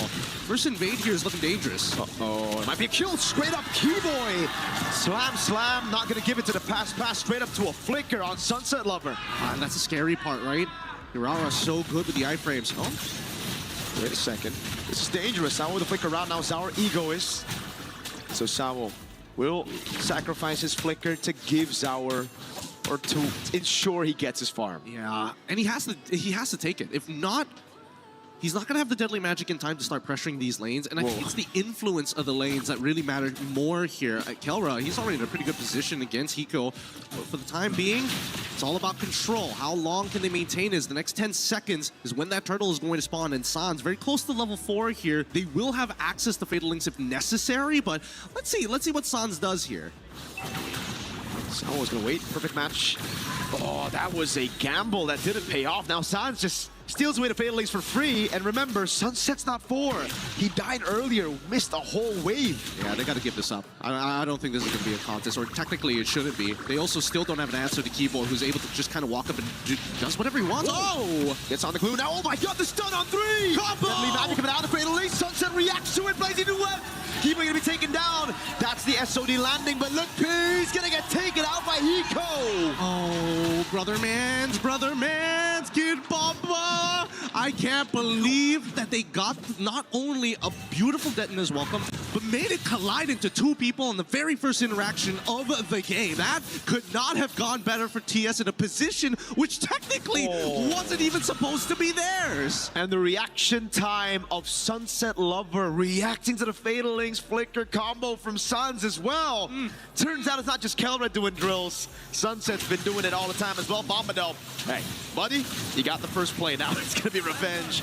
Yeah, I mean, Bomba accepts his fate. There's no way he's gonna burn his flicker anyways there. It's like 4 guys? Really? 4 of them? Boys! Nice. Let's give Hiko a lead, and now immediately going straight for the plating. And I mean, that's the natural trade-off here, and understandably so, but definitely is more important for Kyrie at this stage of the game. He needs to get those kills early on. I don't know whether Keyboy can keep this up, but he needs to continuously harass and start opening up this map here. Not only are we seeing the man-to-man defense, but we're also seeing decisive action from both TS and as well as ONIC. Hey, if you're going to gank 4 people down here, we got to make something happen on that top side. And not to mention that Keyboy, even when he is playing defensive like he is right now, he is looking for Sawo. He's thinking, all right, if Sawo shows up, we can do something about this. If you notice that, hey, Zara actually is on the bottom side of the map, does he need to reposition? Because you can see both sides are leaning into that insurance policy at the end of the day. Ooh. It's not just the retry. Yes, Zara actually took that away. It's such a small win because it's the small little beetle, but hey, a win is a win. If you take away Hirara's main power, you know, being able to farm. Well, hold on. I thought ONIC were going to rotate up top. Instead, they're going to wait. I thought so too. Ambush.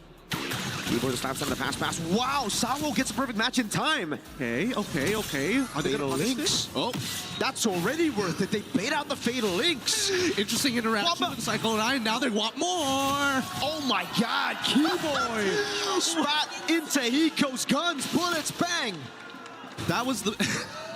That was the most interesting fate of all time. Both sides were and finally, it surmounts to just a single kill onto Keyboy's side, which is great at the end of the day for Team Spirit. They're going to be able to get this turtle, and I want to see how they want to actually convert this into something real. They're playing such a beautiful game of MLBB right now, and it's such a... I love the dynamic of, you know, Yangon Falcons going, team fights and Spirit, and ONIC being a lot more slow. Sawo knows there's no Fatal Links. That means he can open. That means he can try to actually feint out some of these, you know, engages. Hold on. Even to conceal to get more prio. Hold on. Valentina's waiting in the bush. No. All right. They're not going to dive this, are they? I mean, it's a little dangerous to do this at this stage of the game. And not to mention, there's kind of nothing to fight for on the map, right? The buff's already been taken on that top side. If they wanted to make something happen, maybe on that bottom side. But even so, they still are able to get the turret, which is great. And you get to really see the growth of Hiko as a player, Gideon. Just last year, against ONIC Philippines, Spirit were the ones to choose ONIC PH, right? Winning their groups, doing really well. And in the lanes, it was Hiko who got overzealous, wanting to solo kill Kelra, really wanting to put it out there that he could be better than the god in the gold lane. This time, he trusts in the team. He plays for the team. He doesn't try to get those 1v1s anymore. Actually, it's a little bit more than that, because Hiko decided to start... Oh, hold on. Wow, Sunset Lover! What a reaction again. Hiko stays patient on the Purify. Now, Lutpi taking a brunt of that damage. Kid Bomba's trying to get the angle to pull Lutpi back. Sunset, what is he on? Yeah, I don't know. I was surprised that Kid Bomba actually didn't want to try for Detna's welcome to get the Purify out of Lutpi earlier. There's still like 35 more seconds until the next turtle actually spawns here, but this is working out perfectly. Come back to the point here. The fact is, Hiko, he gets this turret for free. This fight, oh, the reaction time here. Bang! I think he was reacting to Lutpi and it was hell no! It was reacting to Lutpi. Oh, what a chop! Big Bomb now throwing him into the ball lightning, and it's going to be him taken out by the Thunder's Wrath straight up. Keyboy now 1-3-1. All it takes, a 2K lead for composition like this. Let's pull up the item list. What's Bomba currently on right now? Like, he seems a little thicker than usual, and that's why he's got plenty of magic resist with that Radiant Armor. He's already building up to the Antique. With that gold gap. Oi, what? Sour picks up a kill in the mid lane. I think with the help of the ball lightning, that magic defense reduction. It's a natural combo here, and now they're going to get mid-tier. This is going to snowball out of control. This is going to turn into maybe even like a 6K lead. And Gideon, we were talking about that matchup. Hiko and Kelra, the gold gap, the difference is massive. Hiko got the golden staff at 6 minutes. He's on track to get it. 3-item power spike at 8. I'm really hoping LaFell can break down that moment when Hiko takes that top tier turn, because that was a team effort here. Everybody decides, you know what? We go invisible, we make the play. Oh, does he get caught at the... Oh no, he couldn't run away. Sao made it difficult as well. Man, I really thought he had enough base defense to actually survive the whole thing, but man, with the shred and everything else, they're playing so good. Like, this is technical boxing. This is they're playing on the outside. They're not like the Unlock Galacticos going for the inside brawl. No. They're dancing on the out. Literally. This is great. Bomba, bro. Oh, moments like this where people who don't know high level are like, why is he wasting his ultimate? Cut to Zara. It's like, oh my god, another buff. I'm having the time of my life. And I gotta give it to Sunset Lover, man. So many of these plays have been set just by him wasting the resources, because by all means, ONIC should be able to capitalize on some of these moments. Sunset is a Eudora. This is a guy who's supposed to be vulnerable against a Fade Lynx, against a falling Star Moon, but he's just so clean, he's so good with it. He's playing hot. I think he still remembers the last MSC, right? The last time at an international, actually. When he was playing Farsa, he ended up getting hit by too many abilities, and I think he doesn't want to make that same mistake, especially with the qualification to the grand final slot for not only himself, but for the region. Zara, he's doing some real damage. Even Lookby, that shield is not doing much for him. He's getting chucked out a lot of the time, and at least for now, let's see how TS wants to do this, right? 25 more seconds. This is perfect, honestly. Like, he gets the Swift Trinity, and they go and see Lookby instantly bursting him down. And even Lookby's confused. He's behind on the Esmeralda. He's thinking, all right, I gotta get the Radiant Armor to deal with Zara Egoist, right? Didn't take into account at all, and it's not his fault that Hiko will be able to get Swift Trinity at 8. How much do you want to bet that Lookby probably freaked out because he was looking at the items like, he doesn't have it yet. And when he checks it again, when did he get it? Oh, another combo. Yeah, but it's only on to Sawo. The only shield saves him. A Kelra is able to find SOD, lands it on him. The turret shot also doing well. Now the Spear of Misery. And this is where you start to believe again, if you're an ONIC fan, that Kelra can turn things around for the team, right? On the Moskov a bit too many times. He's done this, but Spirit, they're okay with the trade. They say, go, take Sawo. It's okay. That's a base turret in the far lane. Hiko's farmed up. He's a whole item ahead of Kelra.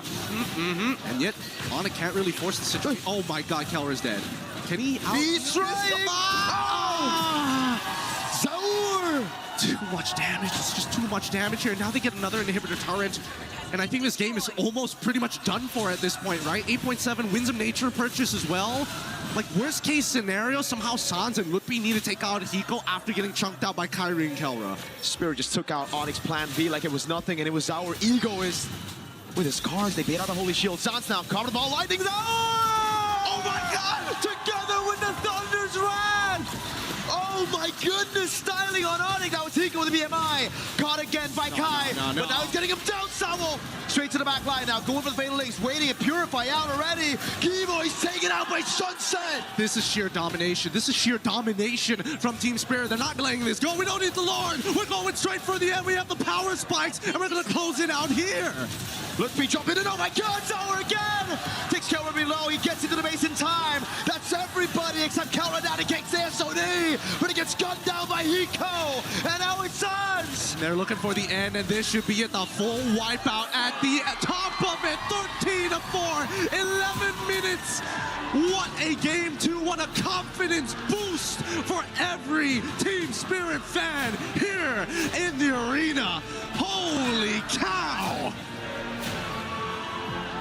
Devastation, and I mean, as an ONIC fan at this point, they're begging for something. They're begging for a better draft. They're begging to see some light at the end of the tunnel. Gideon, the question is, what could have been better? You need to ban the picks that were banned out earlier. It wasn't that ONIC dropped the ball, it was Team Spirit that just feel like they're ahead. They banned out the Selena, you have to do that. The Paquito, let's pray for Kelra.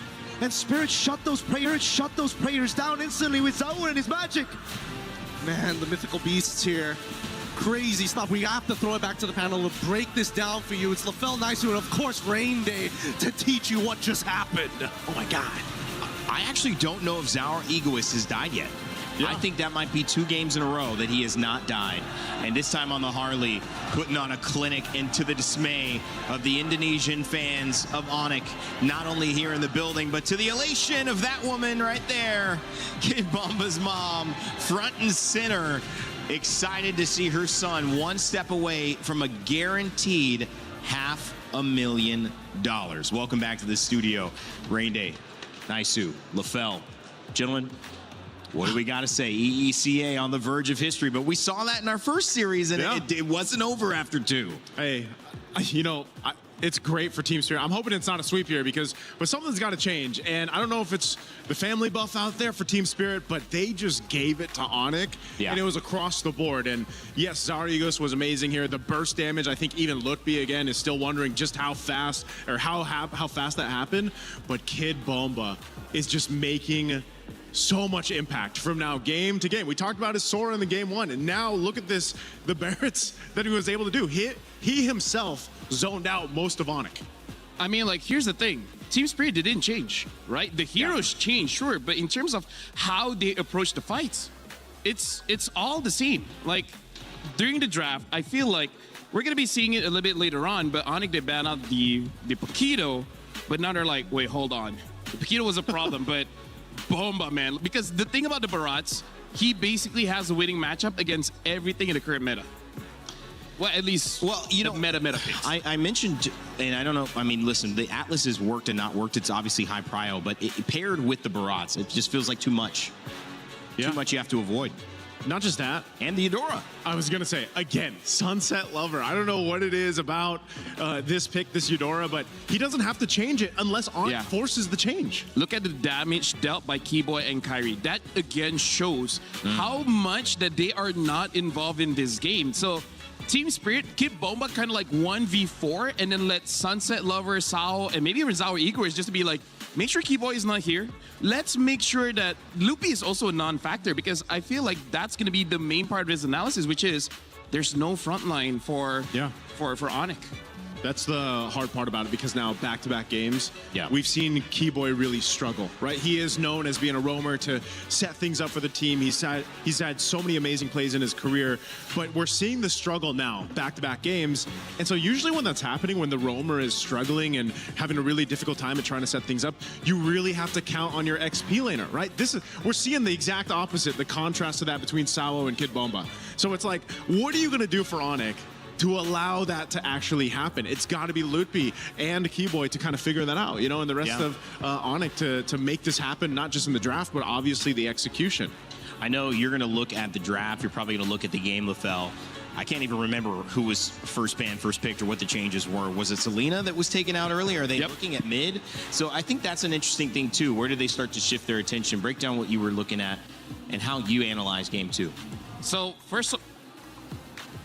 Oh, thank you. So, I got you. So first of all, we're going to be looking at the draft here, and we're going to talk about how, honestly, things didn't change that much, because you guys are my fellow Americans. I'll explain the language that you guys understand. Right? Okay. Thank you, sir. Imagine this is July 4th. Imagine this is American football, right? Yeah. Yep. Over here, field goal. Over here, we got the quarterback, and over here, we got the running back. Okay. Now, here's the problem, like, when we're looking at Team Spirit, Kid Bomba, doesn't matter what hero he's using, he's the middle linebacker. He's always disrupting the play, always going for a blitz, either honestly, mostly for the running back, because he knows. You watch a lot of football. I'm so surprised you know the positions. What's going on here? I always have a lot of useless information. I just have to figure out how to use it, right? So, either ways, back to the point here. Again, as the linebacker, he knows the read that it's always going to be a running play. It's never going to be a pass. So it makes it easy for Team Spirit here, where these two deal with the glue. And then that's it. That's your job. That's it. Keep Bomba, everyone else. But it's going to be easy because he just has this single target, because in lane, he's already dealt with this Esmeralda. And honestly, the clips aren't much. The clips is just how it's just Team Spirit basically outplaying ONIC multiple times. And it looks like ONIC, they're stuck in a rut where they're like, we're not used to the opponents responding faster than us, because there's two bad things happening here. First of all, Kid Bomba got a catch here, but then just a bit unlucky where Sawa was able to stun two members of ONIC. We're gonna see here.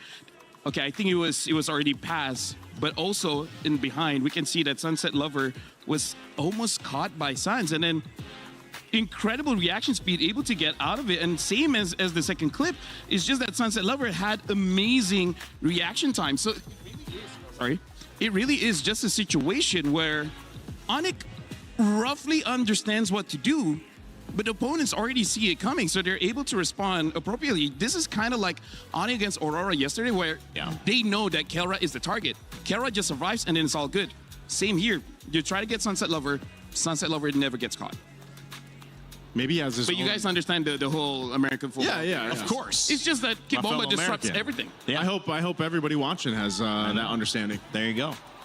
That was good. That was good. I mean, football analysts as well. Maybe EWC next year as Madden or something. I mean, like you guys are Americans. I thought it would be appropriate. If I be, you know. This is a cheer for America right here. No, just kidding. That's a cheer because we see ONIC coming back out on stage alongside Team Spirit.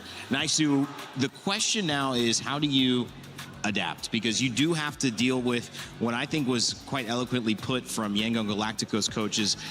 Just wisdom, just like what is showing up, what can I lean into? I don't have all the answers, but what am I feeling? What's going on in this game? And it's certainly that Kelra hasn't gotten off to a good start. Keyboy is struggling. Kid Bomba's too dominant. Zaur Egoist hasn't died. Those are the things you're just trying to figure out. What's the holy plan that can come down to solve all these problems at once? You have to basically just kind of reset. I mean, every time we've seen a team in this, position, backs against the wall, you're literally facing elimination up to this point. The best teams out there reset quickly, and I know the coaching staff behind ONIC is able to go ahead and help them accomplish that. Again, these players have so much experience in this position in the past, but you have to focus on where you can. And like I said, XP and Rome between Lutpi and Keyboy are big cornerstones to that, because every single time that we've seen ONIC make a big comeback or a possible reverse sweep, it's usually starting there and then allowing the rest of the team to kind of shine from there. I mean, their drafts haven't been bad or anything like that. No. They haven't been terrible. It's just more so they're getting, honestly, outplayed by Team Spirit. And maybe the issue is that they haven't dealt with the Paquito, so now they're forcing a ban on it. If they could kind of force a ban towards the EXP side of things and put Bomba, but then they brought out the Sora last pick, and that wasn't banned, and you can't really ban Sora and Paquito. You're opening so much stuff up. This is going to be tough. What do you guys think in chat as well? I know we have some online coaches. I won't say backseat coaches because this is no seat. But let me just say, if there is an idea, what do you think they should do? I know the conversation will continue along Reddit and all the comment sections. However, we want to let you know that there are other games going on, although maybe not as hype as this. This has been the place to be for sure. Must-see competition is what MSC now stands for, thanks to LaFell. Let's check over to Stage 4's Alliance Vault and have Milos give us an update on what's going on with Street Fighter, who is in France this week.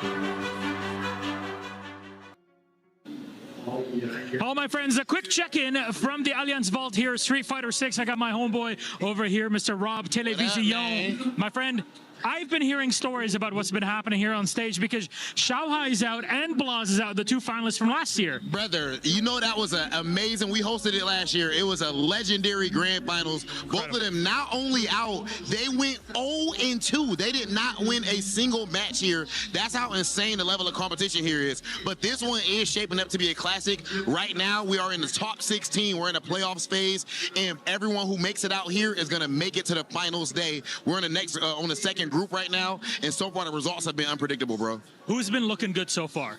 Is Punk still goodness. in? Okay. Did he sit down? Punk. Oh, did he sit down this time and make sure he was locked in? Well, he did make sure he sat down, but unfortunately, he had to sit down for good as far as this tournament because even the Alpha himself went 0-2 in this event. But as far as somebody that's looking good, a player to look out for, Cryme from Chile, only 15 years old, and he is representing Team Falcons here. From Chile, that young, and he has already made his way all the way to the top 8, taking out Titans. It's one of the beautiful things about Street Fighter, bro, the generations. You have a 15-year-old playing against a 40-year-old. That are literally decades in between players in here. It's an OG game, if anything, in terms of competition. Thank you very much, my good friend Rob. Appreciate you. Oh, man, it's good to see what's been going on all over EWC. I'll send it back.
Well, thank you for that update, Rob and Milos. Cool to see what's happening in Paris, France. If you're just joining us, MSC has been historic, and it's been historic in several ways. Not only are we not seeing a Filipino team in a grand finals since what feels like the beginning of time, we now have a chance to potentially see the first grand final entry for a team from EECA. And you could tell by the faces of the ONIC fans, they know this is more than a reality. It might even be a probability.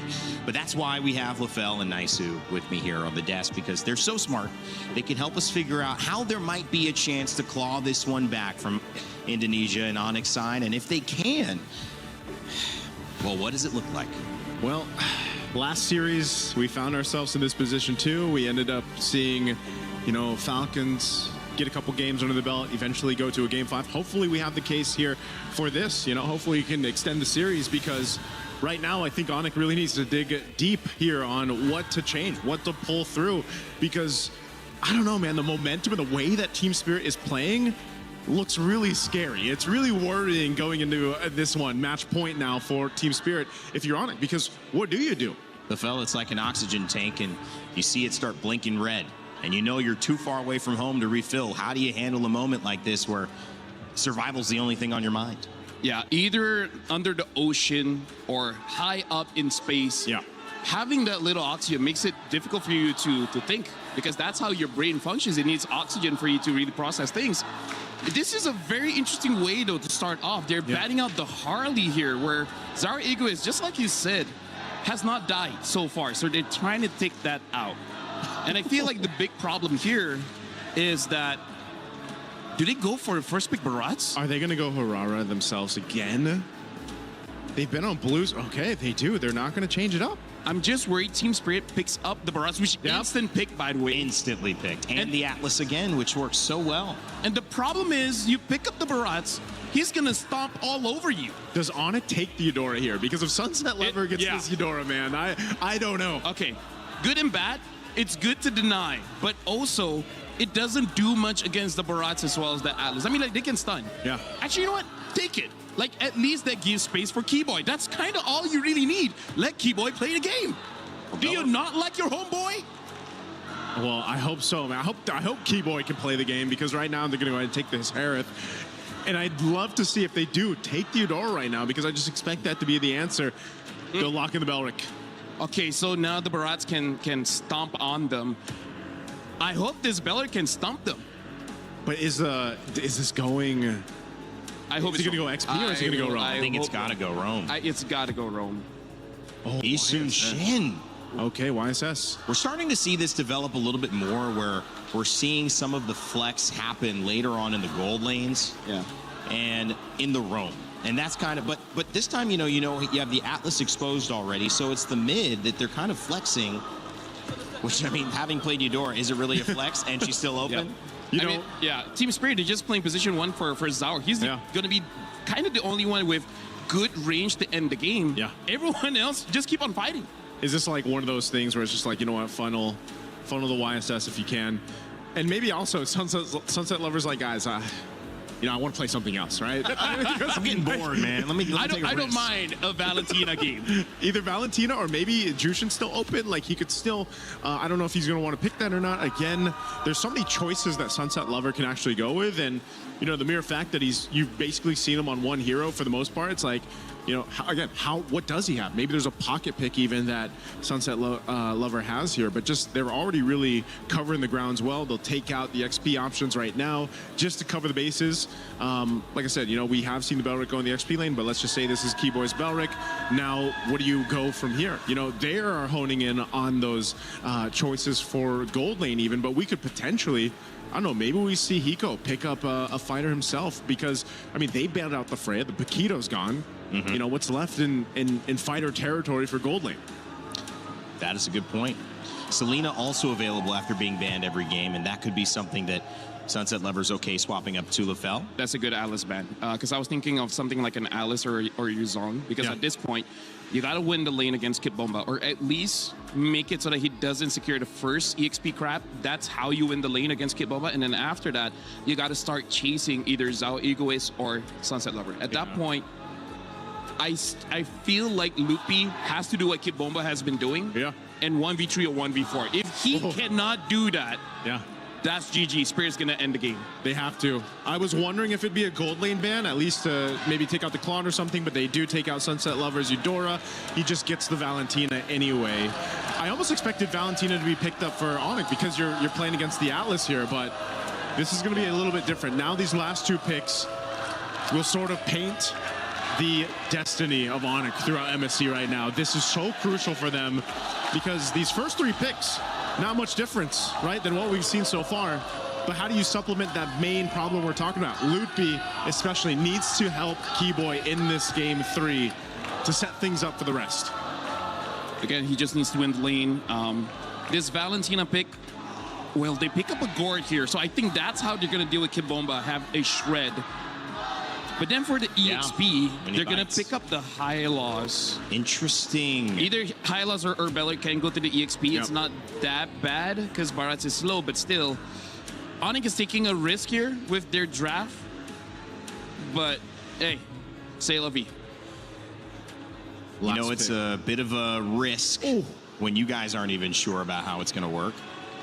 And the Burst and Clint come in. Spirit is also taking a chance here because they have 2 scalers in the Clint as well as the Yi Sun Shin. So the moment ONIC is able to win the first 2 turtles, they start controlling the jungle. That's going to be it. ONIC's going to win the game. Yeah. If Team Spirit wants to win this with this lineup, they have to essentially do what they did the previous 2 games, really set things up by layering it. But they have some vision to play around with. Again, a Valentina too to help things set up even more, depending on if you take the Glorious Pathway or the Wrath of the Dryad. So I don't know, a lot of ways that Team Spirit can utilize this lineup. But could it be enough for ONIC?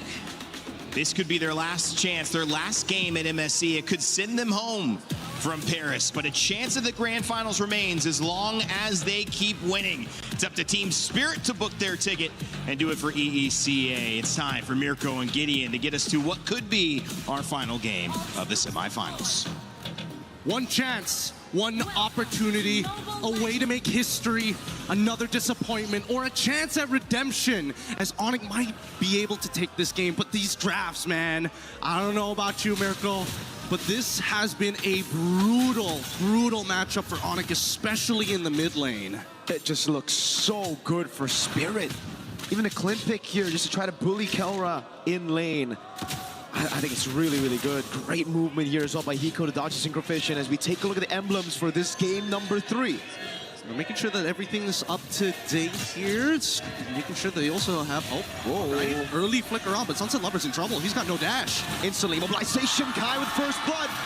This time in game number 3. Priority makes all the difference here. They're going to get one more into Sawo, and Kyrie is already extremely happy with the scenario. 2-0, one of the better starts we've seen here for the side of ONIC. This is the best start we've seen from ONIC already. So we'll see if they can actually capitalize on this. Kyrie this time 2-0. So again, this could be it as well. Hiko with a flicker already. Great read by Kai to read that flicker. 3-0 for Kyrie in game number 3. This is an amazing start for the Sky Kings. And at this stage of the game, TS, well, that early game plan might have to, take a back step for a little bit here. It's not the end of the world because a majority of that lead is still on Kyrie. The question is, can the laners keep this pace up to maintain this level of oppression as we start moving into our very first turtle here in game number 3? And TS, they already have information. They should see Sans rotating here, as well as Kyrie as well. Are they going to just steal camps? And I think that just might be the play. They're just going to wait and steal. Might be going to the bottom lane as well here, knowing that they cannot contest with a neutral objective, but Sunset is very close to level 4. It seems like they want to contest still. Sunset sitting with the Valor ult instantly. Now it's going to be Sour. Big shot from Bamba into it. Sunset's right there. And he finds it. And Sour is able to pick up a kill. Now it's Bamba staying alive for a bit. Throws Keyboy back away. That's the missing projectile landing and Lucky picking up the kill. Sour walks up and he goes right there. Now they want to go for a little bit more. Kelra and Sans now in the fight. Who gets it? Red tree from Sour is clean. Kelra with the force now. Not the instant dash just yet, but Sunset to be taken very low. Hiko's still right there, and that's Kelra with a pickup on Sunset Lover. Is he gonna... Can they set this up even more? No, Sawo here to cover Hiko. He's walking up. He's thinking about it, but I don't think he has much. Fatal Links, Bomba's right there as well. They're gonna pick up a kill. So it's TS leveling the odds back again.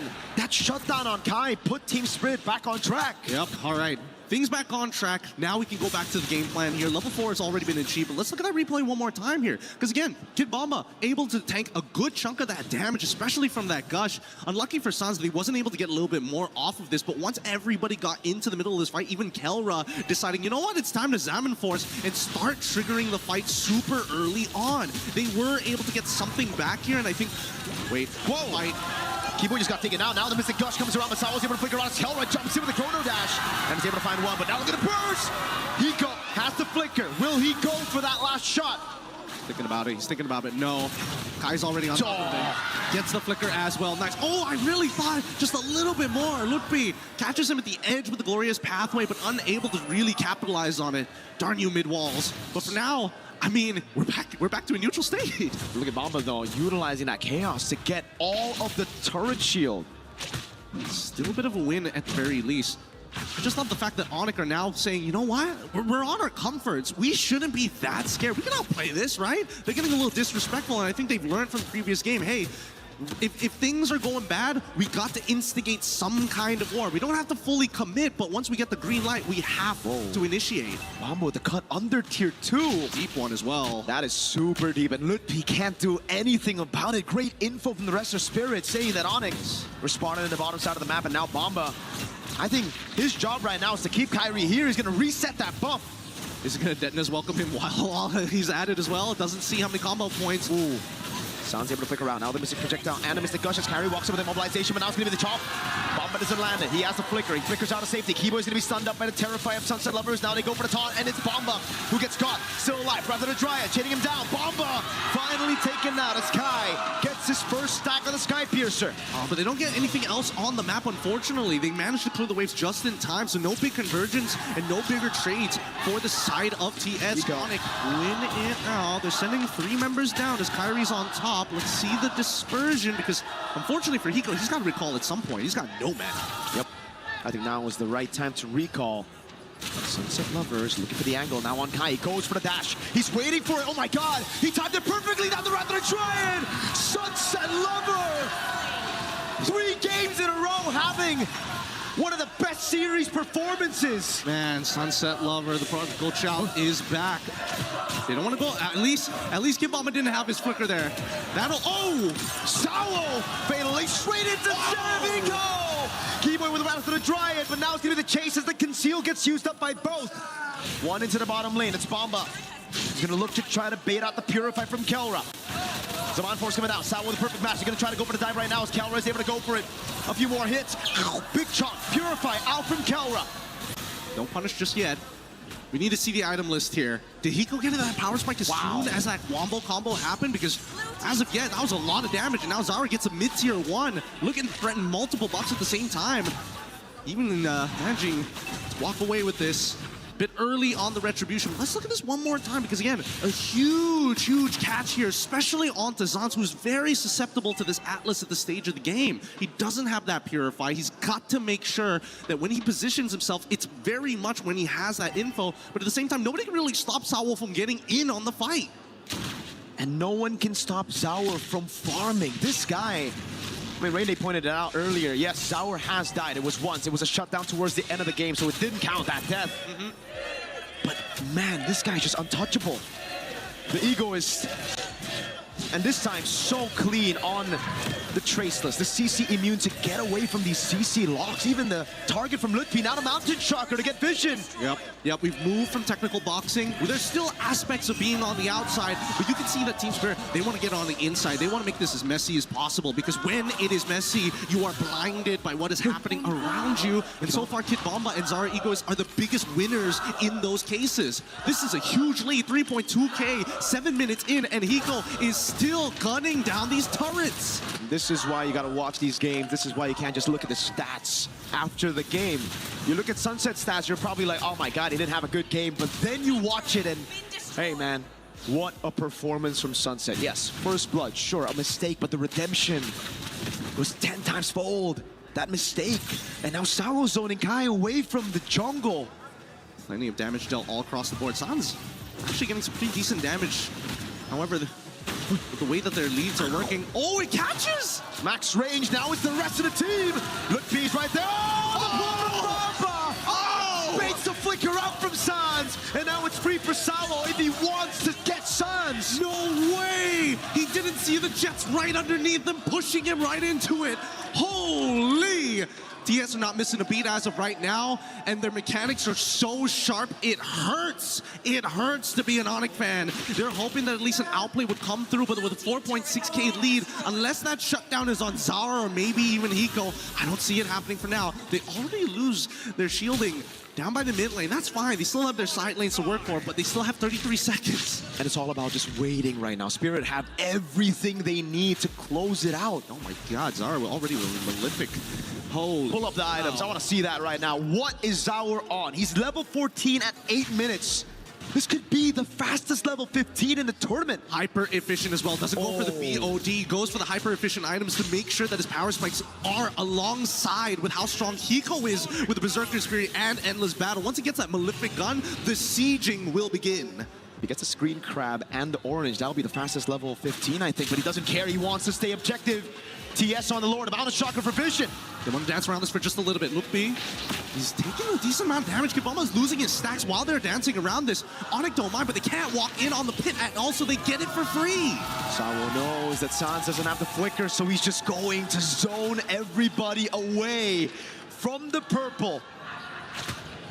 We're not playing chess anymore. We're playing Go, an ancient game designed to surround your opponents and zone them out from key positions on this board. It is beyond what we know. It's not even 4D chess. It may seem black and white, but the chips are telling everything. 8-6, 2 kills down, and yet there's a 6.5K lead and a Lord about to knock on the front door. Kelra at least has his third item. Let's talk about the Siege, because the Siege is looking good for Spirit. It's 2 marksmen. On top of that, the zoning tool from Bomba. Detonus welcome, Fatal Links as well. Sky Piercer for Kai was shut down earlier, and how's the Mountain Shocker again? It's gonna be Zaur, trying to bait out a few resources again. If he's able to get a Purify, which he can't, that'll be massive for Sawo, massive for Bomba. Let's see how they play this up, because I want to see that Wrath of the Dryads be used at some point in TS. They recognize it, they have to respect it. Sawo with his own again with a perfect match now. They're gonna go straight for the base turret in the mid lane. The Malefic gun picked up for Hiko. And now they can do this all day. They can do this all day, but there's still that fear that maybe Keyboy makes a play. We might see initiation from a glorious pathway, but the denial of information and the split up from Zar, they're not playing a traditional front to back, and now they're sieging even further. Again, it's going to be Sawo. Caught, has the flicker out again. They're going to play it safe right there as a glorious pathway gets sent down, and Bomba won't go for the Detonus welcome. Spirit are playing to their identity, to their strength, playing it as slow as they possibly can, knowing they have a composition that can withstand ONIC scaling as well. They can do this. They can absolutely do this. For once in a very, very long time, the Dark Horses of EECA might be able to punch their ticket right into the Grand Finals if they can just close this out cleanly. But we know that the Sky Kings have always been in these types of positions before. Yes, maybe they're not winning championships right now, but here we go! Big chomp down. The Mystic Gush not able to get anyone down right now as Keyboy looks for the flank. Can he look for the Wrath of the Dryad? He goes in, but it's only going to be on the front lines. Mount of Chakra lands on Luke P! Sunset Lover! Makes the play already with Wrath Dryad, pull him with the Fatal Links! Keller is on force now, jumping around as Hiko's kill, gonna be there. Kyrie with a pick up on the Sawo. Keller very, very good at buying some time, distracting, zoning the rest of Team Spirit away, and isolating Sawo from the rest of the pack. ONIC still alive. That could have been so much worse. That could have been so much worse, and that's all you can ask for a gold laner at this stage of the game. I'm sorry that we can't give you that space, but at the very least, just buy us just a couple more seconds here as we move into the 12th. 16 or more with a missing mid inhibitor. This is very manageable for ONIC, but so far, these glorious pathways have been dealt with very handedly by Team Spirit. And Kelra, he's got some real damage on his hands. The problem right now is that they can't get that first move. They can't get the first initiation onto Team Spirit without the counter initiation completely annihilating the back line. You can see, oh my god, the top! He got him. Purify out, oh my god! They're still going, glorious pathway, it's already out, and now they should disengage. Keyboy, he's stuck. Mount of Shock and a pull for the missile over the Fatal Links as well. Keyboy with the Wrath of the Dryad is able to buy some time, but again, Kelra cannot walk up. Not while Sunset Lover has the Wrath of the Dryad. Not while Kelra doesn't have to Purify. It's a free Lord over to Team Spirit. These are heavy jabs being traded on both sides. They are willing to throw anything underneath the bus to get the reaction that they are looking for. But TS, the economic lead, 8K at this point, 42-34. This is a beautiful endgame angle for them. They just need to make sure they close this out cleanly. You can see Sawo, that player cam, instantly one hand off, just giving instructions. Guys, play it slow, 3 waves, build it up. Do not forget the fundamentals. They are possibly a few minutes away from another big upset at MSC, from locking their spot in the grand finals. The first time ever for an EECA representative. This is for all their predecessors before them, for War Barbie, for Defender, for everybody else as they look for the endgame scenario. Top lane gonna be taken down now as Team Spirit look for the play in the bottom lane. Sawo, perfect match. Keyboy gonna be chunked as well. Sawo! He nails it! But even further as they're looking to try and close out this game. Big shot now, throwback again. It's gonna be Kai. Taken out by Sawo! And Eco! There you have it! Team Spirit have done it and punched their ticket to the grand finals. The Sky Kings thought they were the beast. Sverige niet sine Dracona! There is no beast stronger than the dragon! What an amazing game.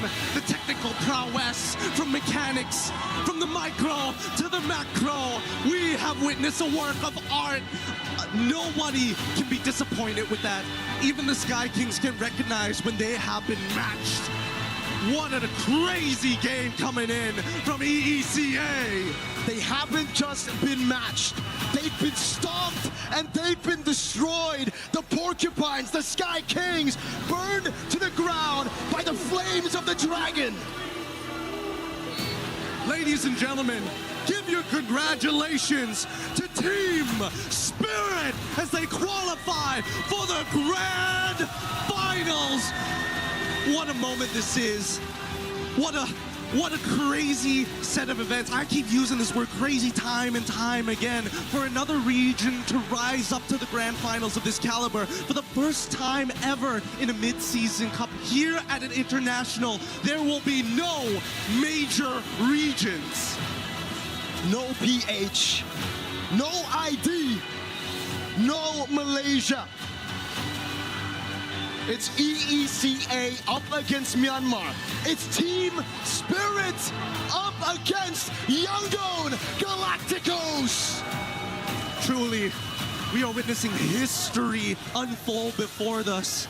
And maybe, who knows, they might not be called minor regions any longer. The world of MLBB expands further, and the level that has been brought to the table starts with the young ones. We're going to be throwing it over to the interview with Sunset Lover and Sawo up on stage. Take it away, Rose. The Dragons has defied the odds. They have slayed the Sky Kings, and they have carved their names into the history of MLBB. Ladies and gentlemen, give it up for your grand finalist, Team Spirit.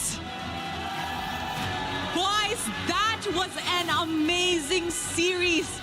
And you know, there's no better duo to interview on this stage other than Sawo and Sunset Lover. These two have played and represented the EECA region since M1. 7 years later, you guys have finally done it. You guys are bringing EECA to the grand finals. How are you feeling about it, Sawo?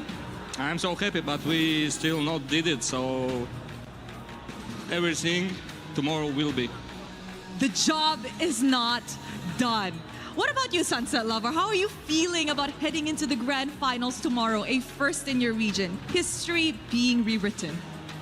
Of course, I'm happy because we're doing a lot of work, and finally we show that we worked a lot. And tomorrow we still have a big job, you know, and we need to win. Yes, there's definitely a big job tomorrow, but like what Sunset has mentioned, they've been through a lot. Roller coasters, up and downs in a span of 7 years. I want to ask you guys, what kept you guys going? What was the main motivation to keep on pushing? Of course, being the champion on some world tournament and on world championship or on EWC, we don't care, we just want to be champions. The passion is what kept them going. And boys, I am super duper happy for you guys.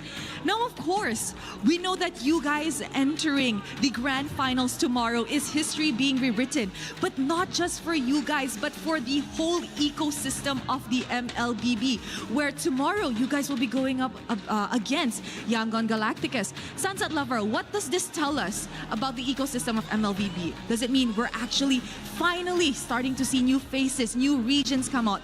Are you guys starting to become stronger?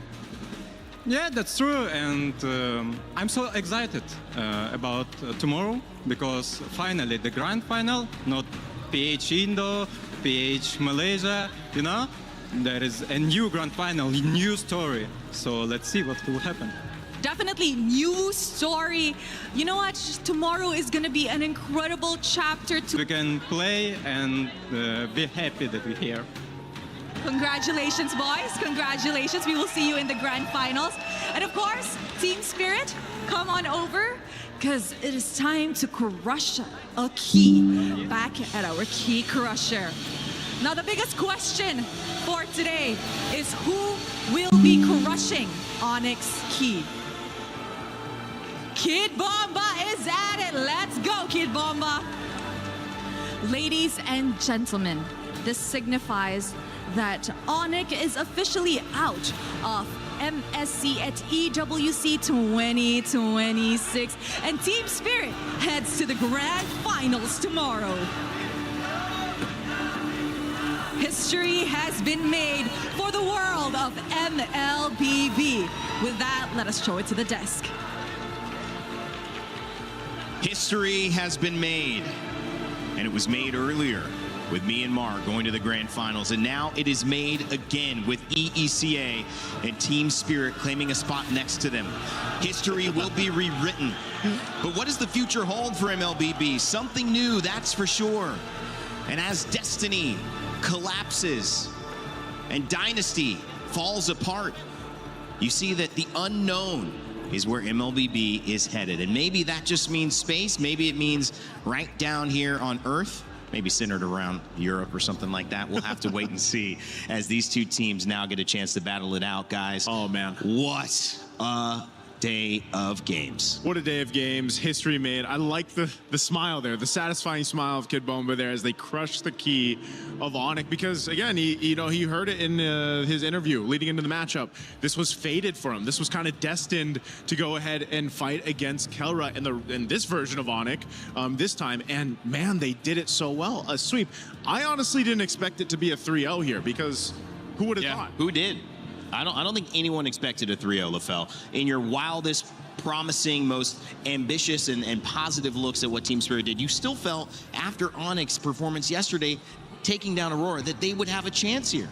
Yeah, here's the thing. This is why it's really hard to call anything here in MSC. Ever since day one, we think it's going to be a full series. It's a quick 3-0. We think like, this is going to be a